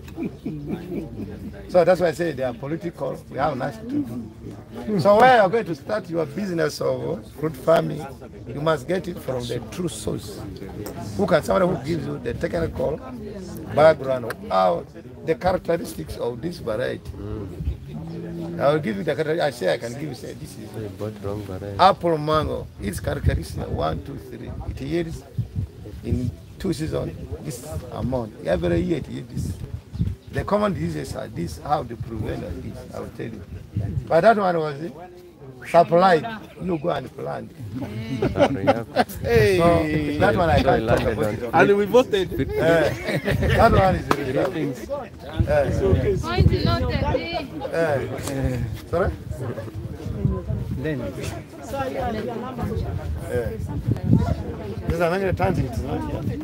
I have in the garden, but it is very sweet that children always maneuver and eat fast. Is it the tangerine grafting this one? No, it is different from this. It is bigger than this, and it's like this. In our garden, we have 3 plants, but it is the sweetest and very juicy. So when it starts yielding, children sneak and always. It's okay. All right. How about this? My name is Asiko. Baron. Baron. 0782. 0782. 07 07 25 25 90. 90. Yes. That's my number and my name. How long does it take? Sorry? The American. To start cooking. 3 years. 3 years. 4 years. There's one thing I would like. Yes, you can go on. I'm not an animal expert, but You see, First we know. I wait for that biological aspect of it. They are not this. yes. The idea of vaccinating them is to avoid enough infection by particularly Newcastle disease. And also some immunizations come with a booster of the vitamin. Yeah. There are those vaccines which are with the 07 3 4 5 861. 861. Yes. Names? Gerald. Gerald. Yes. And the other one? Iwe. Iwe. Yes. So when you do that one there, now because of their number, like our neighbor here has already big number of birds. Now, when you see them, they have started feeding well, you weigh them. You weigh the birds. After weighing them, you need to have a small weighing scale at your home. When you weigh the animal or the bird, get the average weight of all. Like maybe yours, they are 10, or maybe 200, or maybe 20, depending on the number which you have. When you get that number, you give them ratio of the feed, what we call now daily ratio. You go and buy these items like what I've displayed here. You go and buy them separately. But for poultry, I've given the formulation here, like just for what I call trial and error. Yeah. When you are doing poultry, you need maybe around 50 to 55 kilograms of this. Then this one here, you cannot avoid it. This one you need maybe around 15 kilos, the animal protein. Then this one's 2 here, you can have 20. If you have this one here, better. If you don't have this one here, you have this and this together. But when you have all the three, let all the three amount to also 20 kilograms. When you are targeting 100 kilograms. So in the process, you buy them separately like that. When you buy them separately, the next thing is you take them for milling again. But poultry, at this level here, even the young ones can eat, but the ability will become a bit hard. So you need to mill it. Mill it together. After mixing, you mill it. And when you mill it, now the next thing is now for you, now to administer the feeding. People have these ones in the market. This is powder, or what they call granule. But the pellets are better.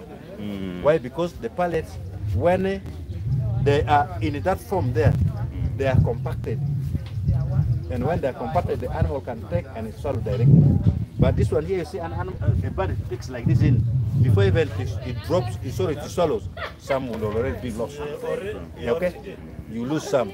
And at the same time, when you are losing that one there, it is already lost on your mouth, your pocket. Yeah. So if you can make that in that form there, it's okay. As I told you earlier, this thing comes in different forms. The dye, this is 2 millimeter. But you can have 1 millimeter or even 0.5 millimeter. Yes, depending on how your animal grows. But the key thing is now, when you know the biomass, the total number of your animal weight, now you start giving only 8%. Like when the 10 birds weigh 1 kilo, so you get 8% of that 1 kilo. 10 birds. Yes. If they weigh 1 kilo. Yes, you get only 8%. That 8% is the daily feeding requirement, not per the feeding time. So now when you get 8% of 1 kilo, it may be as little as 80 grams. That is the feed which you have to give the whole day. Just I think like this. no. That's when you are wasting. And it will directly affect your what? Pocket. Now that if I want to buy the red one from here. That is for feed. Yeah, At the moment now we have not started the poultry feed. Yeah. But I normally display the process of formulation. Yeah. We look at that is for fish. It is already for fish. Yeah, that's for fish. No, the poultry. Now you have borrowed the idea very clearly. But for your beginning, as I've told you earlier, you buy the separate ingredients like this. You go and mix them. Then it becomes ready to feed, but that one is wasted food. Yes. Don't feed the animal based on their demand. Regulate the feeding in a way that you do not lose your money. And at the same time, when they are satisfied the tendency of now spoiling, they will pick, they drop down. They'll pick, they drop down. As if they're looking for a better feed, but it's the same thing. Yes. Yeah. So may I have a sample of this one? Small.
Most of our animals are carnivorous. Both land and animals.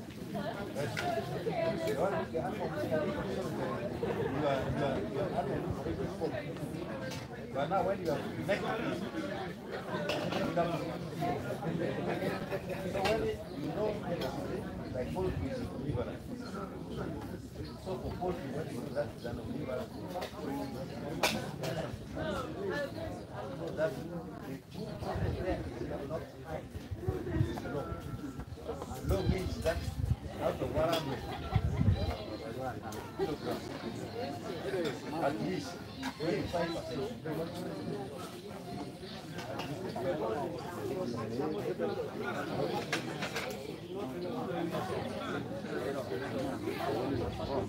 Then after that,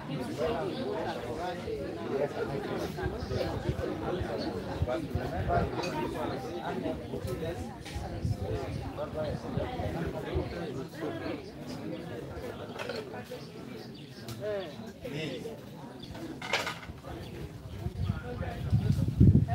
because the communication which has gone home that is in some danger, somebody has attacked.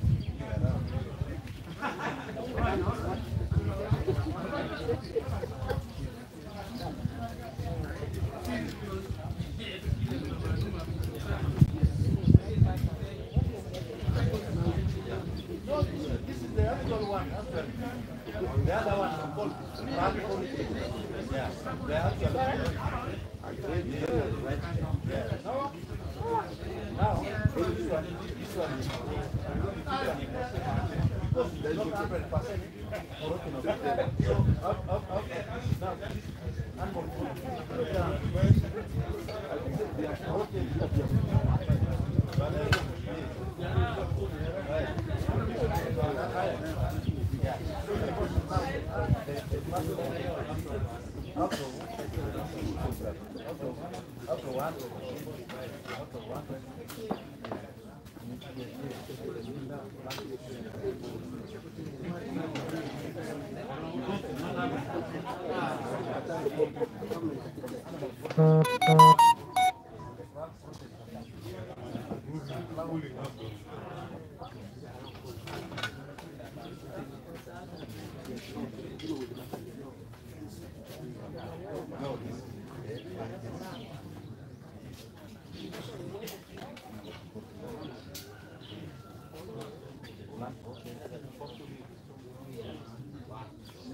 these animals, you have not taken water protein. Yes, I said plant protein.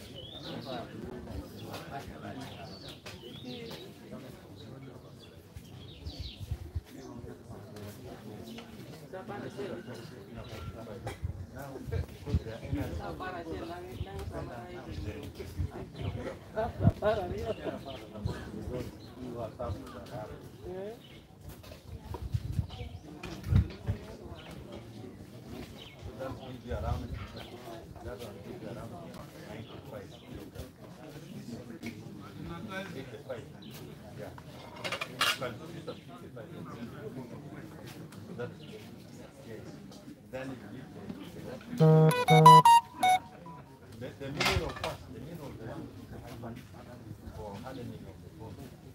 Here,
I love it.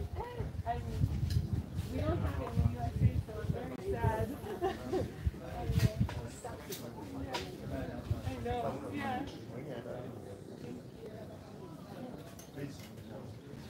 Yes.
palm oil.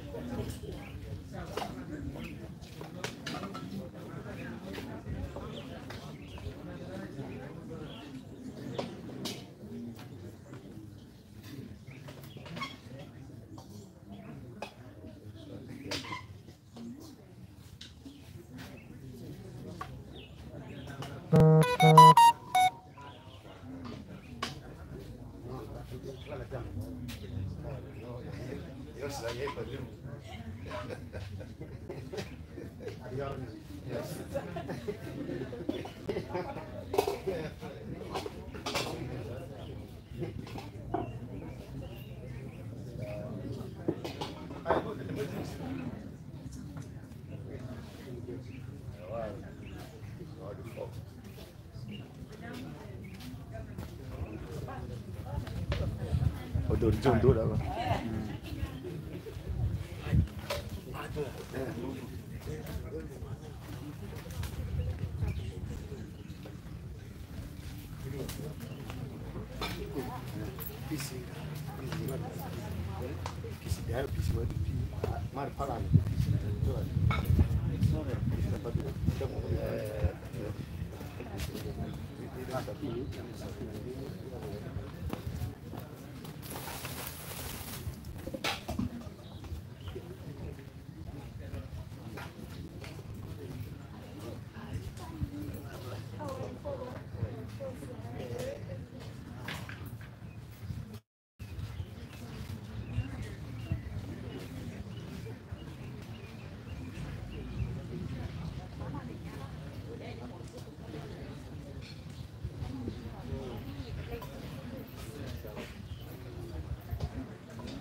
like that now, between you and Anna to negotiate. How? Everybody wants to go away.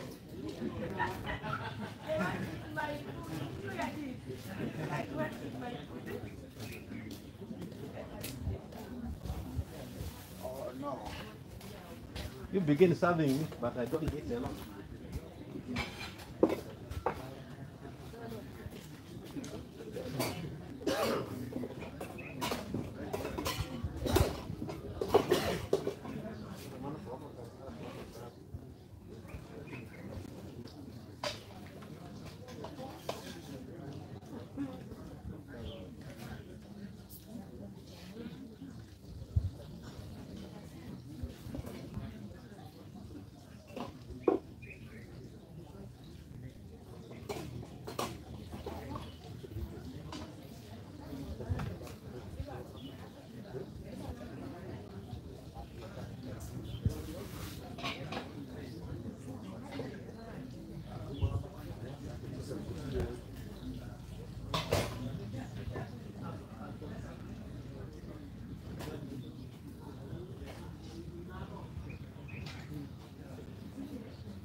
Hey,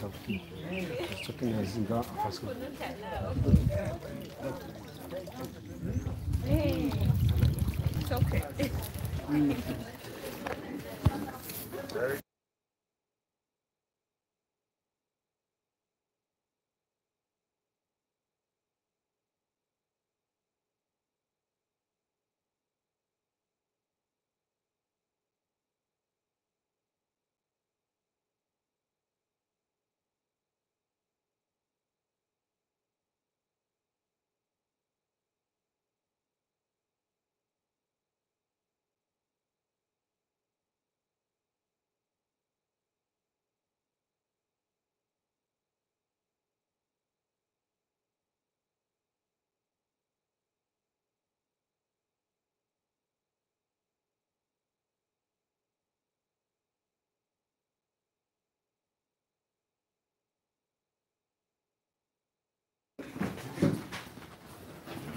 Members,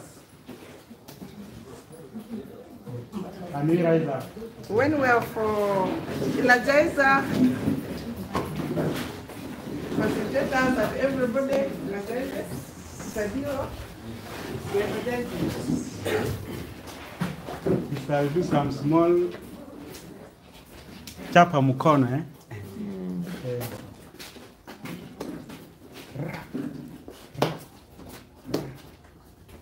One man has to love. One man has to love Uganda. One man has to love. One man has to love Uganda. Then we continue up to 5. Eh? I know 10 will take long. Okay. So let me demonstrate again. Eh? One man has to love. One man has to love Uganda. One man has to love. One man has to love Uganda. Two men have to love. Two men have to love Uganda. Two men, one man has to love. One man has to love Uganda. Then up to 5. Okay. All together? Yes. Okay, start. 1, 2, 3, start. With love. One man has to love. One man has to love Uganda. One man has to love. One man has to love Uganda. Two men have to love. Two men have to love Uganda. Two men, one man has to love. One man has to love Uganda. Three men have to love. Three men have to love Uganda. Three men, two men, one man has to love. One man has to love Uganda. Four men have to love. Four men have to love Uganda. Four men, three men, two men, one man has to love. One man has to love Uganda. Five men have to love. Five men have to love Uganda. Five men, four men, three men, two men, one man has to love. One man has to love Uganda.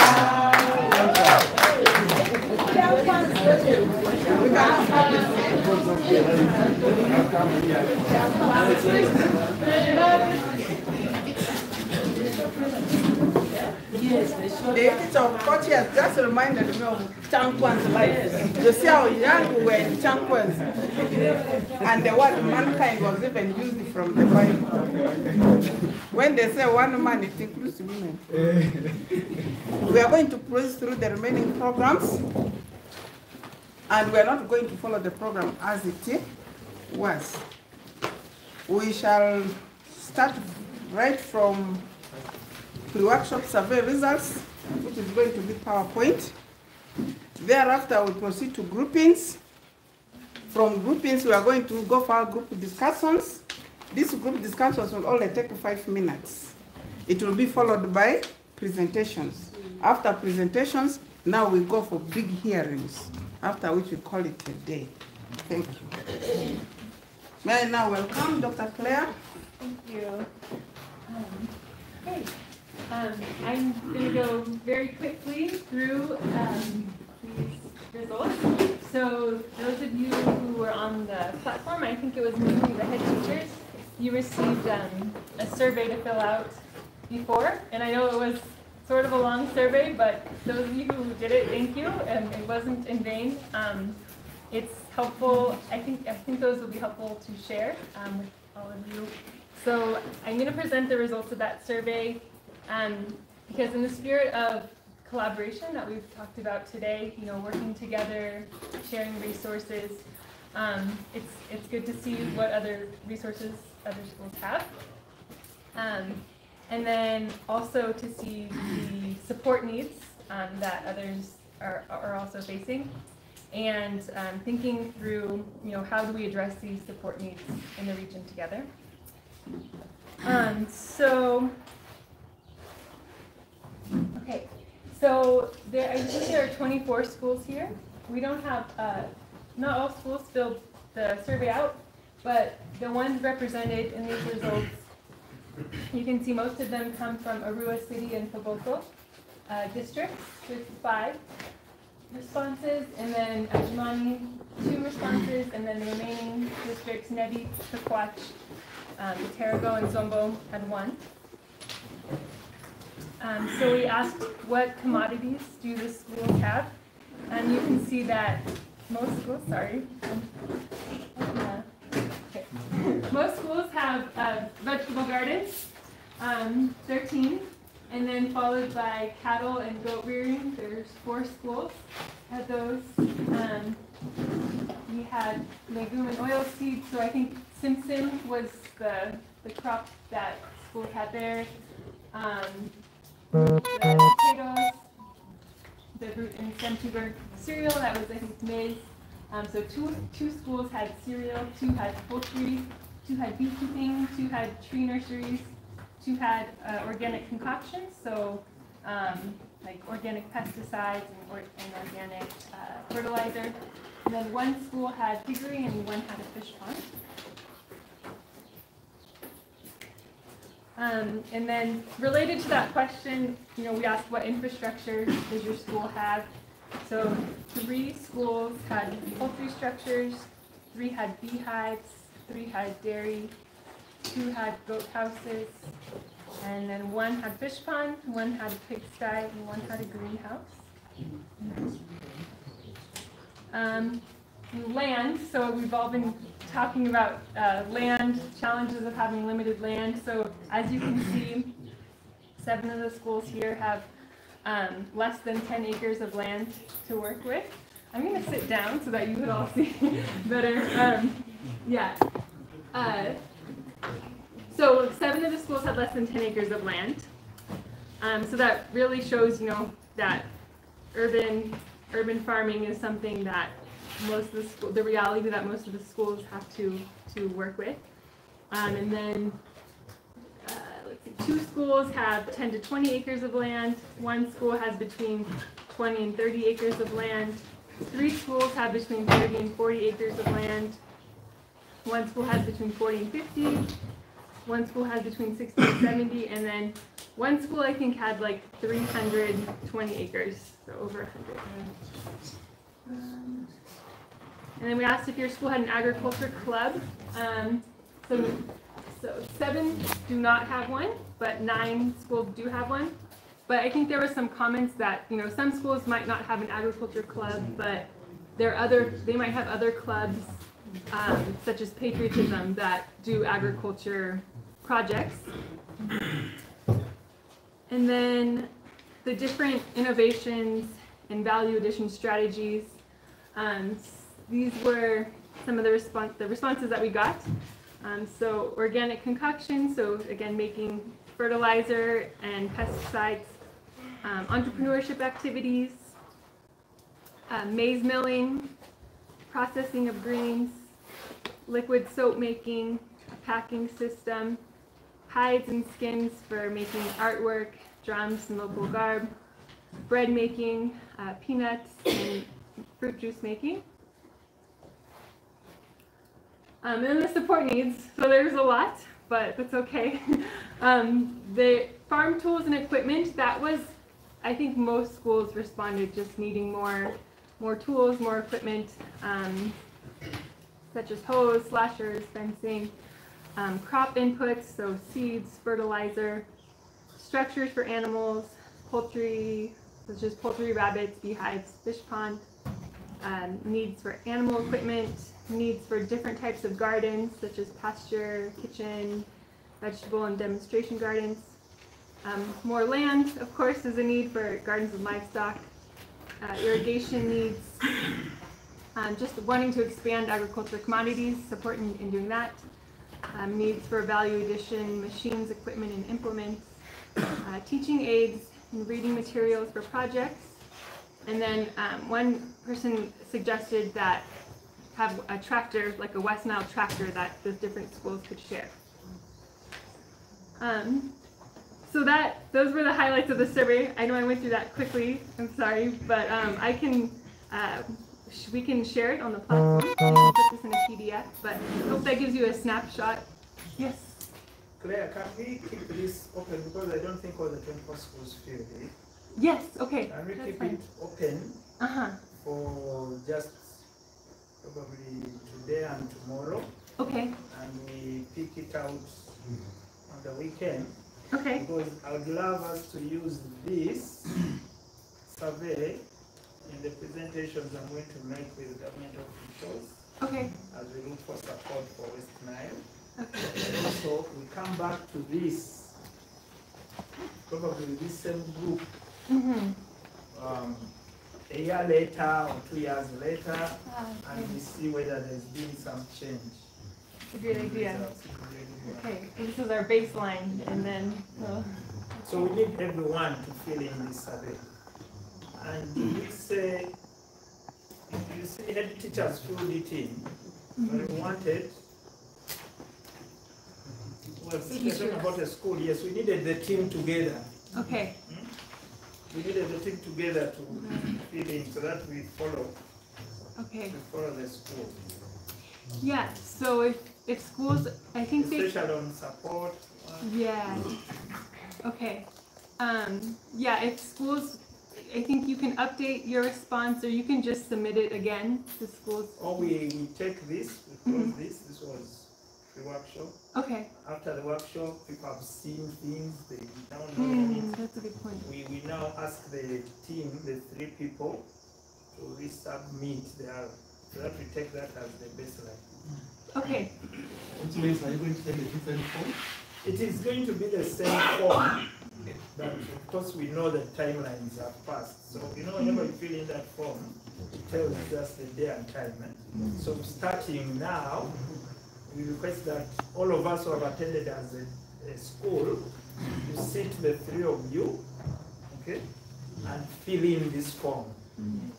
Fill in this form so that we can capture now, after this exposure visit, especially when we talk about support needs, we should be getting a better, picture of what you think your school needs.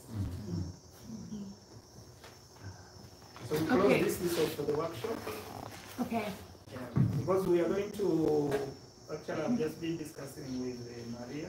It looks like CRS wants to sponsor the Acholi group. So we'll also go into Acholi with the same workshop. Okay. And we'll also do this. Okay. But then we also, after we've gone through it, we'll also do now a baseline for them. That as a region, the 2 regions, we now move from today, because I hope the action plans we are going to discuss is what you plan to do.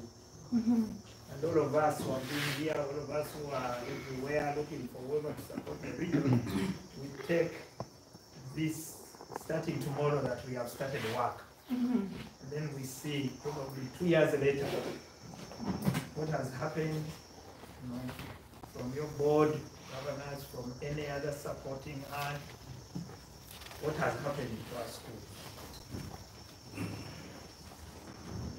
Sounds great. That's great. Okay, thank you.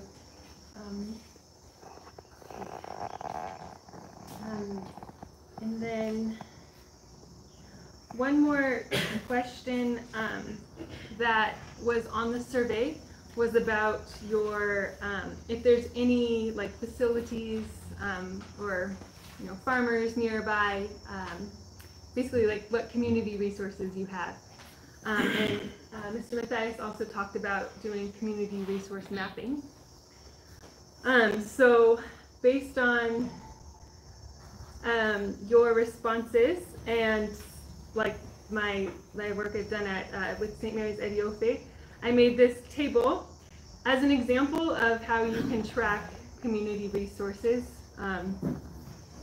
So, I wanted to just show you this format and kind of get you thinking about, maybe having one or two or multiple teachers that can be in charge of maintaining some kind of community resource mapping spreadsheet like this one. So for example, having, so we can have a section for the schools. Oops, sorry.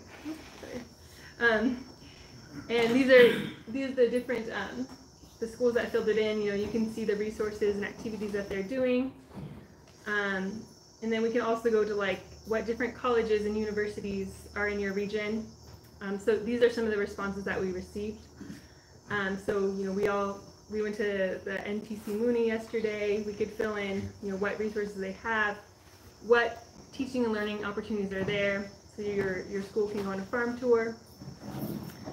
What are the requirements to visit? So is the tour free? Is there a cost? You have to contact somebody in advance.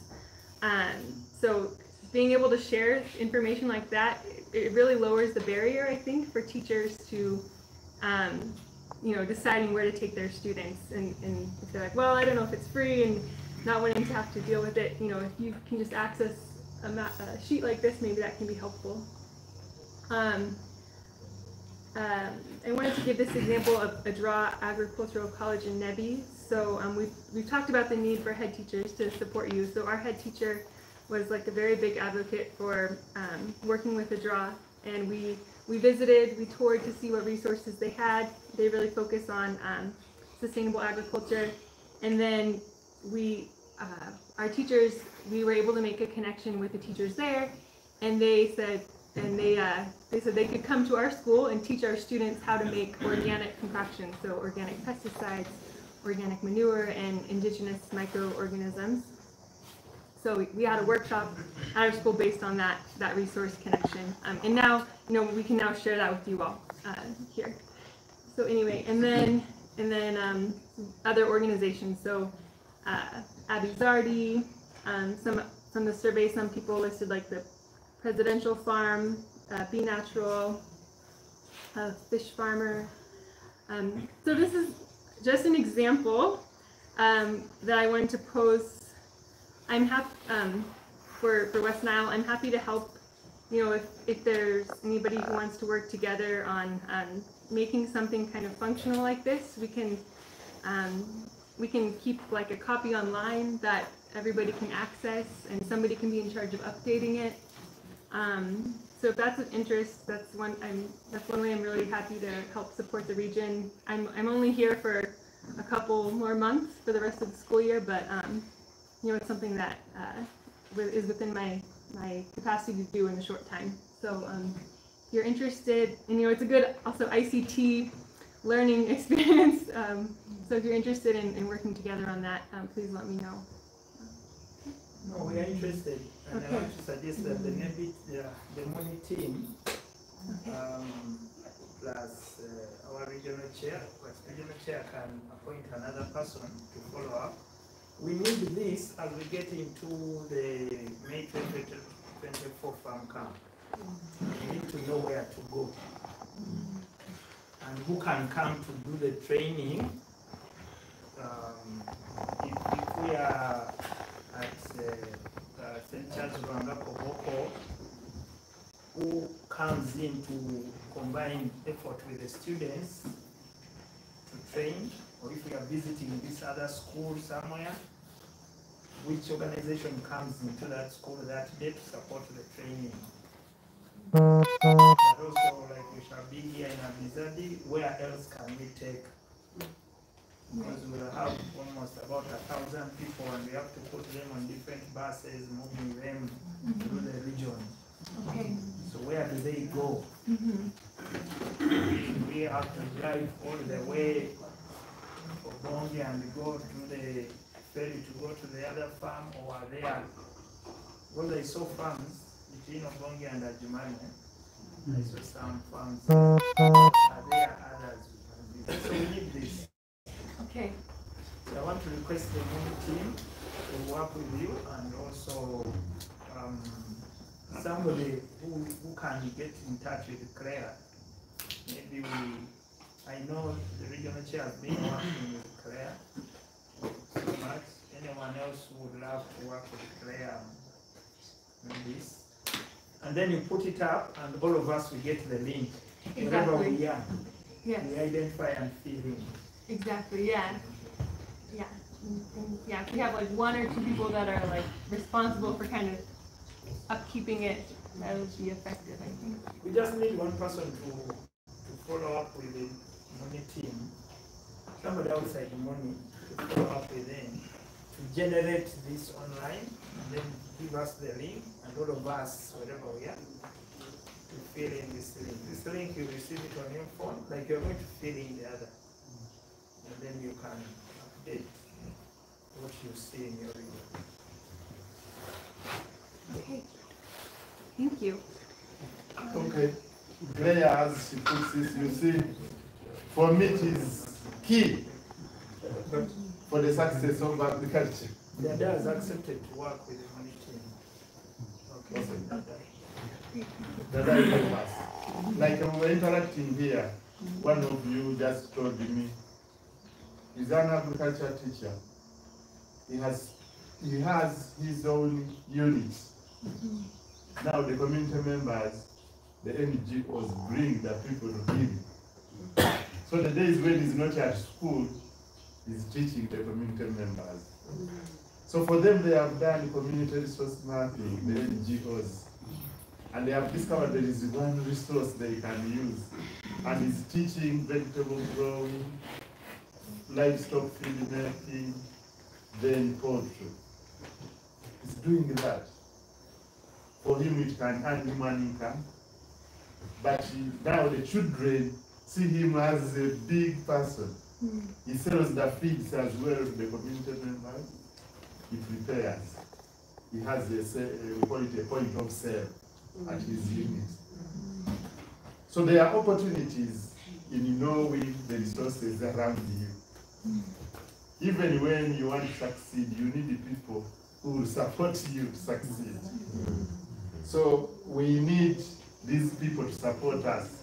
Do we know where they are, where we can find them?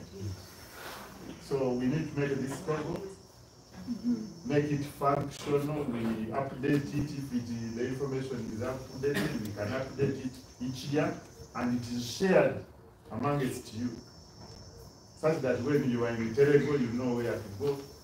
When you are in Adjumani, you know. When you are in Zombo, you know where to go. Because I see on the Akata platforms, the teachers asking, tell me the phone number of somebody at Kabadon. Or tell me the phone number of the person who is organizing the Ginger Agriculture Show. You are asking that, but that information should have been in your handbag at the beginning of the year. Such that when you are, if you want to plan to take their students, you know how much to tell the parents to contribute. Where in advance, such by maybe if the agriculture show is in July, you know in his first term, you have contacted the people in charge, and the figures are known, transport you know, and so on. So let us see how best we can actualize it and use it. Head teachers as well. Which head teacher has a bus that you can use for your school to do some field trips? It can be information that is useful for all of us, leaders and the teachers of agriculture. But also I think finally we shall need to see your schools coming up here with what we can learn from them, what the committee can learn from them. And we will use that also as an evaluation at some point to see where can people go in school to learn what. So the synergy is that if you decide each school of you specialize in an area and we say you are known for that, and so in the whole region, for you become that this is our cutting edge, our selling point in this region. We want to be the best in this. But we can do the others in small bits, but this one we want to excel. So also that one can be your marketing point to get more students. Because that is your difference you can make on the learners because you are good with that. Yeah, so we need to see how do we change ourselves, we change the communities, we change the region. And each addition you make makes a great impact. So we need to do that resource mapping. If you know somebody is doing it well, maybe instead of spreading your resources so thin, you say, oh, I will get that one there.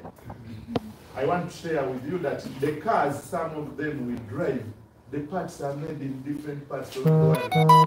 But when they assemble, they will say, Renault is coming from maybe France or where, Ford from America, but the parts, even the carpets are made in Morocco.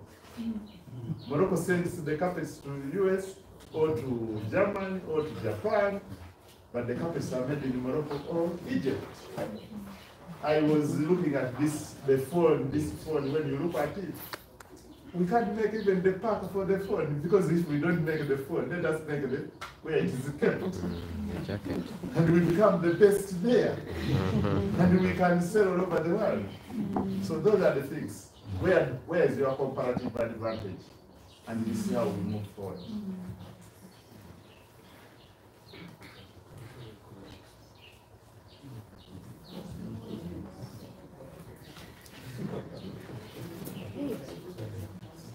Thank you.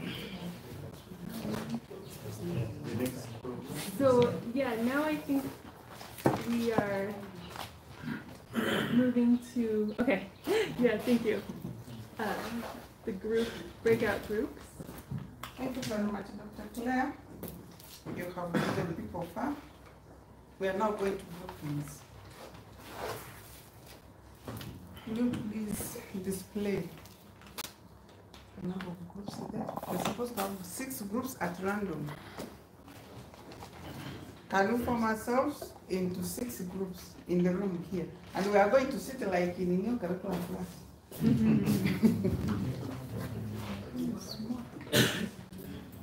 Can I give you the numbers? Can I guide on a group formation? It will be good if we want that now, random selection. We are going to count ourselves. Okay? Numbers. Numbers, yes. Shall count 1 up to 6. And when you say group 1, you are number 1.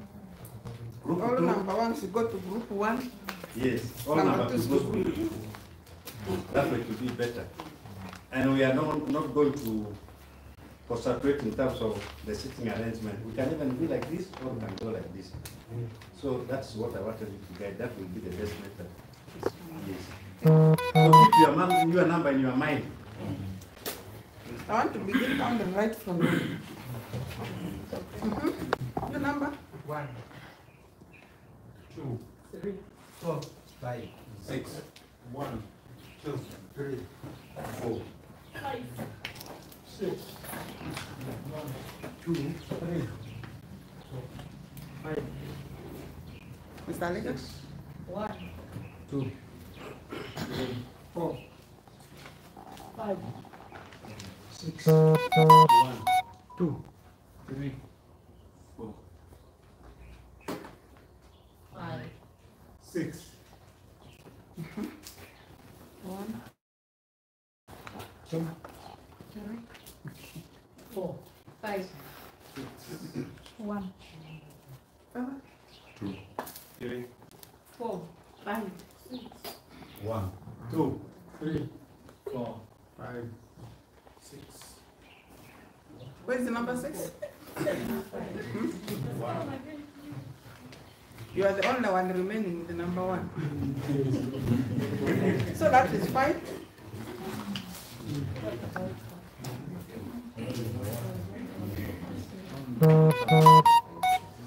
Can we have number 1s here? Number 2? Number 3? Number 4, 5 in the middle, 6 there. Go to the right,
What is this?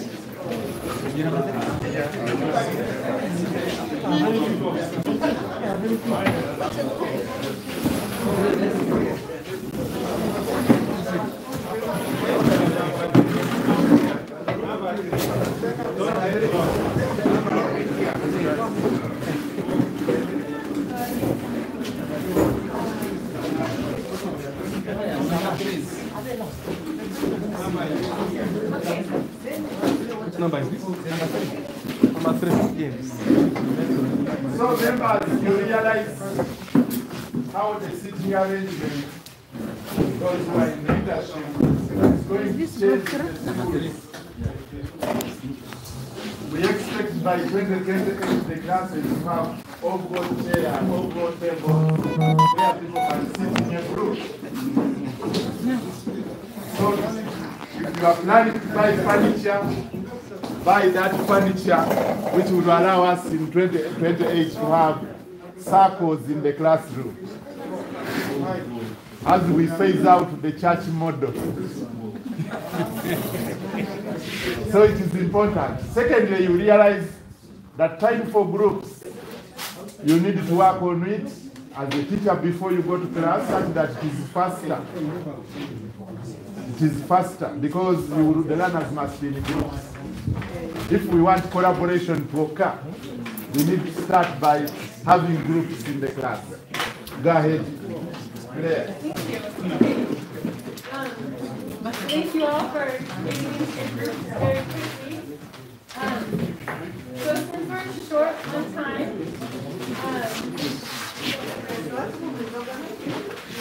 since we're short on time, originally we had wanted to go through all those questions on your sheet.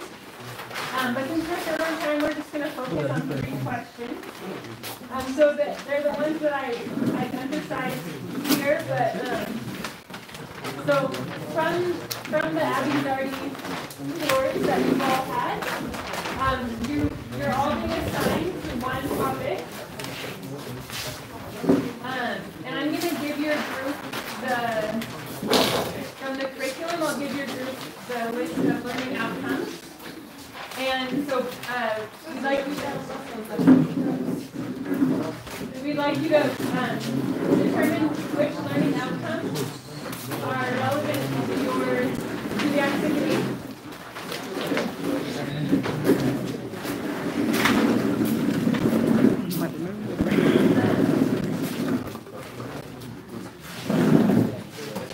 And then based on learning questions, you can answer these ones highlighted here. So the second bullet, how does the demonstration?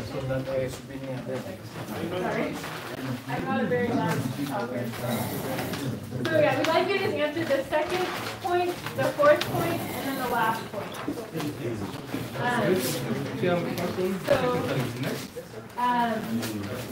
You all can get started, and then we're going to go. How long do they have? Okay. About time for this group discussion, we are going to take 10 minutes. Then for our presentation, every group will do 3 minutes for presentation. Thank you very much. You are well. The question is what is the Okay, sorry. So, and the questions which are highlighted. yeah, so you all have the list of questions, but we're only going to do 3 of them. So the second point, the fourth point, and the last point. Yes. Okay, I'm reading the question. Listen. How does demonstration address the lower secondary school curriculum learning outcomes using practical methods? You have gone through a number of demonstrations. There is a question paper maybe we can send to you. But there is a question which says, how does the demonstrations address the lower secondary school curriculum learning outcomes using the practical method? And yesterday and today I've gone through a number of demonstrations. How does it address the learning outcomes? They're each assigned one topic. So they're here. So you go to those who are looking at the pasture paddocks and the pasture management. You got the learning outcome and your experiences from the demonstration. You see the learning outcome. If you are in the goat layering group 3, you will be looking at that. Group 4, vegetable growing. Group 5, livestock feed making. And group 6, fruit crop production. So the group 1, which is apiary. Yeah, so for them, I'm going to give you apiary, you are going to be given a special learning outcomes, group 1. Group 1, you put up your hand. So for you, your learning outcomes are coming.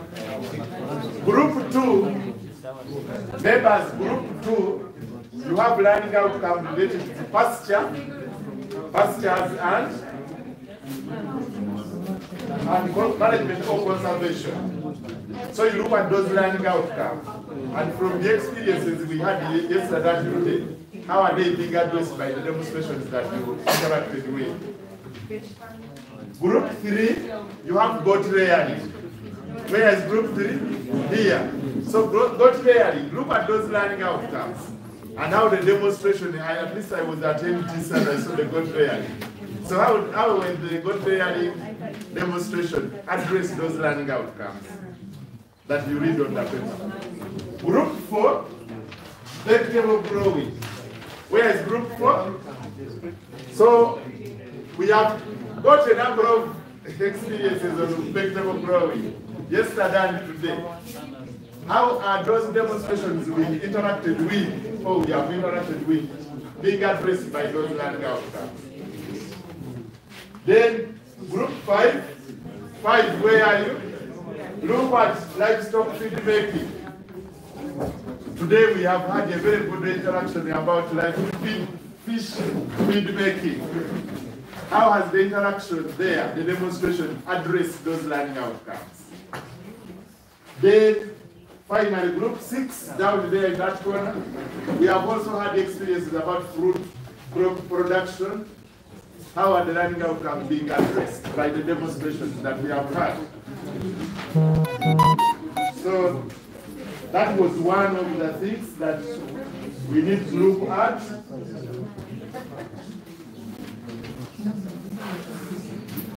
Yeah, the question.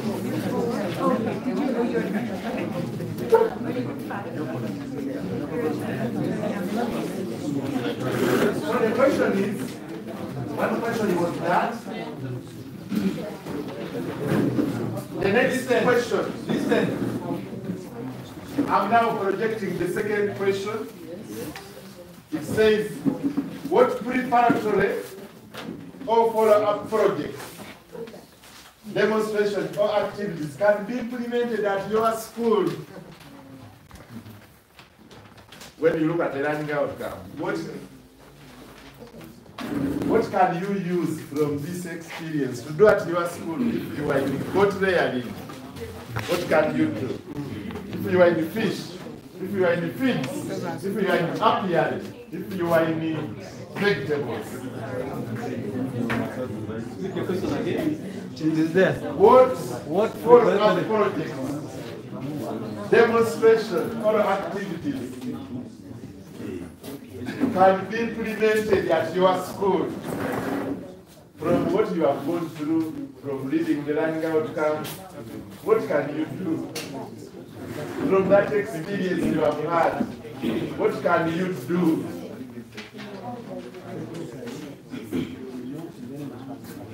They are all there, we are just using them.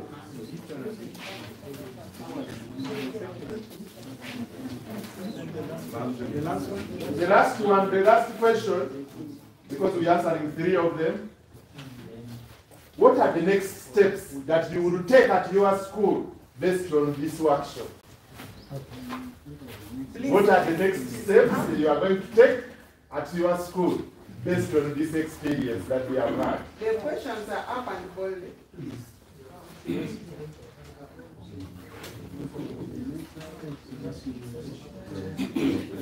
The last one is very easy for us to answer, so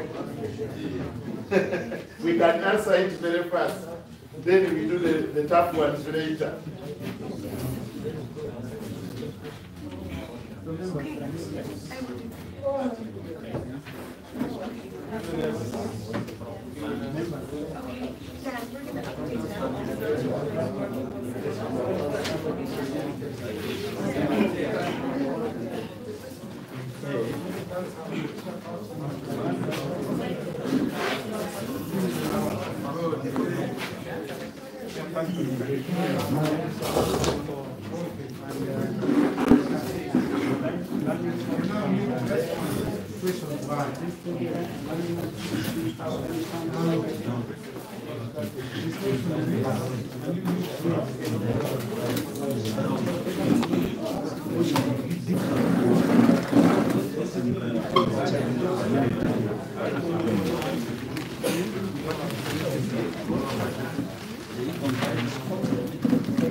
It is 3:30.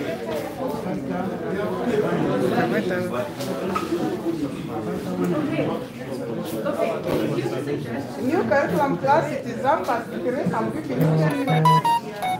What the past through, we can talk about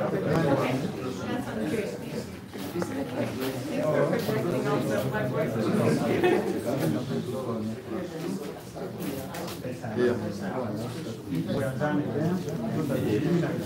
Now let us come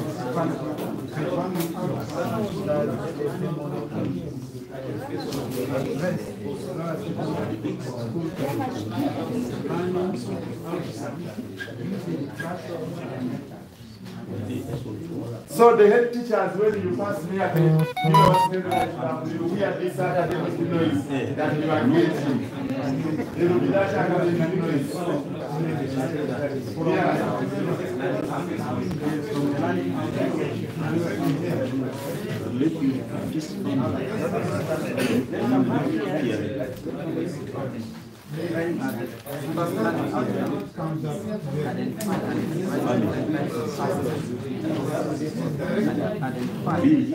and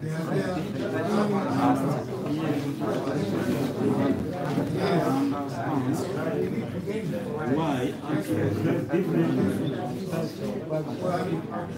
happy?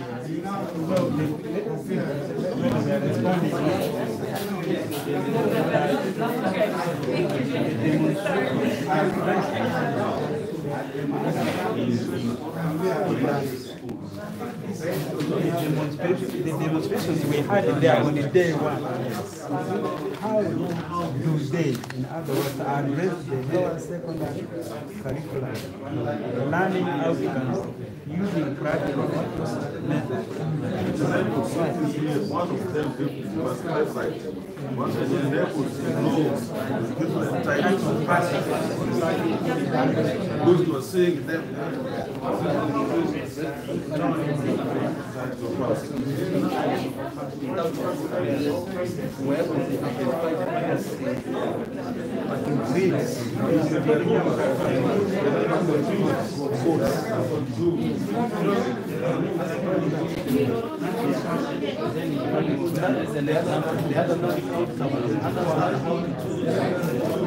Go to read for that.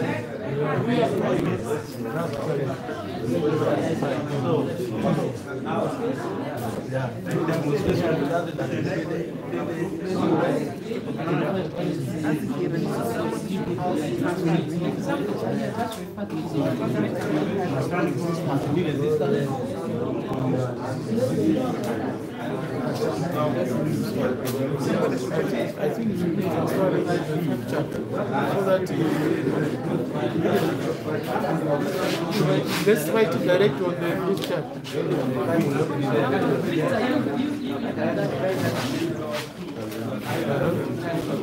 So I'm writing here, then you write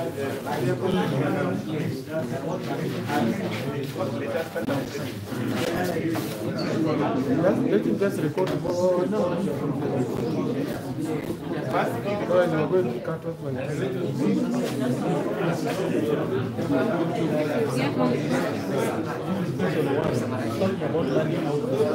how does demonstration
Yes,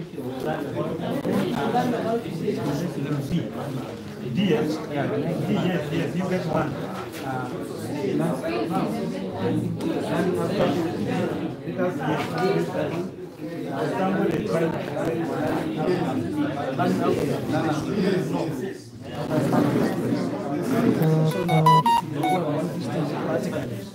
What do they benefit from it?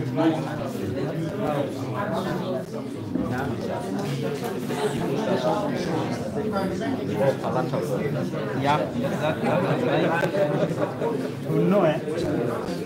Yes, because you see, because this is unselected.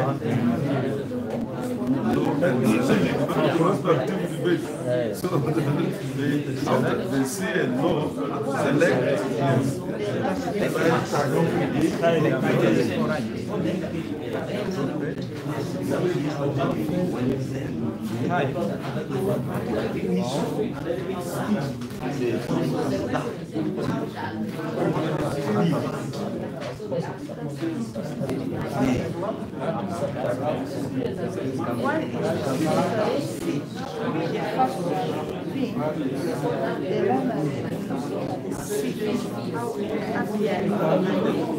how an apiary farm looks like. That is the first thing. The setup an apiary farm. That is the first thing.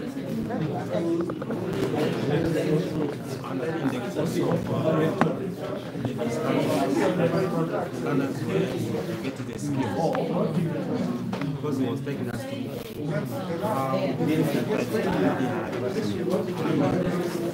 so some of those skills, not necessarily the generic skills, but the selected ones.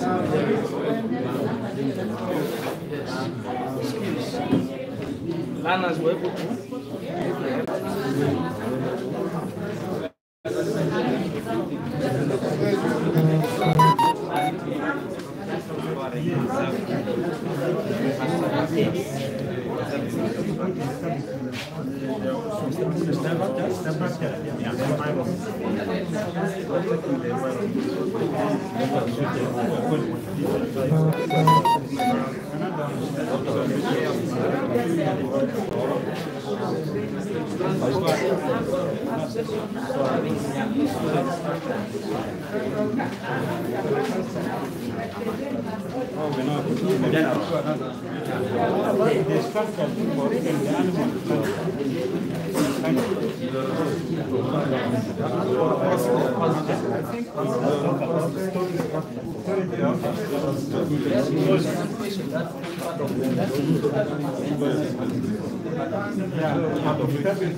This is the symbol for storing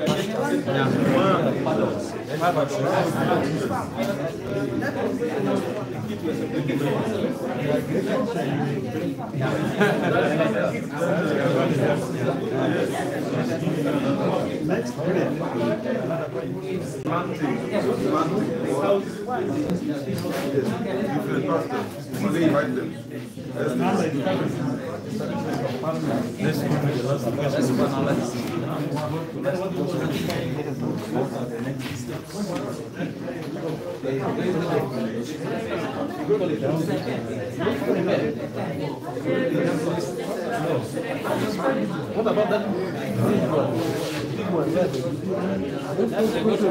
The goat house. We also went on that aspect. We saw the structure for the goat house. They recommended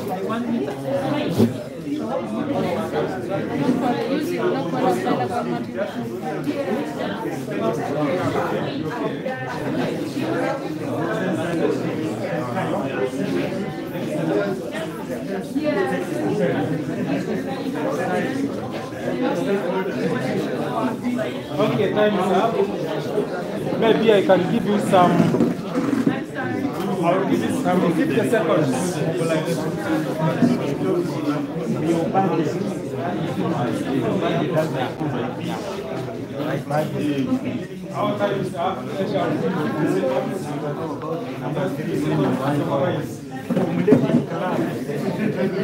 That's what we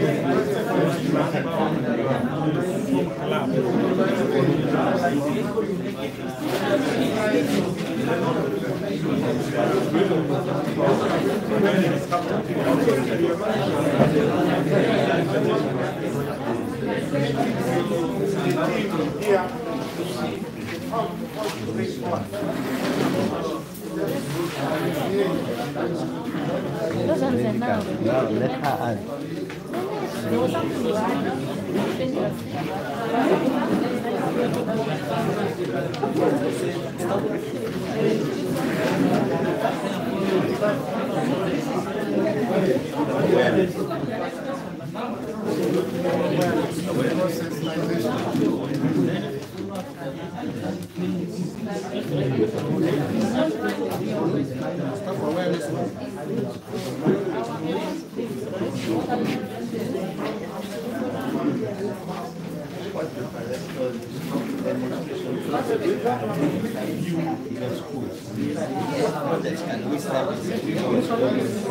In line with our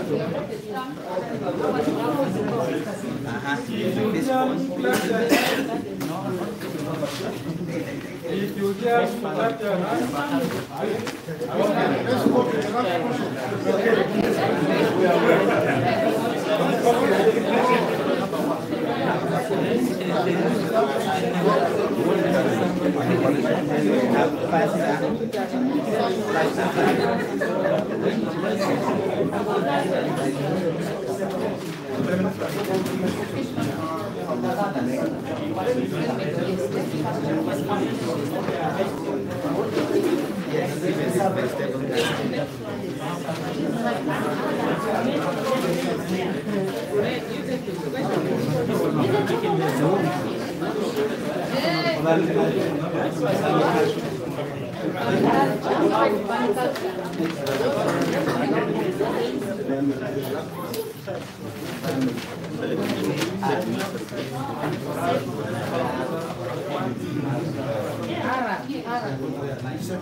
because we are talking the other bit. Now this side we are.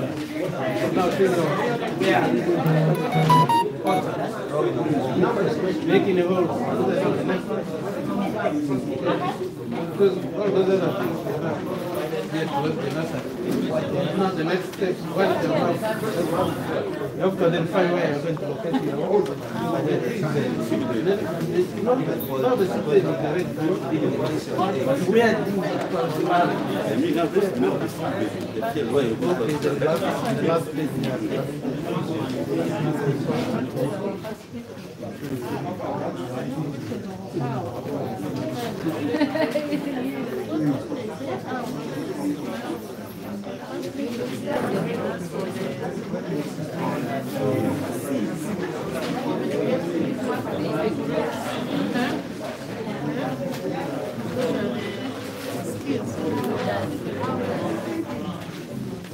The first question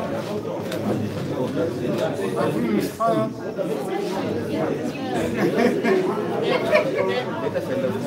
No, that's okay.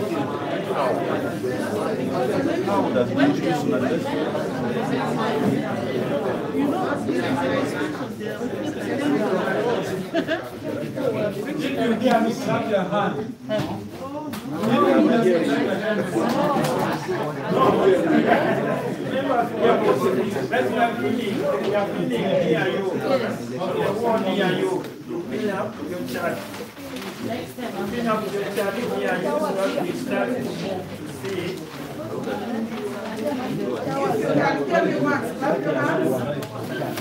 If you can tell me once,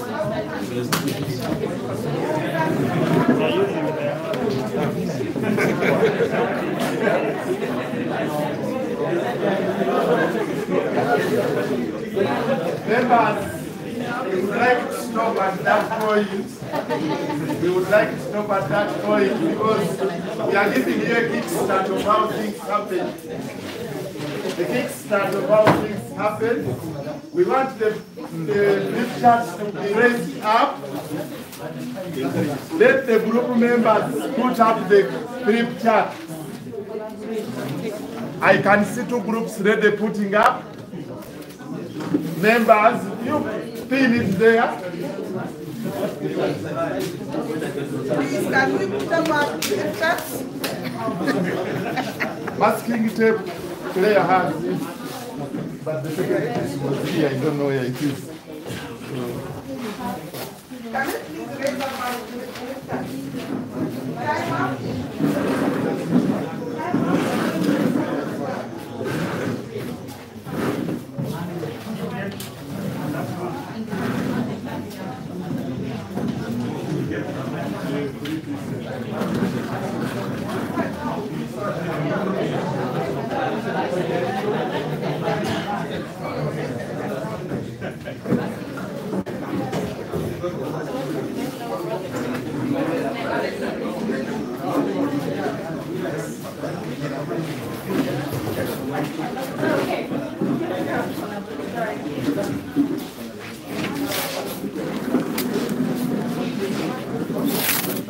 Members, we would like to see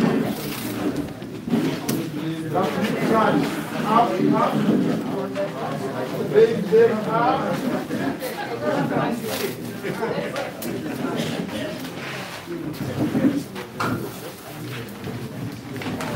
We are not moving too well.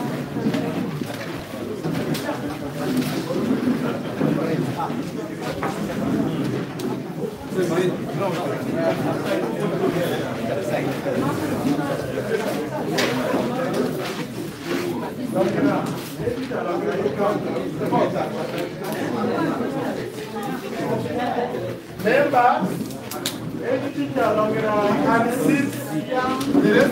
Most of let us sit. There are teachable moments here.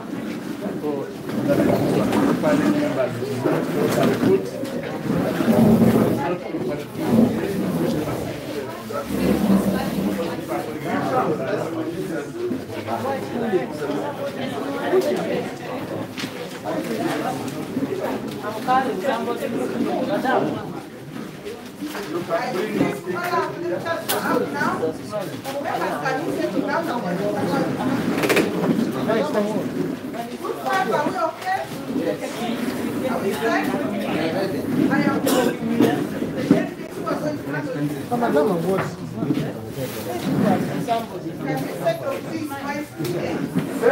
Settle members, and we have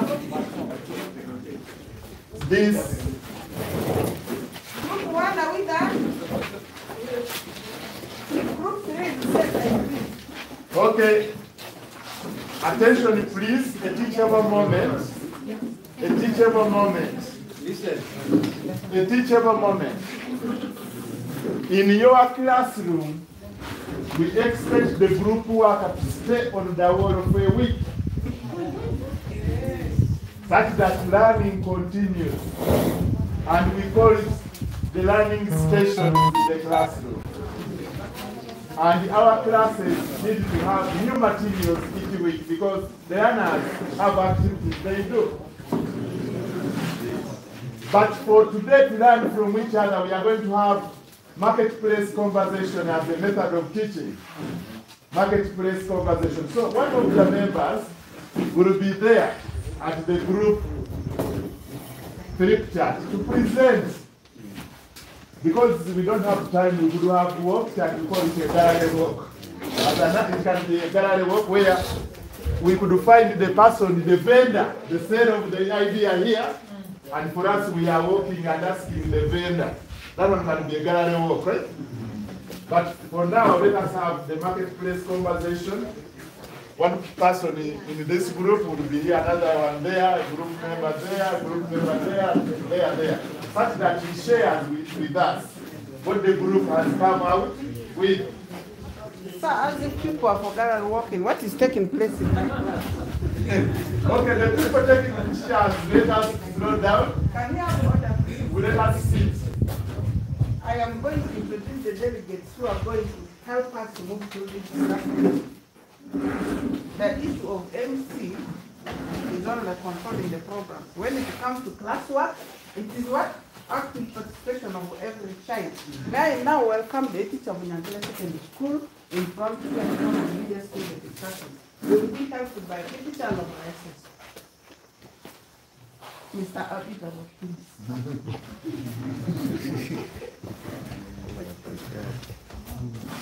You cannot have any clapping for him,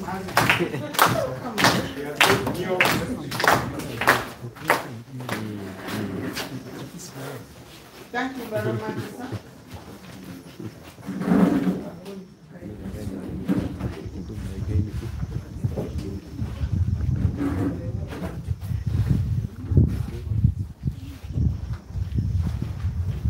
Thank you very much, our MC, our officials present.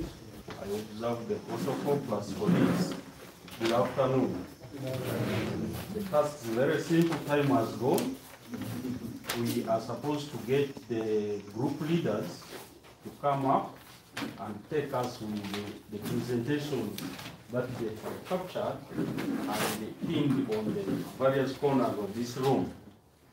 And we are not going to follow the order of numerical arrangement, so I'll just speak from one point to another. To the best of my knowledge, the group number 4 was faster to place documents on the wall. So can I request the team leader, the presenter of group 4, to go where the wall hangings are and take us through in the presentation of... Is that your group?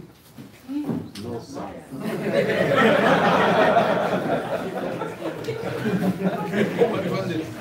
So, much as members are saying home advantage, but let me start away from home and I will finish at home. Thank you. Okay. Good enough is that the one going to present is my Agric teacher.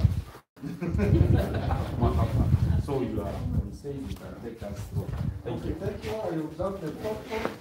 Some time. Number 4.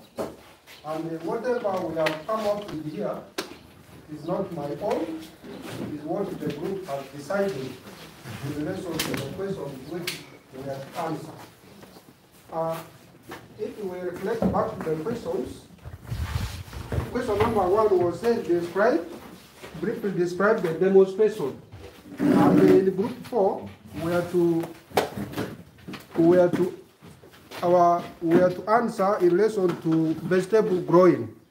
Our demonstration is preparation of organic pesticides and fungicides using local available materials from plants and animal products. Those who went for the demonstration, in the preparation of organic pesticides, you have to use under animal products an egg where you only extract the yolk. Then under plant products, you have to use cooking oil, sunflower oil. Then you have to dilute those ones in water for 5 minutes.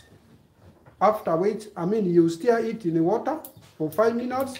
After which, you dilute it in 20 liters of water. Then after which, you spray. Because of time, I'm not going to go into the details of how many cooking oil do you need, how much do you need, those kind of things. Members, I want to, another teachable moment. We are training people to become democratic using the new lower secondary curriculum. And he has said it well, that he's making the presentation on behalf of the group. We want the MP of Terego to go and represent Terego in the parliament where it starts from the classroom. It starts from the classroom, and he has done it very well, that he's representing the group. And he's only reading what is there, so he's not even adding, he's not adding anything. So continue. Some adding because animal products have not been mentioned here. Okay, continue. I'm supplementing. Now, after getting those products. In your demonstration, you are going to use this one to spray your pesticides and the fungicides against destruction on your vegetables. So that's how the demonstration is going to solve the problem of the pesticides and diseases. Pests.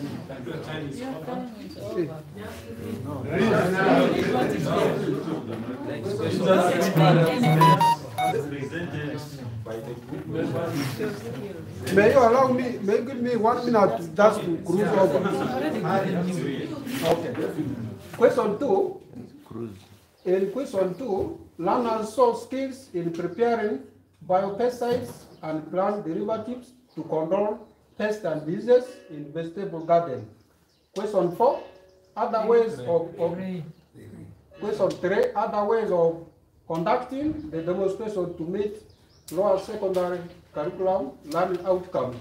So there the learners will use irrigation methods, mulching, staking, pruning, soil sterilization, where you are going to boil water, then you spray the water on the beds, then nursery bed preparation and management, then harvesting, after which somebody will be able to use post-harvest handle methods to preserve before selling.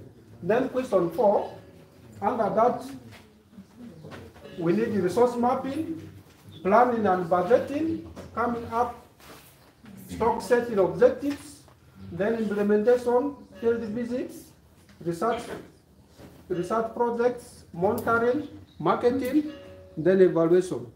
That was what the group came up with. Thank you. Thank you very much.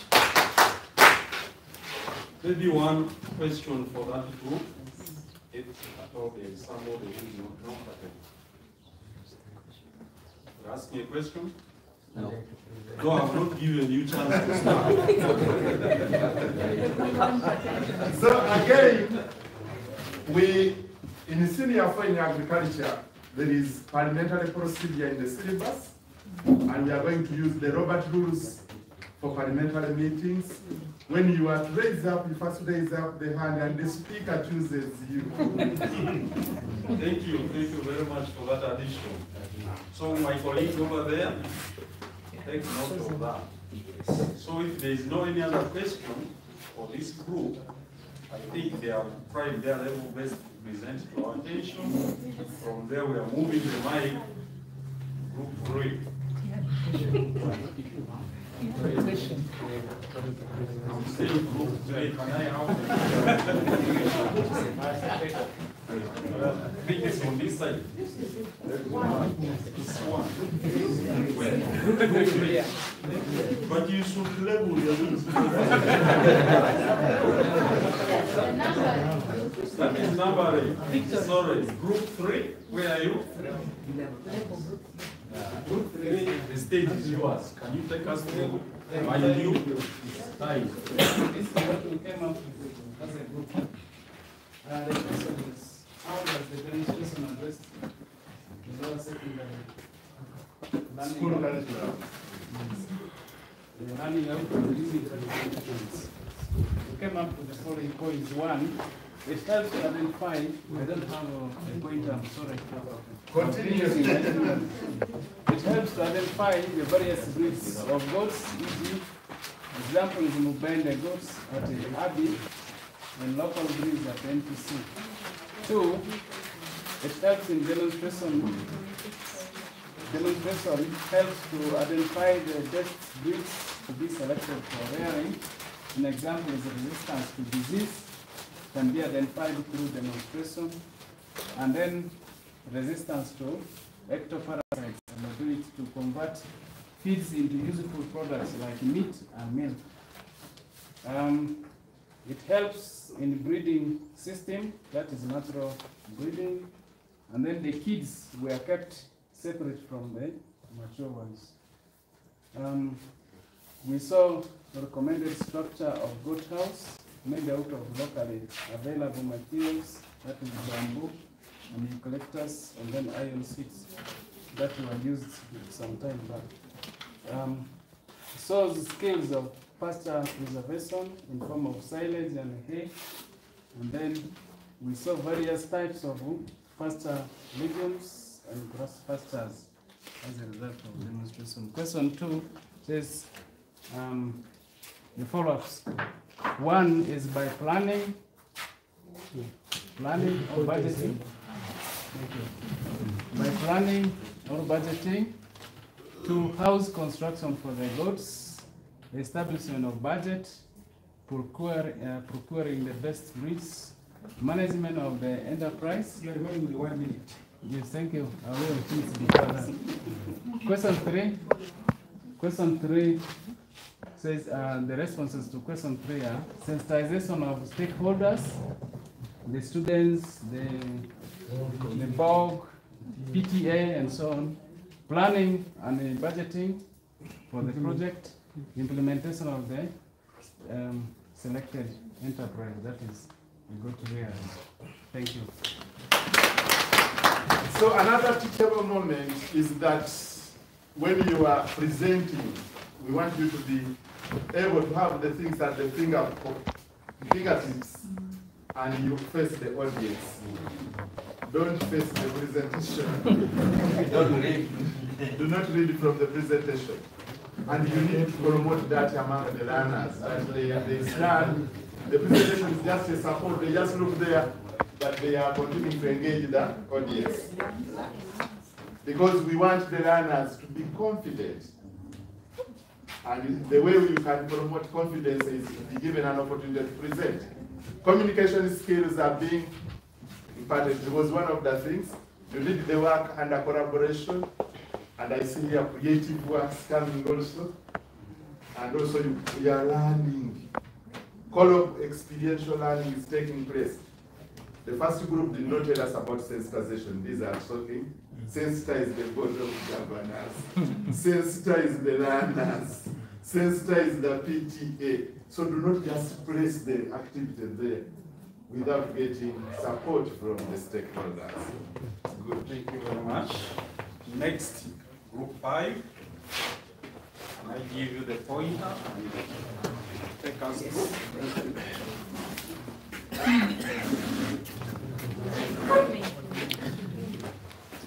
The gallant listeners in your various capacities, this is a presentation from Group 5. I think the work is just clearly written there. Straight to the question, the solution. The enterprise identified is fish farming. We are addressing the challenge or the task of feeds. We are trying to demonstrate how important, in fact, we are trying to come up with how the demonstration skills practically can enhance learning in learners. So these are the points. One, it helps learners to know the range and types of fish feeds. So there are various ranges and types of fish feeds, ranging from proteiners, carbohydrates, vitamins, pellets, water, alkenes, and oils. So all those are the skills that they can learn to actually make it up. Helps in identifying the local feeds available. So there are locally available feeds that the learners can be able to make, but rather than the commercial processed feeds. So here they are able to learn the skills of incorporating the locally available feeds that they can make it available to the fish. Helps in balancing the feeds. Balancing skills, the feeding is in rations, in portions, in calculations that the learners are able to comprehend, and once they go back, they are able to do these calculations. And then we have the measurement skills. We have the weight scales, the kilograms, whatever additives you are trying to make it up, to make it a complete feed. So all these ones will make the learners practically comprehend, so that they are able to go back into their communities and transform. B, which is our question 2. Here, question 2, we have looked at self-sustaining enterprises. Self-sustaining means that, thank you, man. Self-sustaining means that as this project is going on, it must not die.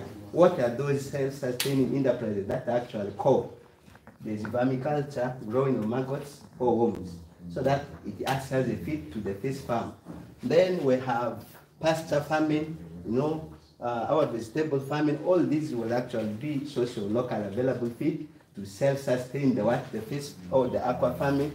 Then the poultry farming, you know very well that even our fresh egg, break it, leave it there in the pond, the fingerlings will be able to suck and develop, and they get their nutrients just from the what? From the poultry product. Lastly, we are talking of the amendments. Your time is up. Yes, just 1 second, if you can. Amendments, much as it looks as a repetition, but they are clearly seen. Thanks. Thank you very much for being courageous. Asante sana. So, members, another teachable moment. We are training people that if you have only 3 minutes to speak to the minister, you must speak a volume of words in the 3 minutes.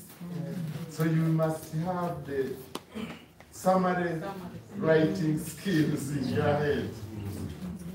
And when I went to FFA in the US, they called it impromptu speaking. They give you a topic, you have read a lot about it, but summarize it in 3 minutes. What are the key ideas that you want to deliver? It is key. And it is the competition starts at the local level. You go to the, what I call the county, the region, then the state, then from the state, the nation. And they give you an award for being the best in each of these speaking styles. And it is done in agriculture. So we would like to see, how do we do them? We cannot do them at the beginning, but I know the future.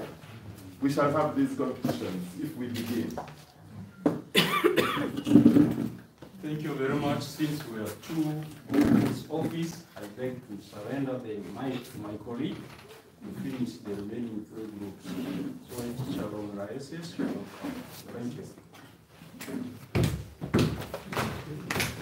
Yes, thank you, everyone. I will cover group 4, group 5, group 3. So let's move to group 2 to give their presentation. You're welcome, sir. Okay, thank you. Okay. Good evening, class. In the interest of time, I want to be within the 3 minutes. I believe we had the same questions. So the responses the group has come up with are in relation to our topic, which is pasture management and conservation. So for question number 1, these were the responses of the group.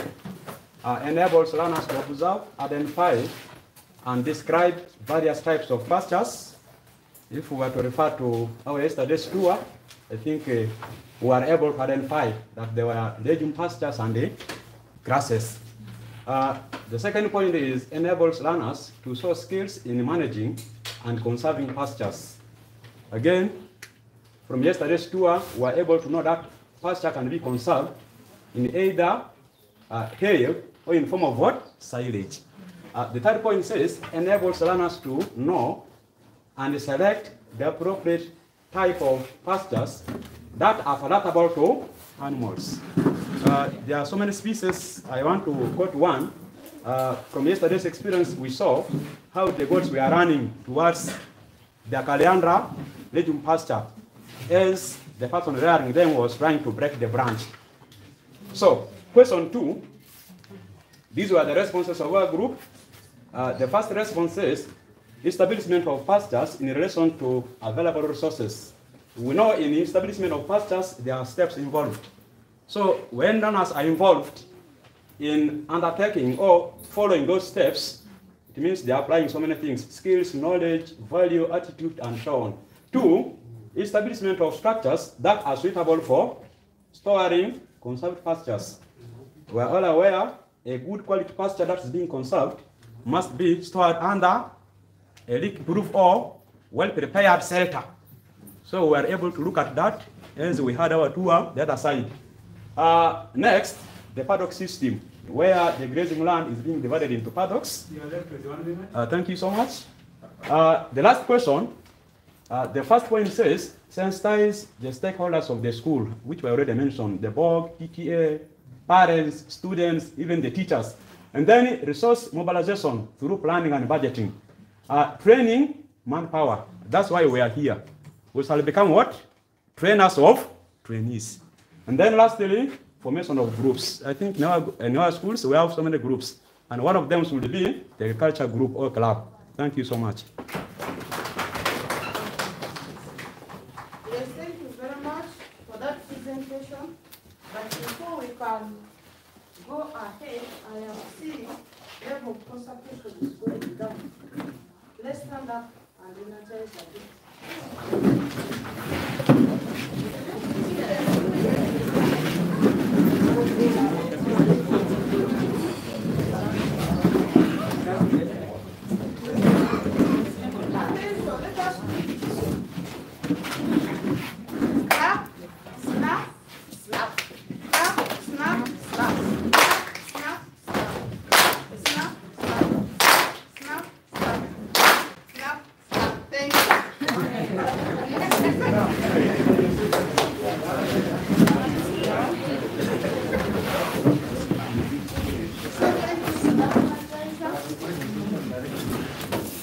Let's now move to group one. Okay, protocol being observed. Group one. Members presentation on apiary. Our dear learners, you're welcome. We start with learning outcomes. One. Okay, we said learners should be able to know and understand terminology relating to apiary farming. Then B, understand why apiary farming is important in schools. C, know how to select apiary sites, appropriate apiary sites. Then D, understand how the beehives are constructed. Those are the learning outcomes we have come up with. Then question 1 requests how these demonstrations or those practical methods for the demonstrations address the issues of lower secondary curriculum. So that means there are challenges that learners are experiencing, and through these demonstrations they address the following.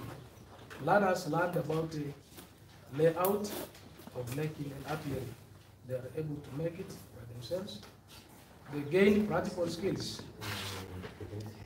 They have developed self-reliance among the learners.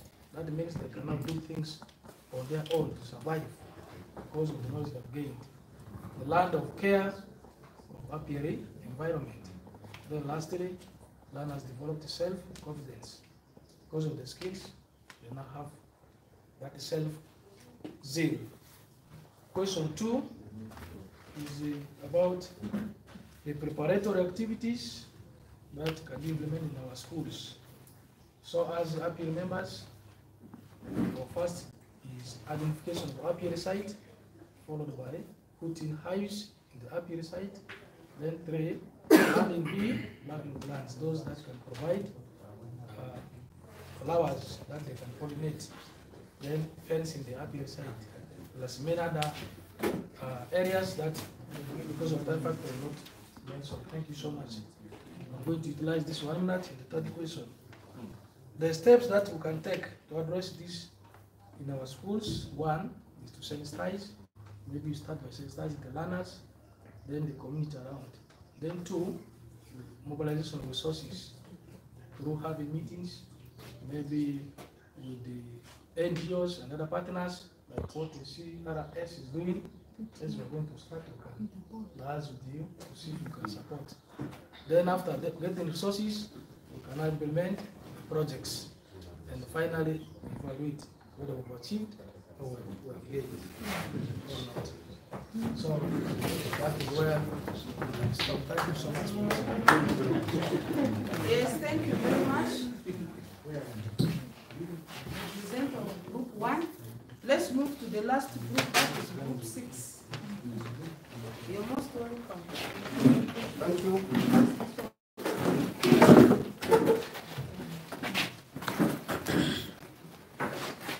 Protocol observed. I'm representing Group 6. We had 3 questions. I think they are well highlighted up there. First question.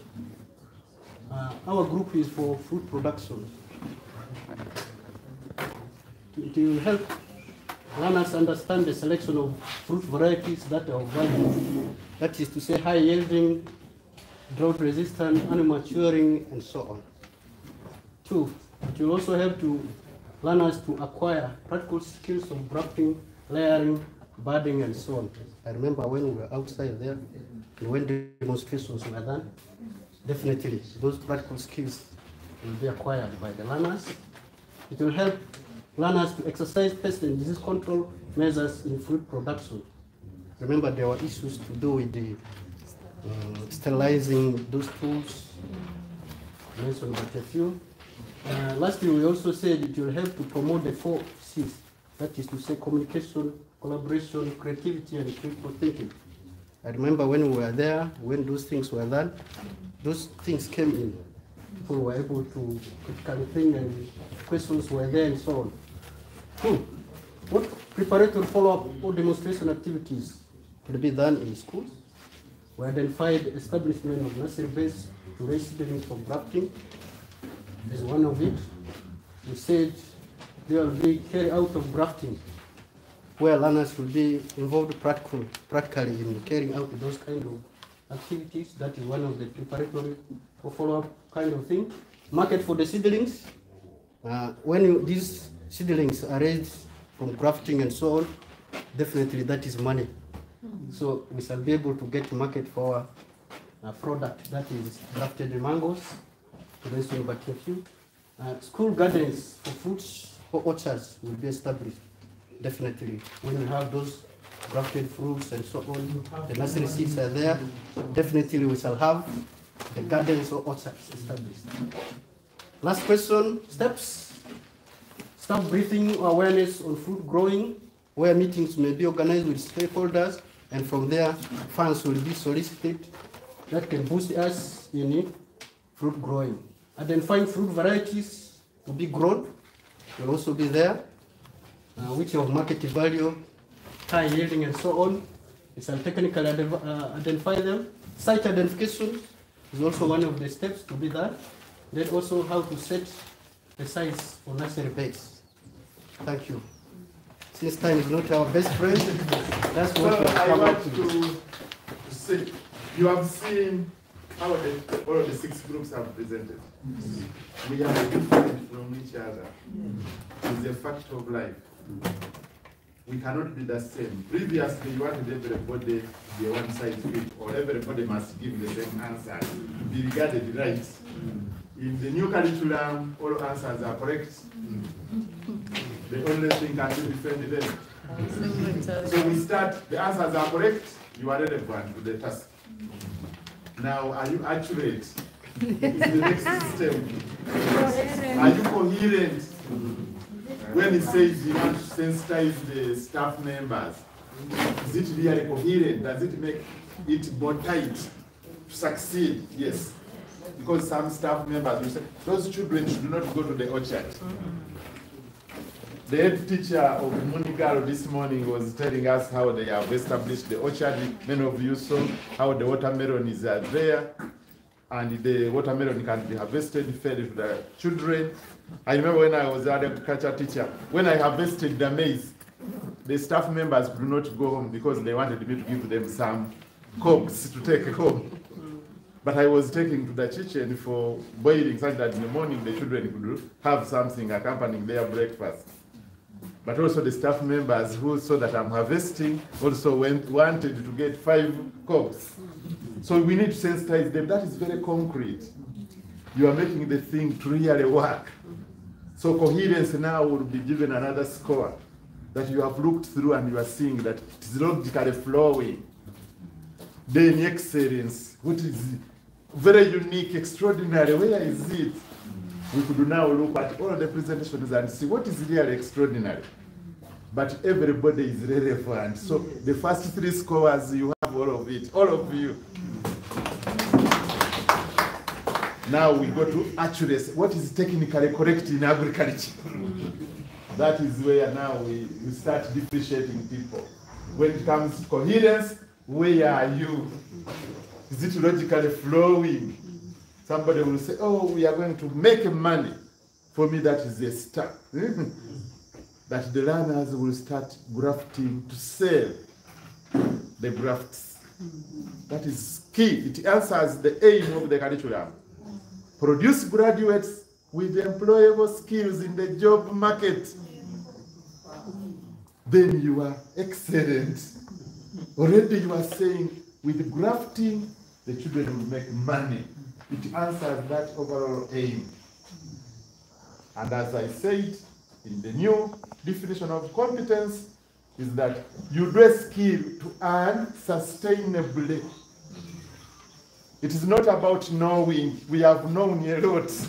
We have known a lot, but we are not making money. We have known a lot, but we are not making money. So how do we change the knowledge into making money? That is the drive. Change the knowledge into making money. Use the knowledge in making money. I saw that one who was making the organic pesticide. Said if an egg is 500, that liter of cooking oil is some 10,000, 7,000, 6,000. Then it was 7. Plus the 500, that is about 75. Water also about 100 or 300, I don't know, or 1,000. It's about 8,500. But do you know, we have made already a liter of that organic pesticides. Can we package it, use ICT to label, and put it on the shelves in the shops and make money out of it? So there are so many opportunities we can tell the learner to how to make money. How many farmers know that if you use that concoction, you can chase away pesticides and fungicides? And if they see that it works, everybody will run to them. It can become that now our school, Muni Girls, it has a product for sale. We go through UNBS, we register it, and it becomes a trademark that we are selling from here. That is the big picture. It's not about only the knowledge in the classroom. How do we make money out of what we have learned? Thank you. Members, it has been an active class. I want to say that our sitting here is not in vain. We have learned. Thank you very much. So let us appreciate the presentation by giving a meme for ourselves.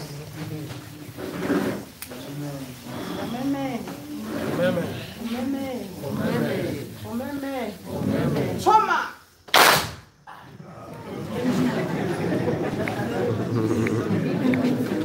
Thank you very much, my dear kids.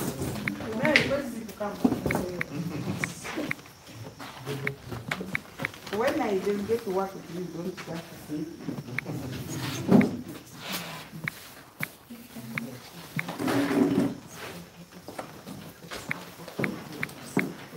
Mr. Altafires, Minister of Security, is going to escort these people back.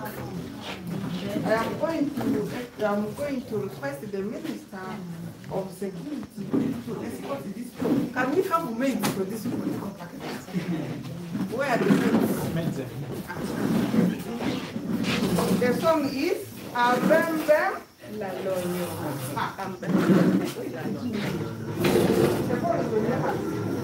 Can you clap for this people as they come back? Bam Bam in the room are the big people. Our ministers are going back. See how they will walk back, and the Minister of Security is behind them. Can we do it properly? 1, 2, 3, start. You walk like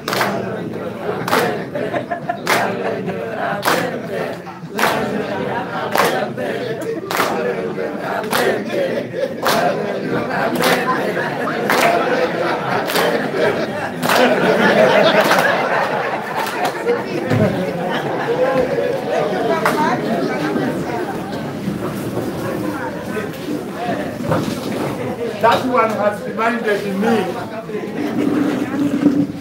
I still remember the day the teacher made the most funniest thing up to today. When I was still young, some teachers could make fun. Those are the memorable things that even up to now they stick. So when you go to teach, also make fun with the learners. Make fun with the learners. Make the learning enjoyable. They should feel they need to come back the next day to be with you. Do not go there that, oh, I have problems, I did not eat. No, those ones pack them in a box and come and make life more enjoyable. Thank you. Thank you very much, Mr. Mulumba. It also reminds me of one thing. In P5, our teacher, one of our teachers used to be annoyed. When he enters, we begin singing. Are you thinking yesterday's problem? We'll begin thinking to remind him that this mood is not okay for class. He's thinking about yesterday's problem. Please come to class in a good mood. Thank you very much. The presentations have been perfect. I've learned them. This class is very active. It's okay. We are now moving to the second last program. That will be next step for action planning by NCDC. I therefore now welcome Mr. Mulumba Matthias to come up and summarize. Okay. Members, we have been here for 2 days. We have gone through a journey. This journey, a learning journey. So what is our take home that we are going to use to implement? And I need a secretary because I want to do it quickly and very fast.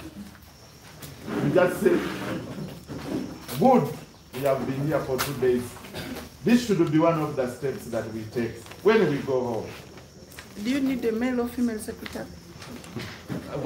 The people will be writing them on a flip chart, then I will flag them here.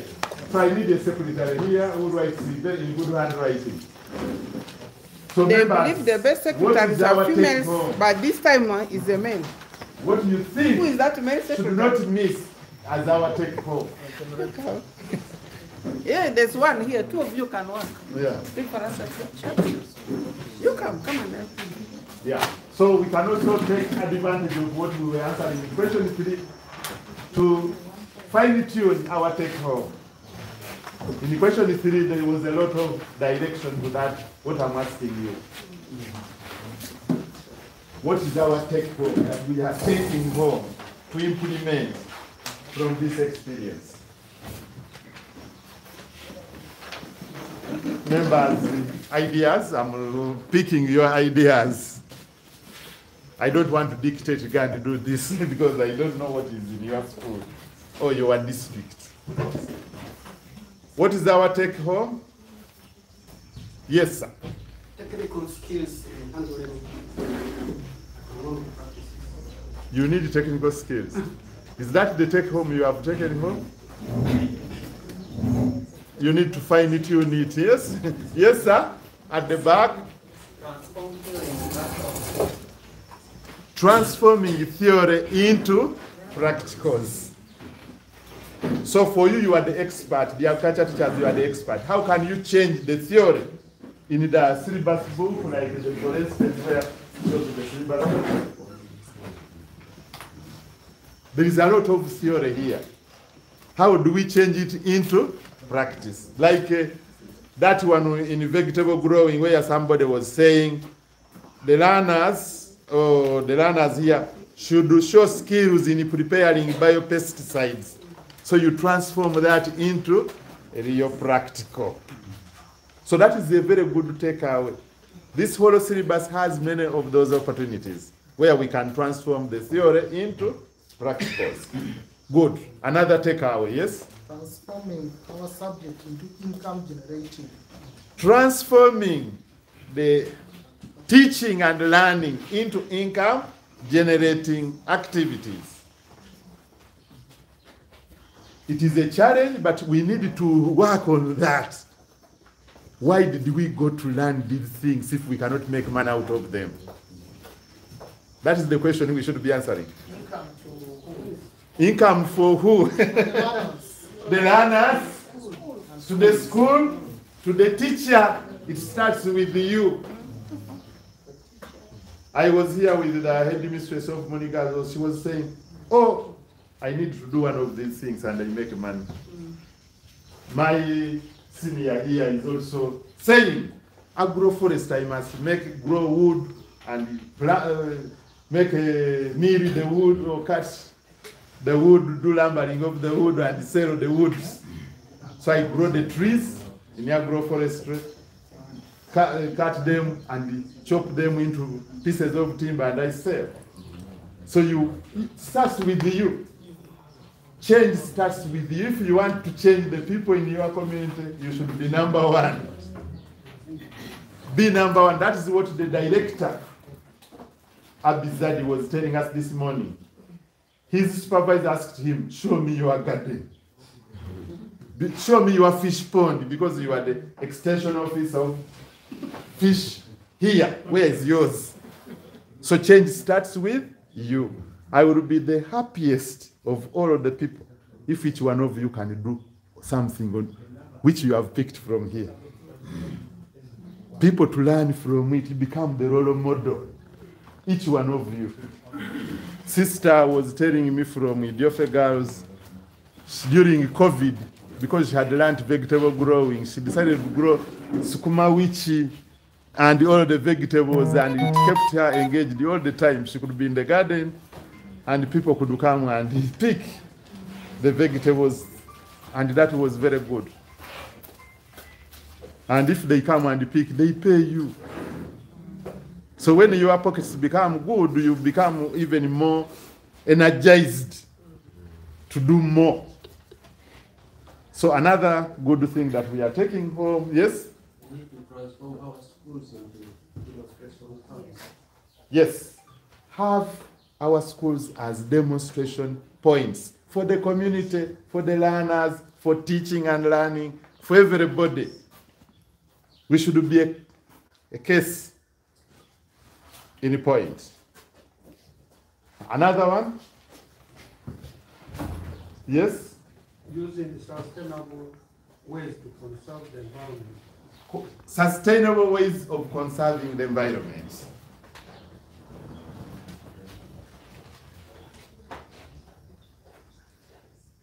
Now you have said many big things. What are the small things you can start with directly next week or as we move to next year? Sensitization of the stakeholders. Sensitization of the stakeholders. The head teacher tasked these two staff members here to make a presentation to the staff in one of the meetings. Actually, immediate. In one of the meetings. They should make a presentation. You can write on flip charts your ideas, share with them how the 2 days were spent in Arua City. They need to take pictures of these things and make a report. A report. They make the report, 3 copies, one to the head teacher. The head teacher sign is on 2. Have you heard? And then one to our organizers. Who are the organizers? CRS. Our organizers. So the head teacher, you sign on 2 and see that the one to the CRS is given. What was your impression as a school, as a team of 3 from one school about this workshop? You make a report. And many times people do not know the components of the report, and that one is now a very emerging question. We have the title. Don't forget the title. The title of the activity. What was this activity about? Then the small background of one paragraph. What is the background? Then what were the objectives that were shared here? The objectives. Then part one would be, how did day one go? What did you learn about day one? How did day one go? Day one, go. For me, I found you on day one when you were in Muni NTC, and there was a lot of impression of how things went there. What were the lessons? Then, how did day two go? Day two, go. We have had a number of impressions that we have got in day two. Then you make, what is the recommendation for the school? What recommendation, one or two recommendations you can make for the school? And then to thank the administration for giving you this time and being here. The administration is represented by the head teacher. Those are things that we should not miss in a report. I don't want you to write a book, but you just write a snapshot of things. If that snapshot is there, we are good to go. So it's going good. Another thing that we are taking home, members. Yes? We are going to collaborate. Collaborate. With the institutions, with the schools, with the communities, progressive farmers, so that we can deal with it. So collaboration. In my language, it is community resource mapping to teach agriculture. Community resource mapping to teach and learn agriculture. That is in my language. Work with everybody to teach agriculture. It is an uphill task, but let us start on it. Collaboration with everybody. And as we continue working, we shall learn skills of collaboration. How do you collaborate with difficult people, with easy people, and so on, with those who want to take advantage of you? You need to learn all these things. Another thing we are taking home, that you feel touched you and we want to go and try it at home. Yes? Community mapping. Community mapping, write that one. We have said a lot about it. Use of local resources and opportunities. Using the locally available resources and opportunities. Already, NADS, Abi here, has told us there is an opportunity of starting, they are calling it narrow school in every district. Are you going to be the representative of the narrow school? Are you taking advantage of that? There is the Operation Wealth Creation. I saw here there is even a presidential farm. I've heard it. This is my first time to hear it. But there is a president's farm here. I knew only the one in Chisos, where he says, this is my cattle farm. And he says, I'm going to my cattle farm. So, are we taking advantage of that? The Catholic Church has a lot of opportunities. The Protestant Church has a lot of opportunities. The Muslim community has a lot of opportunities. The Arua is another one for the SDA, has a lot of opportunities. Are we taking advantage of them to teach agriculture? So let us, then LCs. The district has a production officer and is mainly linked to agriculture. What are we picking from them? PT executive and so on and so forth. So another thing we want to pick? One thing I would like to go with is living by example. Living by example, be the role model. Live as an example, be the role model. The females, you are not saying a lot. Yes, let me begin with one here. Improving on what we have already started. Improving on what we have already started. Have continuous improvement. Yes? Then sensitizing and empowering the learners to help them feel these are things we can do. So empowering the learners. The senior education officer told us, I thought this morning, and also the DO was pointing to that effect. We need to empower the learners to feel that they can do these things. It is possible to be done. Under agro-industrialization in NDPA, NDP 3, chapter 6 is about agro-industrialization, and we are saying empower the girls, empower the women, and empower the youth to take advantage of the opportunities in agriculture. You need to empower the girls, empower the women, empower the youth to take advantage of the opportunities in agriculture. Yes, sister? We would like to go and have a meeting with the stakeholders, and especially with the staff, to have a budget for enhancing what we have and also reducing what we have. So, having meetings with the resource allocators, the people who have the basket of resources at our school, such that they can fund what we are already doing and enhance, make them better, also be able to start new ones that we desire to have. You need to have meetings with them. Some people in my area, they say, make a position papers of the changes you want to make. You make a position paper, but we are not going into that. Yes, madam, then I come to you. We do not talk much about this, but me, I see the aspect of record keeping is very important. Having record keeping. In the syllabus of senior one, we have a topic on record keeping. In entrepreneurship, it's also there. So record keeping should be enhanced. Keep records. And that is what Claire was also telling you.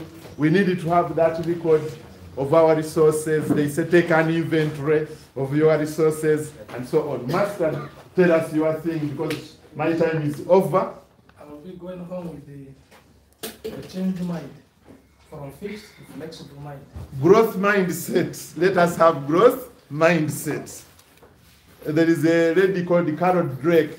He say if you get MBs and you download the abridged version from Google, and you learn a lot about growth mindset. You need to be more open-minded, more ready to change, more ready to take risks, more ready to do things outside your comfort zone. Get the grit and the perseverance. Because in agriculture there are so many things you don't have control over. And so if you don't have the grit, you don't have the perseverance, you may give up. And we don't want you to give up. Yes, madam. For me, I'm taking home environmental and health awareness. From yesterday, we were emphasizing on Gambut. So, you clap for that one. Personally, I've not put on gumboots. I beg to be excused. But to observe occupational health and safety standards is key in production, in agriculture production. Observing occupational health and environmental protection practices is key in agriculture production. Our maize, our products are regarded to be of low quality because of that. And Kenya was telling us that we are not taking your maize.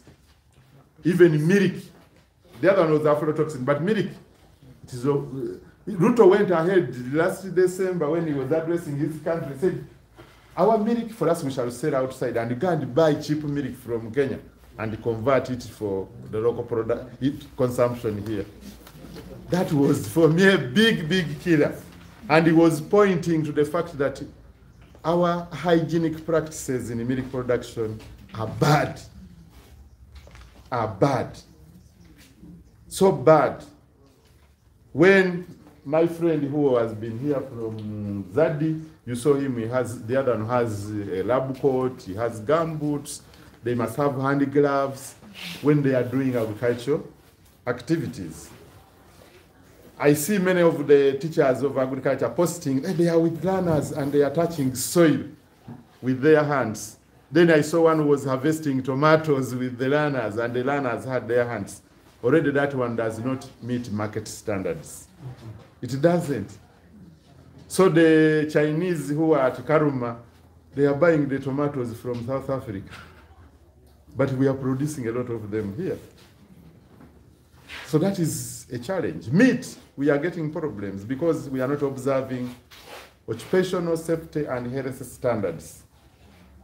So gumboots is one of them, hand gloves, we need to have the nose masks, the covering the hair, like I've stopped taking granules because the hair of our women here, when it is near heat, it breaks and falls in the groundnuts.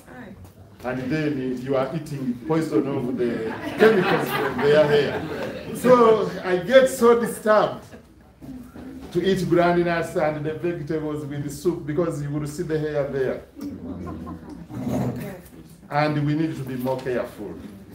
With all those many, there are so many things, our secretaries and rapporteur will put them, there is no rule that this should be number one. I want to go with that. You start with what can work for you in your situation. There is no rule that what we have listed, you should follow it strictly. No. You can rework them the way they can work in your situation. Thank you so much for being here and for championing agriculture. Over to you. Thank you very much. Can we give him asante sana? Ongeza tena. Yambizo tena. When you pay to clap our hands. Now we are going to the summary of our programs, and this is how it is going to run. We are going to invite the National President Ashu to come and welcome the VO of Terego, who will just greet us in 2 minutes, and in turn is going to welcome the desk officer to summarize all that we did from yesterday, today, and now. Thereafter, the head teacher of Pakwat SS, Mr. Kecha Patrick, will give a word of thanks. Then the head teacher of our girls, Reverend Father Alfred, you will bless us, then we close the day and we'll go in peace. Thank you very much. This opportunity to welcome the National President Ashu. Mr. Jumadev.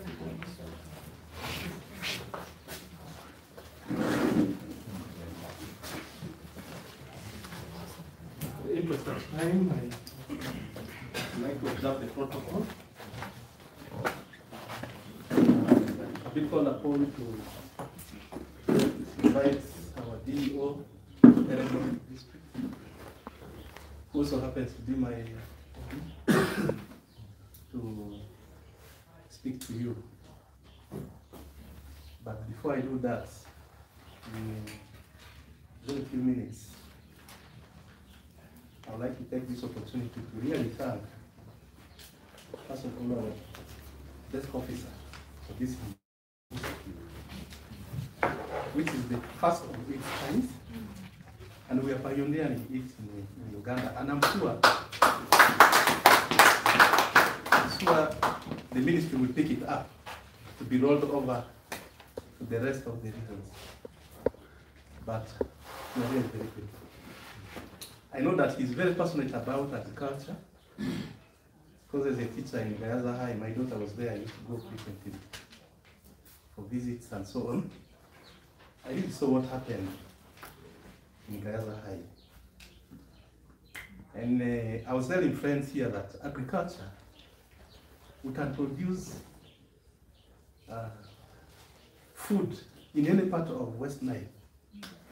There was a Mozambican who came to work in Moyo, in African humanitarian organization. I don't know whether he was an agriculturalist or he was doing it for personal interest. He converted the area around the district farm institute into like the Switzerland that we read in geography. The matoke bands that he would produce would be of these sizes. He had animals, he had crops of various types. The place was rich, and people were going there to look at what he was doing. But when he left, you go there now, the District Farm Institute, you don't see agriculture in it. So, I reflect and see that in our schools, we can do that kind of thing. Personally, I've got a lot of inspiration here, and I was telling my agriculture teachers, the two who have come, that I need a plan on my table of what we can do at school. And yesterday when we were in Money Girls, some agriculture teachers were whispering behind me that you put a requisition on the table and the head teacher will say no money. So my dear head teachers, let us go and plan and do seed money. And my dear agriculture teachers, when you are giving some money, we expect it to now sustain itself. Don't come every year asking for money. Sustain it. Sustain it. Otherwise, this is a very good opportunity, and we appreciate.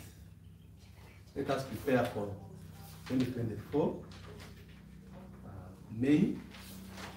That's going to be a big event, and it shall be in focus once again.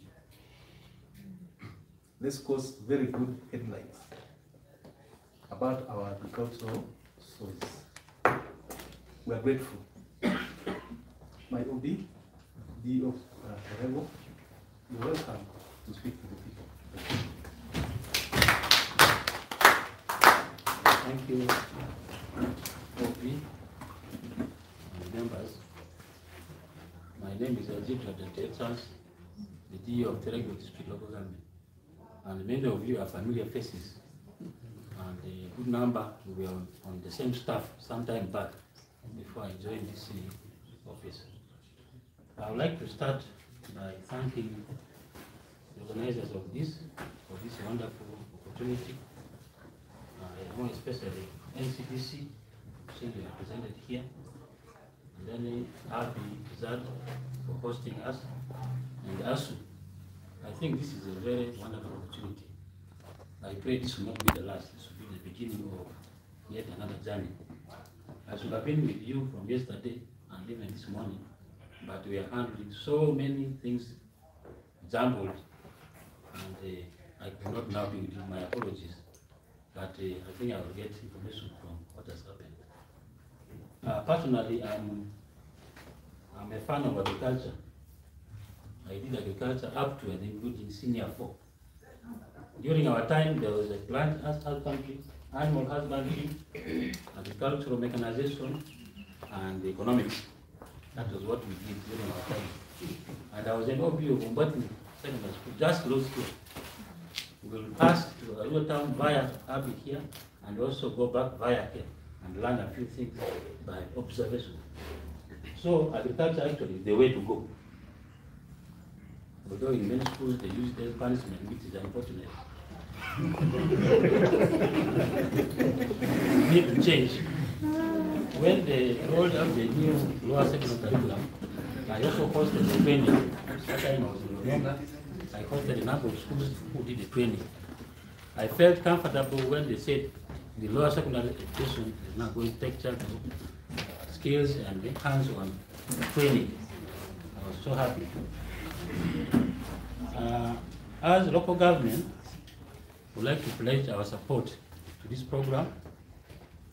We shall support the schools, we shall support the learners, we shall support the teachers. But the teachers have to style up and do it practically. Huh? I don't know how many chicken you have, how many goats you have, whatever. Huh? There should be something to show that this one is an agriculture teacher other than the other people. Somewhere people already complaining that the government is paying you more than others. But this is not going to be sustainable if you're not going to put it in practice in one way or the other. So you should be seen doing what you are talking, not milking the cow on the BB. Then too, we shall also very much try to sensitize the parents. I'm happy NCDC is here. Yes, this curriculum was rolled out, there was sensitization done, but I think it's not enough. Many parents are not aware that there is already a change in the lower secondary curriculum. They are not aware.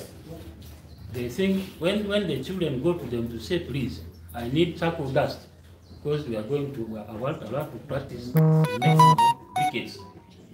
The parent will be wondering, what is this? And charcoal has become expensive, you know.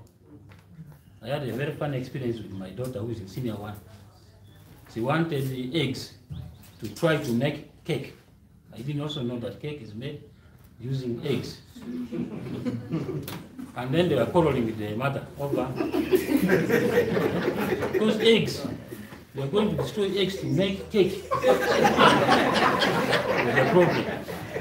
Until I had to come in to say, you know what, there's already a change in it, how things are done. This small girl cannot get eggs from elsewhere to try what she's been learning in the school. There's no way. The only option is you give these eggs, let her learn. Because that's the material for making the cake. So that means there's a lot. And this is in an urban setting. What about in the rural setting? There will be a lot of quarreling. So we need to sensitize the parents. Everybody must come on board. That there's a change. We need to support the learners to try out what they want to do. Charcoal dust, they're going to mix it with some sticky mud and dry it to make briquettes. But the charcoal dust must come from the home. And many others, gumboots, gloves, so many things. My only complaint is that, yes, it will come with time, but I think the schools should be having a workshop in future, so that these children are exposed to, a workshop where they can go and practice. I know it will come, but I thought this would have been one of the things that will have come handy. And many other things, because these things require a lot of materials. Then our support will also go to the issue of sharing information. I would like to add that those of you who have come here, you create a platform for sharing. Sharing information, sharing experiences, sharing challenges and successes, so that you move together, you speak the same language. Having said that, I'm a man of few words. I believe when the learners go through this method, they will become sportable. Sportable means whatever you are doing, somebody can easily locate you and say this one and so can be useful. And therefore, for us to make the learners portable, we should also be portable. In your school, what are you doing? Can somebody say so and so somewhere there is doing this, so that others come and learn from? I think I've said enough.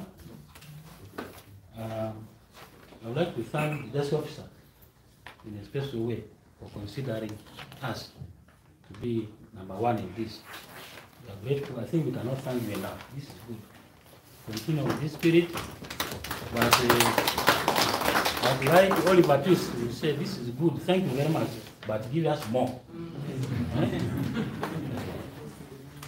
Give us more, so that we become role models in rolling out this. And we are talking about food security, we are talking about PDM, so many things are coming on board. So as teachers, as schools, let us also align ourselves so that we benefit from these programs. I would like to stop here and thank you very much for listening.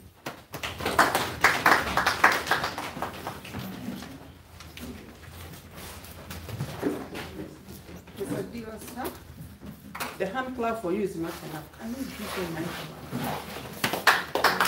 Okay, we stop clapping. Can we give him parliament? Yes. Very loud parliament. 1, 2, 3, 1, 2, 3, 1. Good. Mr. Gio, sir, you have a task to welcome the guests.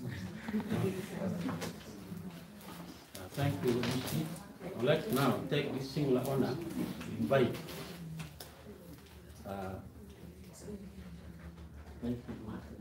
Jessica.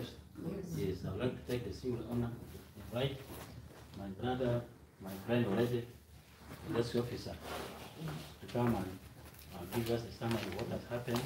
As I said, this will not be the first time and last. Please keep coming. I'm sure many people here are beaming because they have learned a lot from you. How I wish you could remain here so that we keep learning more and more. You're welcome. Okay, thank you, our DEO. I know I talked to him on phone, and I was looking for you on WhatsApp, and I couldn't find him, but he had another number on WhatsApp. I'm happy that you've been able to come. Matthias, thank you for the job well done. Matthias has a very big role to make sure that the new curriculum is implemented. And you could feel him, you could feel him guiding us through the day, that we have changed things. I love the fact that he's now telling us that the furniture must change. Now that tells you that really things are what? Have changed. But most importantly, the forward classroom is breaking down. The forward classroom is breaking down. We must be outside. We must be in the open spaces. We must be in the farms. Not only for agriculture, but for all subjects. When somebody says it's expensive, really? Is it expensive? When we saw the tree seedlings being raised yesterday, I noted the Moni girls were eating avocado, and we ended up agreeing that seedlings of avocado are going to come. How much avocado is eaten in Moni in a term? And can't we generate almost 1,000 seedlings and distribute them across the region to whoever wants them? But even how much avocado is generated? I was in Maracha one evening, I could see avocado, and in your schools. So it is about collaboration. Resource mapping, Abi Zardi. You've just had Abi Zardi telling us that they want to create a narrow school in our districts. Ashu, you have a responsibility because I think Abi Zardi wants a list. Okay? And for them, when they were talking about one school in a district, they were not sure whether the schools are what? Are there and willing. You know, our schools are too closed. Eh? They are too closed.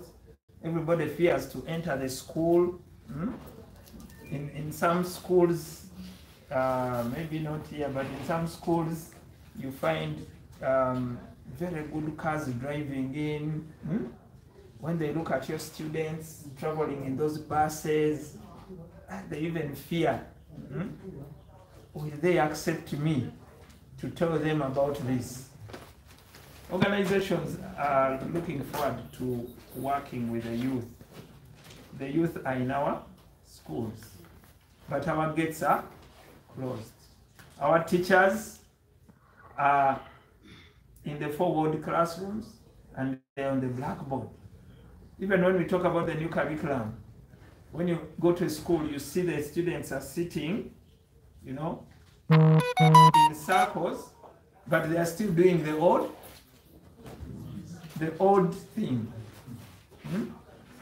So it's like packing wine, new wine in old bottles. And then you put it out there and you say, so we must change. Okay? And that's why structure changes, like tables will happen. Like not being in classes will happen. So for me, I'm very happy that we are sitting, we've been sitting for these two days. And I hope a lot will happen here. One of the things I'd hoped to hear from the agriculture teachers, the experts. You know, while we halted DIT, the reasons were clear. Everybody was crying that there are no DIT teachers. Now, agriculture teachers of agriculture tell me, which DIT teachers would come to your school when you are there? To train on what? To train on being a maize farmer? To train on being a poultry farmer? To train on what? Fish farmer. To train on what? Livestock feed maker. To train on what? You've told me here. And you are going to do things. You have said it. You are going to transform theory into practice. And what I had expected to hear is that I'm going for DIT certification.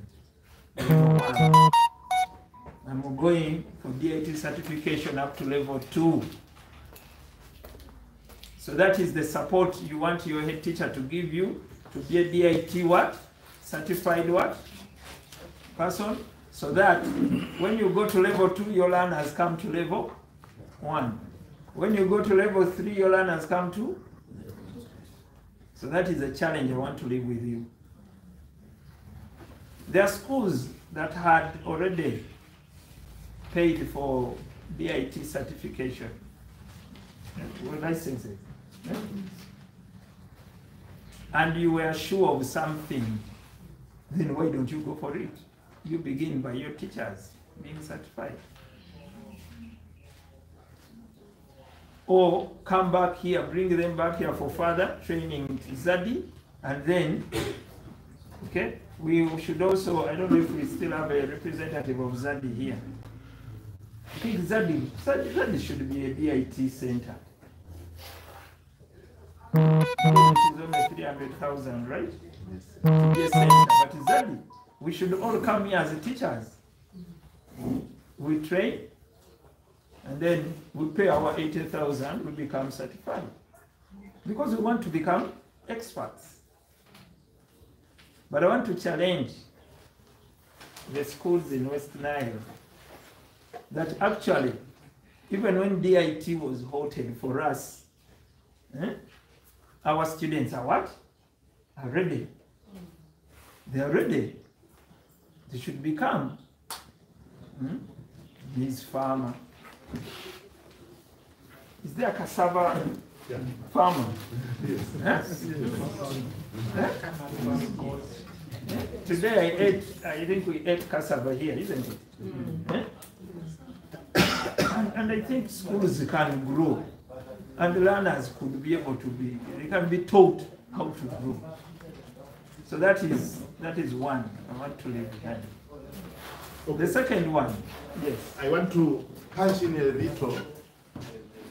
When the DIT assessment was being made, it was extracted from here.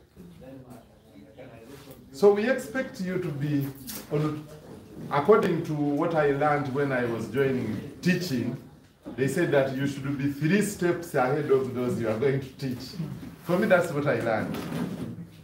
So they told me, if you are a diploma holder, are you 3 steps ahead of those you are going to teach? So you will start in senior 1. Then you are 3 steps ahead of those you are teaching. So when we are going to do DIT, to prepare learners for DIT, we should be 3 steps ahead. And Zardi, the door for you to create an opportunity, we call them income generating activities for Zardi. When you have a center, it's an opportunity. There is a lot of knowledge here, but we have not used it as communities. And this is the community you have to tap in. We are planning to have CPDs, is continuous professional development, for teachers. And according to the Teachers Policy 2019, you have to pay for them. You have to pay for your CPD. So start now to put yourself in that mood of paying things for yourself. Put yourself we work with Zardi. They create a DIT center here. 15 people are needed to have a center. When the center is here, we shall learn a lot. If you want to benchmark on how DIT works, as the West Nile region through the ASHU chair, there are schools already doing DIT since 2013, secondary schools. Some of them call themselves vocational secondary schools. I know one in Mukono. My children have been there because I became passionate about dual certification when I went to Germany. You get 2 certificates at the same time. And Google is also giving very many certificates at the same time. So for me, I get 2 certificates before you sit senior 4. My first daughter did greenhouse management and a senior 4 certificate. DIT certified. Another one did baking, became a baker. So we don't need to buy bread. We just bring the ingredients and the bread is baked at home.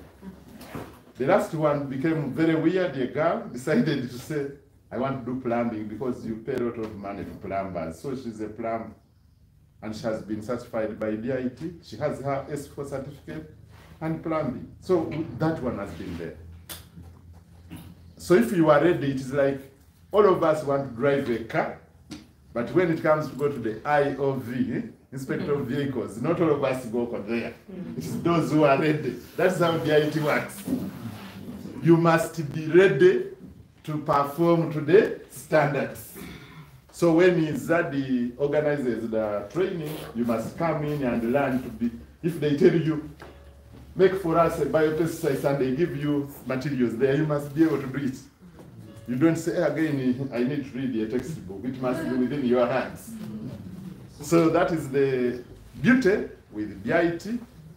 Dual certification is part of the new trend in the 21st century, but many of the stakeholders have not yet understood it.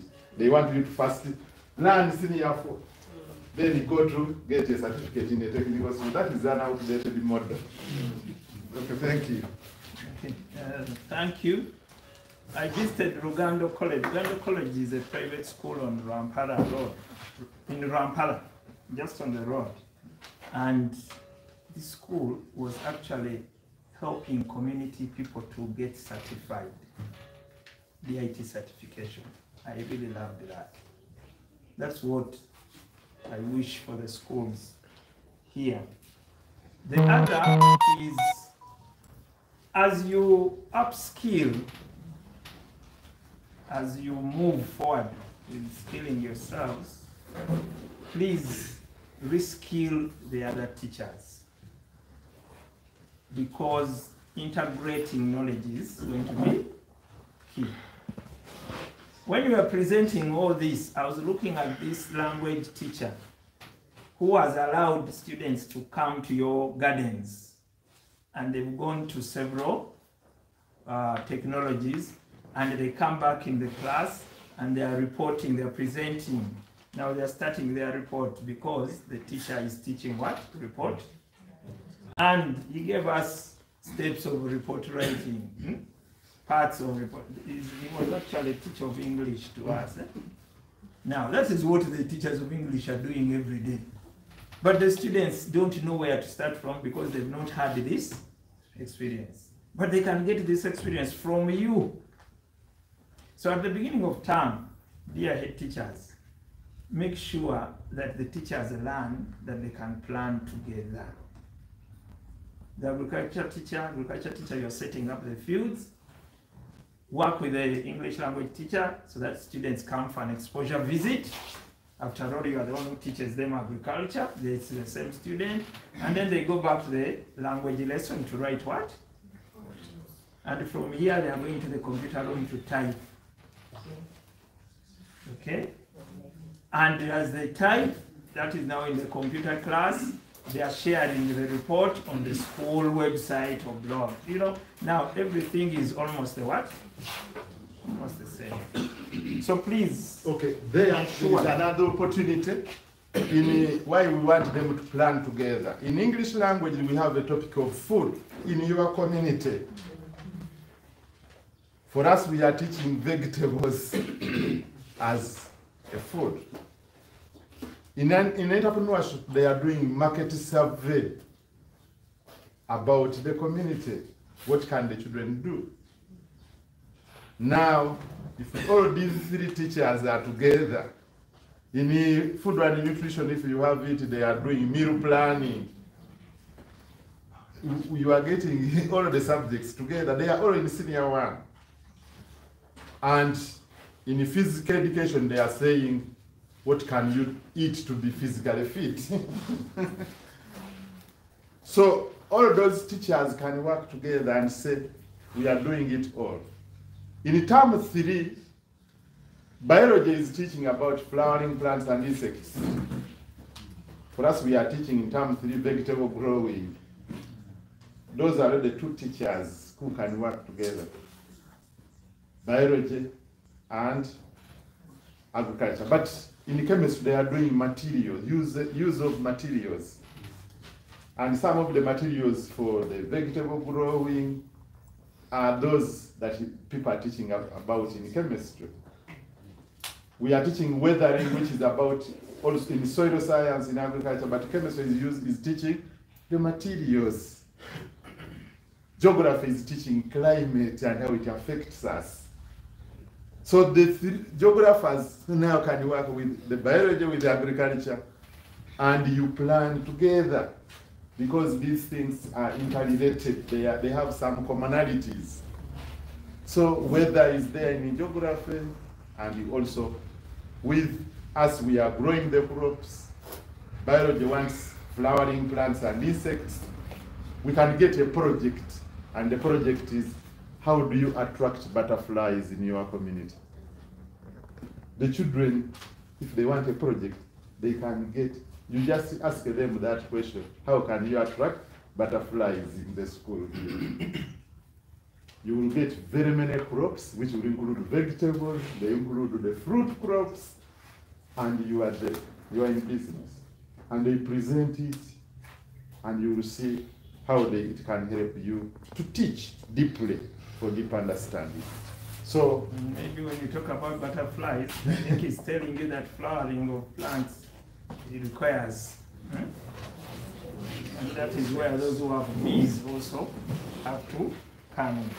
So now you can see if the biology teacher is going to pick the tomatoes from your garden for food tests or whatever it is they are doing, then the head teacher can now bring the resources to you because you are the one now supporting the rest of what? But how do the biology teachers now go to buy from a market something they need, and yet you can have it at the what?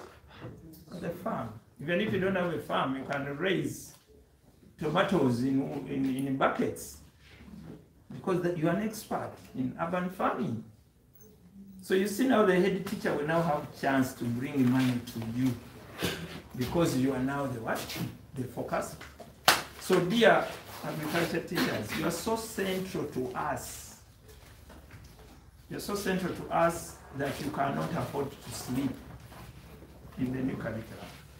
Because our students cannot do business elsewhere, they have to do business within the agribusiness sector. And when we talk about agribusiness, the entrepreneurship teacher should be with you. Okay?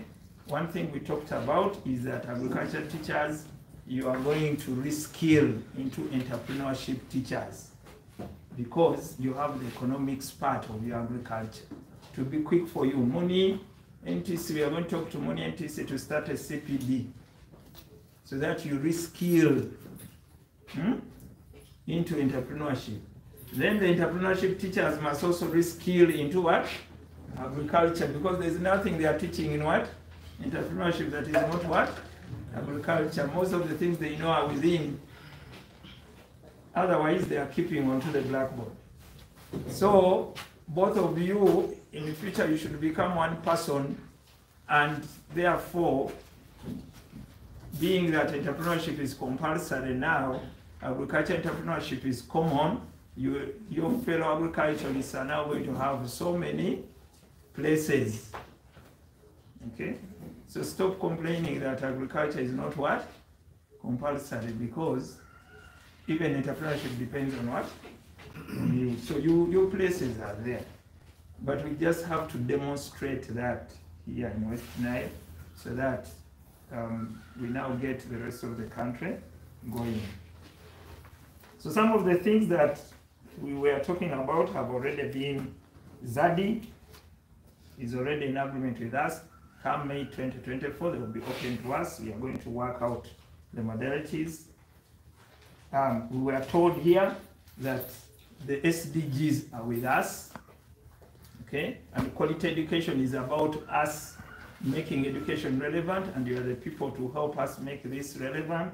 So I want to request that you read and be experts on the 17 SDGs.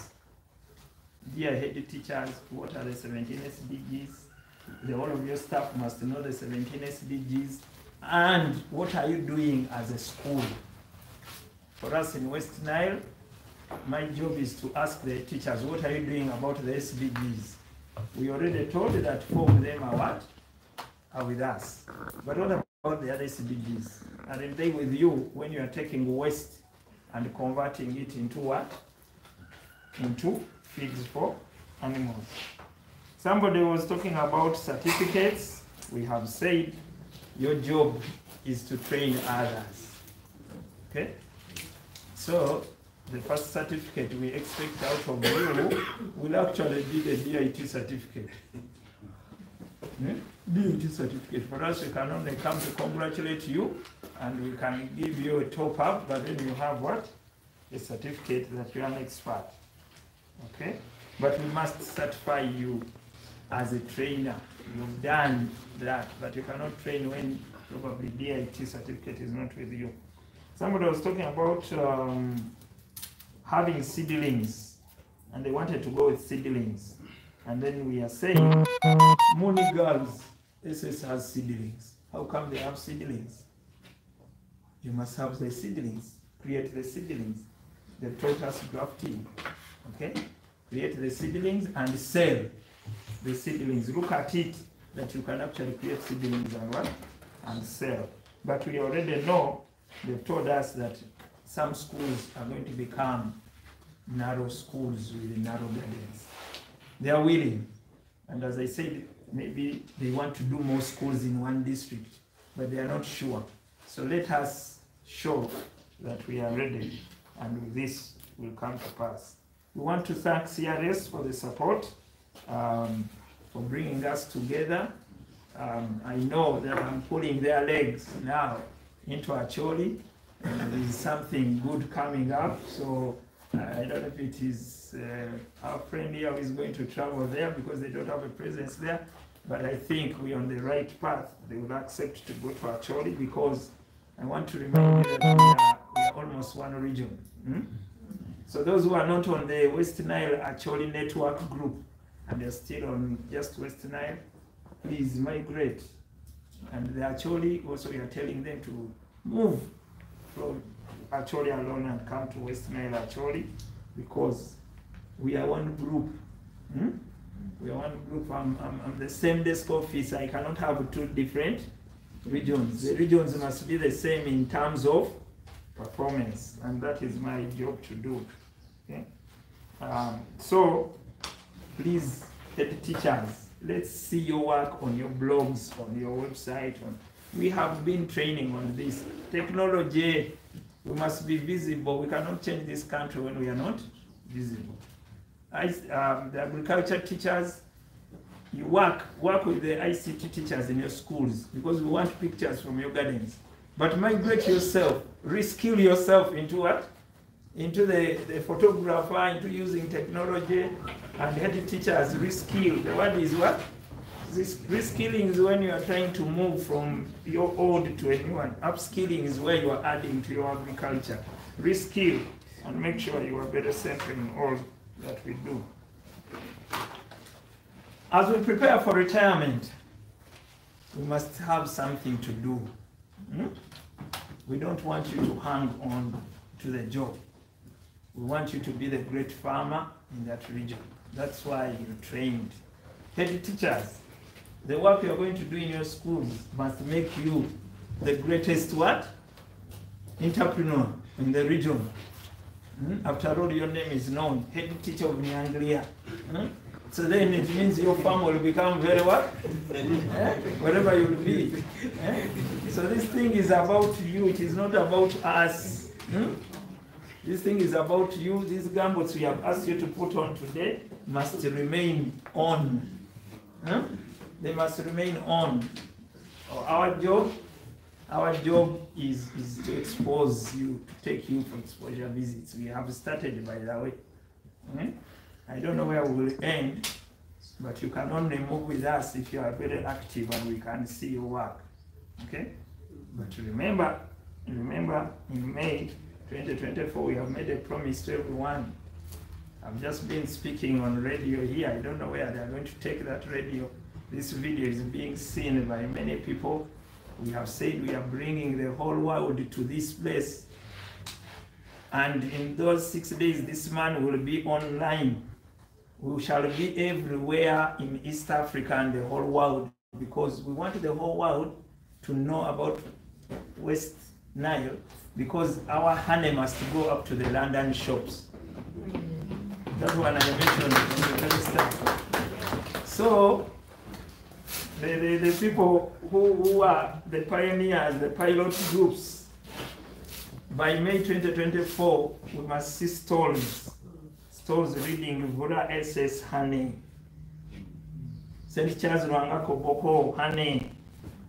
I don't know if we got somebody from Maracha SS. Did they come? Or we didn't have Maracha SS. So we must have, I don't know which other school is now already has beehives. A beehive is only 50,000.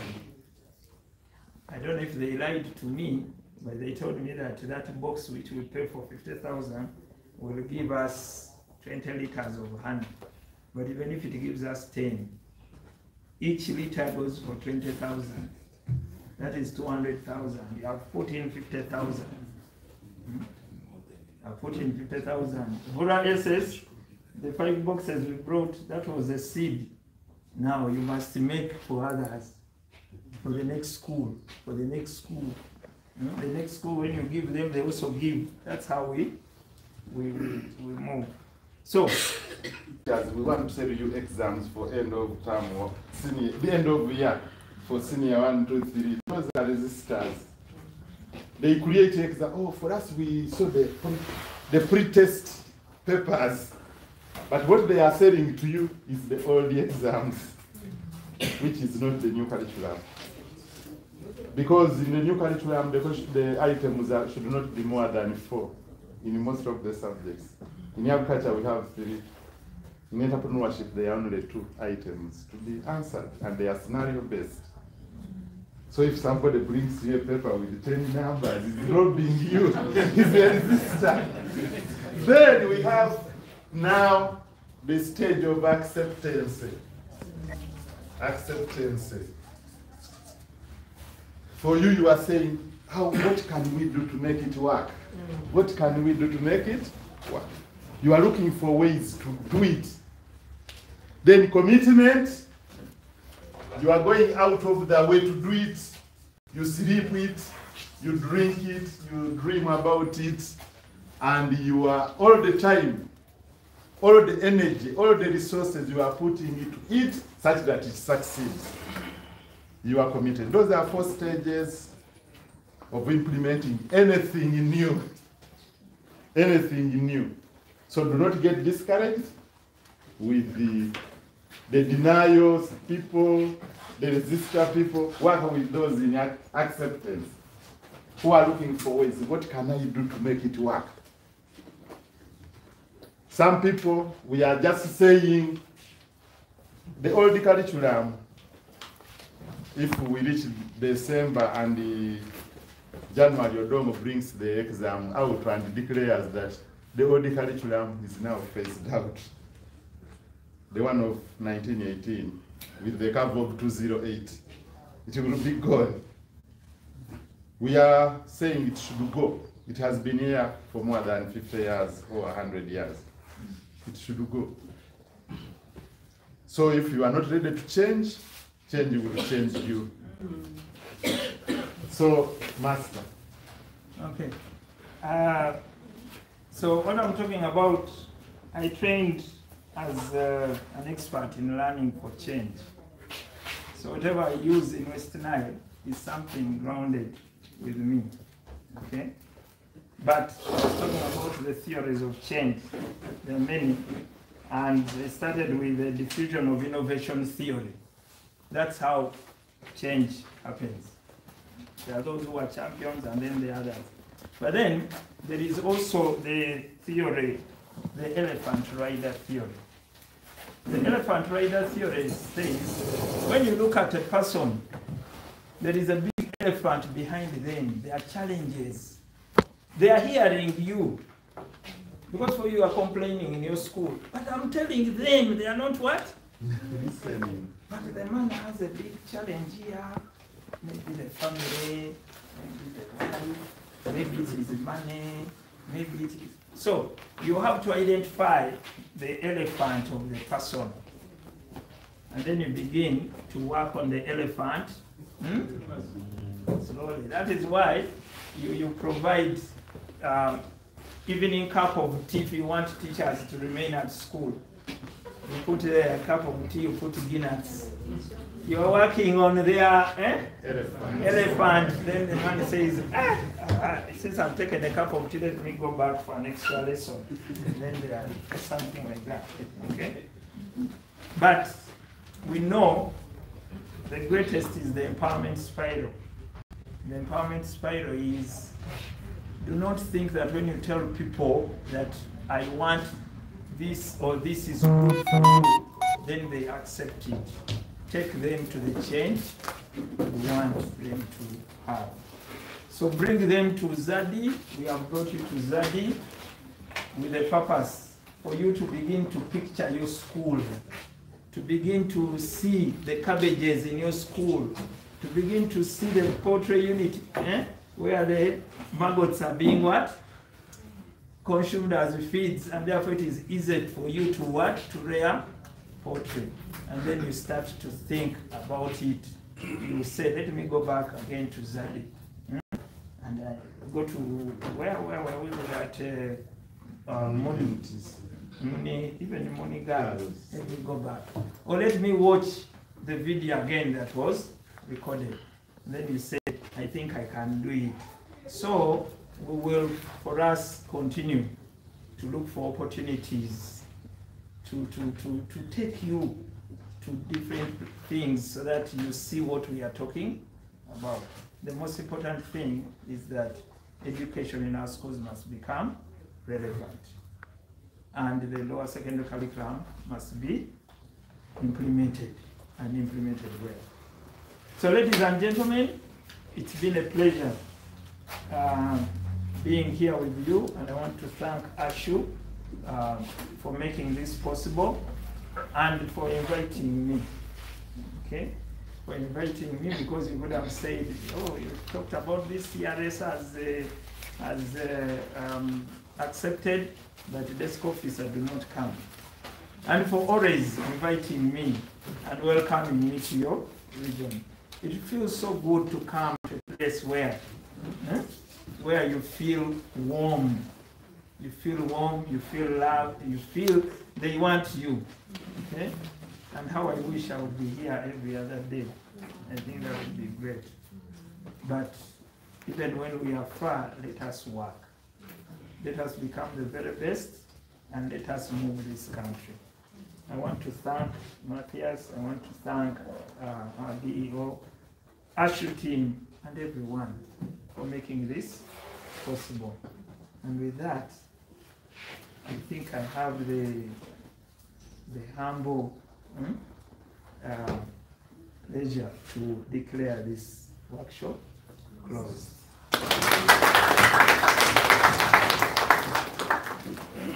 Members, that's not enough. Can we stand up a bit?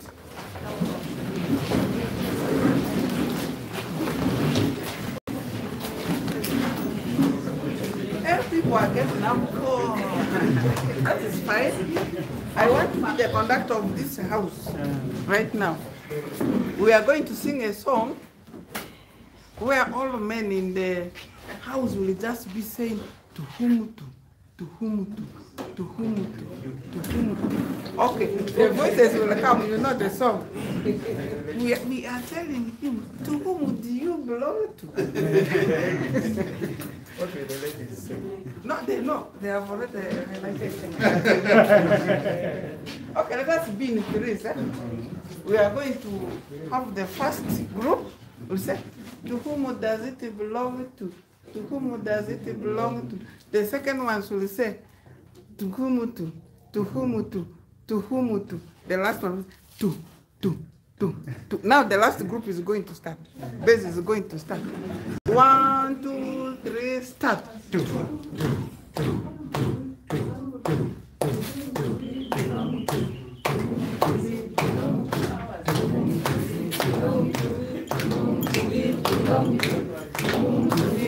Amplify.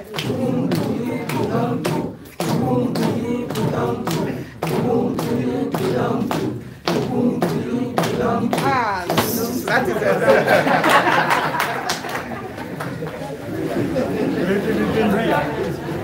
Prayer. Much. Allow me now welcome the teacher of Acquired SS to give a vote of thanks. Fire, Master.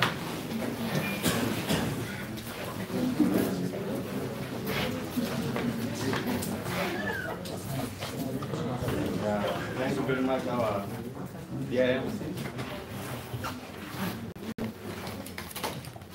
our guest of honor, and the protocol as well. Good evening to everybody. Good evening. I want to take this chance to give our dear guests very much appreciation. It's true that you have learned a lot of things. And since you became in charge of this region, we have really benefited a lot. Can we give?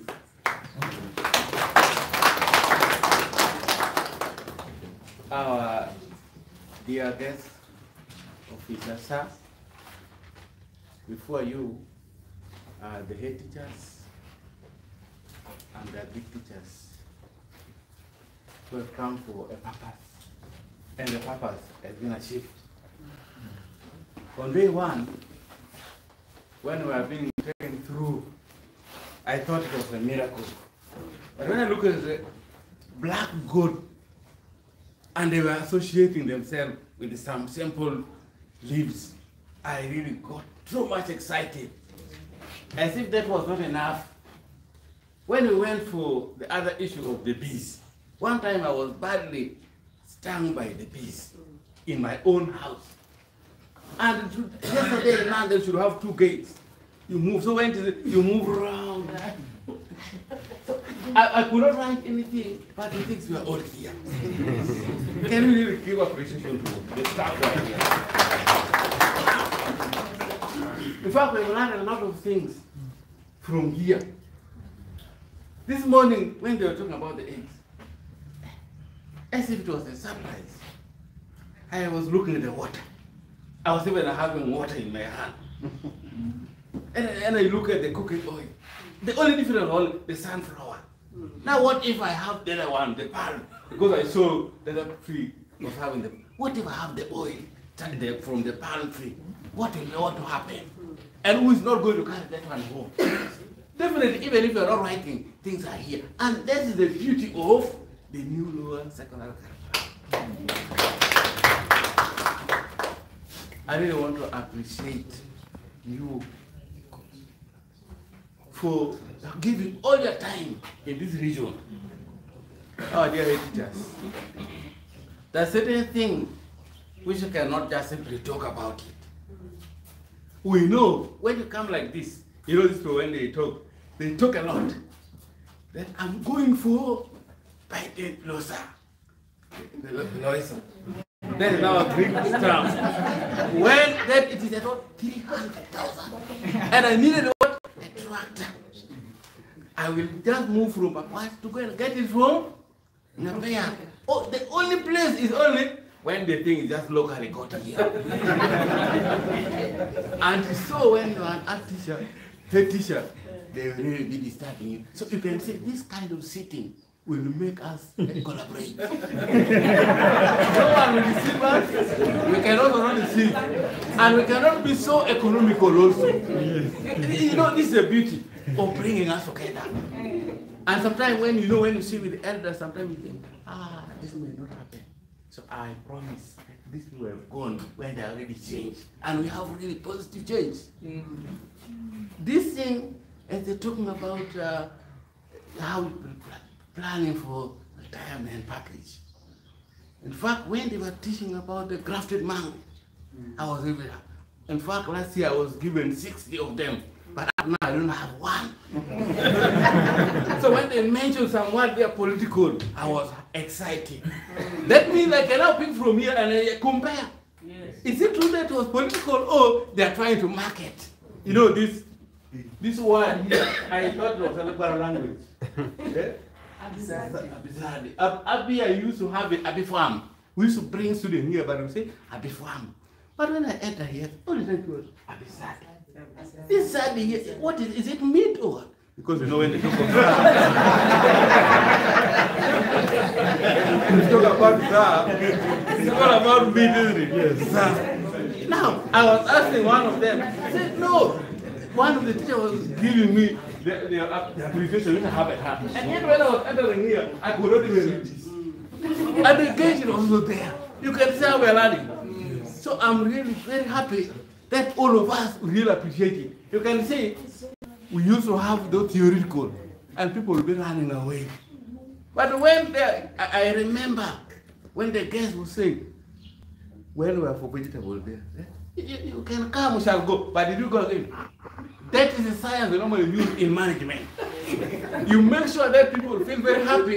You cannot say, I'm receiving. Then when you say, people say, this one is so aggressive. So in management, you make sure that people are happy all the time. So we have learned the kids. When they are saying, come for lunch, come for breakfast. And yet people were on empty stomach. They were very happy that they could learn because it is not about food. It is what is brought here is not food. You can see some ones with very small stomach, others have big ones. It's not about food. It's what we are learning here. So, in fact, I have no words to describe, to thank you, and to thank our dear NCDC member here. When we were there, I was wondering, because I was monitoring, this area is about research. Who is this one from? And so, but I realized that one time I was also master trainer, as if we were meeting. And one time you gave me a very hard test, because I know you were a teacher of mathematics. When we were for the other side there. So when you came here, the desk officer, because I used to go to Madame Zulaika. But later when I went to you, I could not get you. But when we started your first tour, I was the first person to be approached. I was in the bank, somebody said, if you get you absent, that means your post is going to be. So when I was welcoming you, I had a very serious impression about you. But you can see from here, you are so friendly. People are talking about one love. You see, just one love is not a very simple word. Only 4 letters. So, in all I'm saying, the place where I've come in, we have not been displaced. It has not been misfired. And more so, we are the pioneers. So when we go home, in fact, all my bags are now full of things. I was speaking with the fears, and later I learned that you don't carry things from here. You're supposed to go and make your own. So you can see when they're talking about grafting, we're so opening and so on. Things are so we are only appreciating. So we cannot hear. There are so many things we have learned. When sometimes when you write, one bad thing we ask when you write like this notebook, we are going to leave it even here. But what we have learned is really here. We are carrying it back home. As much as we are going very far, we are going very happy. So can we give a very big hand clap for all of us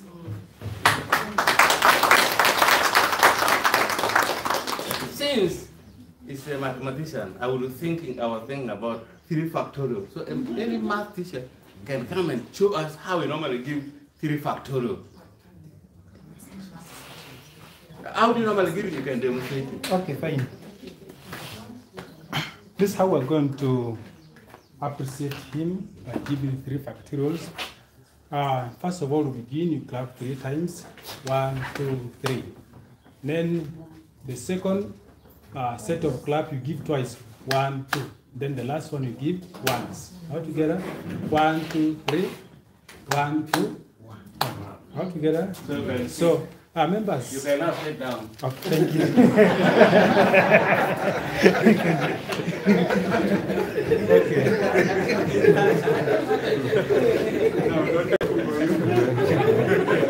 So the thanking, I believe you've given you 1 more minute.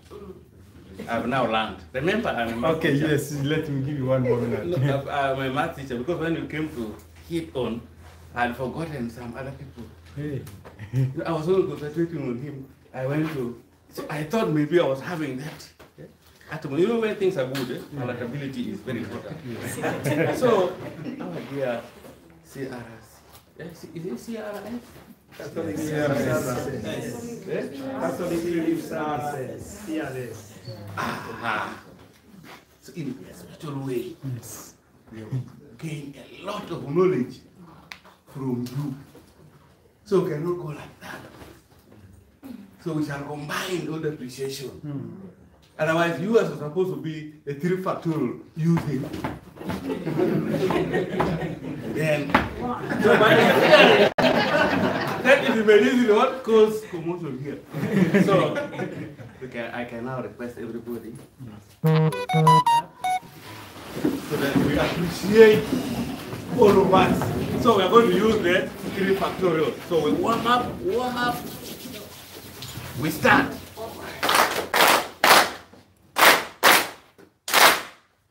Thank you very much.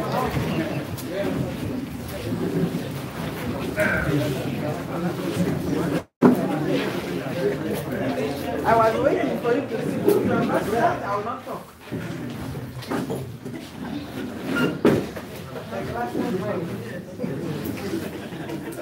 So, Reverend Father, I know you're going very far, but you give us the long blessings and you bless yourself with a short one.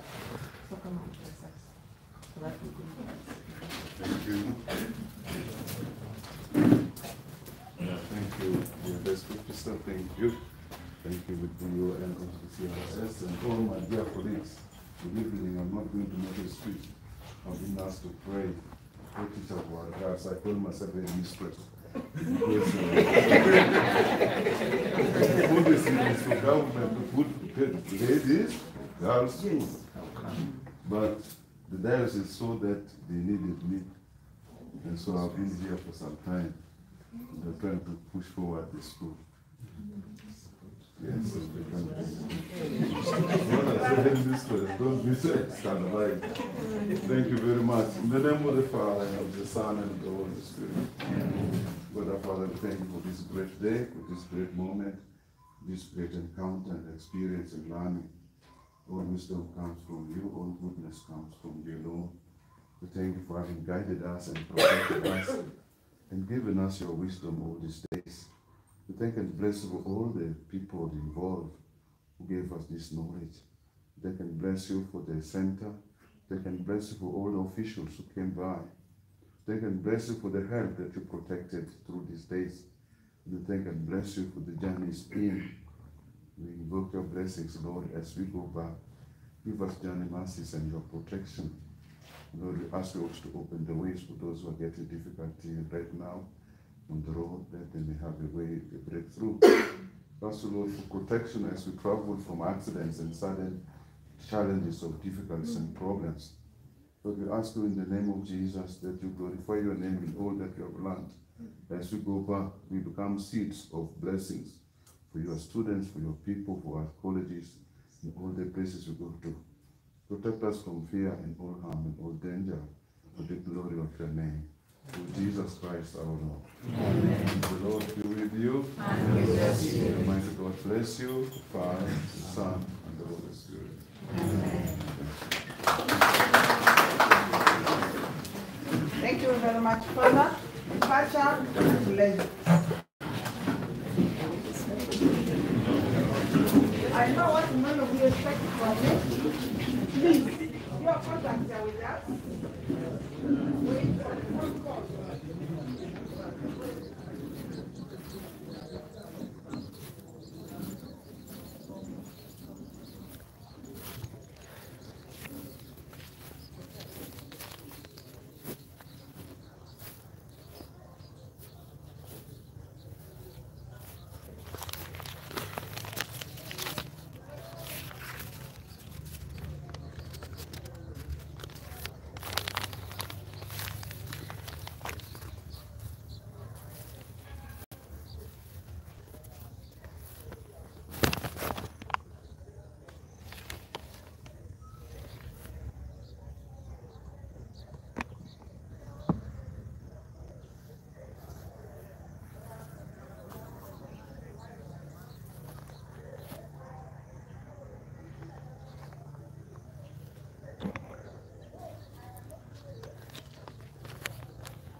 So, ladies and gentlemen, here we come to the end of the 2 days workshop here in Arua City in West Nile.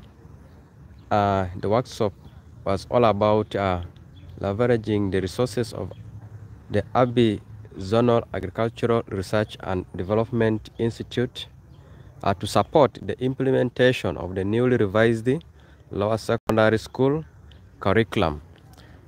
Head teachers across some selected schools in West Nile were camped here with their agriculture teachers. They were here in Abi Zardi in Arua City, and we have just ended the session as you have been following since yesterday up to date. To you outside there, my advice to you is that you need to follow our YouTube channel. What you can do is to subscribe if you have not done so. Click on the notification button, like our videos, our live stream, to see that we go viral. And every time you come live, if you have subscribed, you'll be notified and you'll join us instantly and secured. From me to you, I'm called Sadiq Sebi, been broadcasting for you here in this lovely city of West Nile, Arua City. I'll see you again next time. Bye bye for now. Love you all.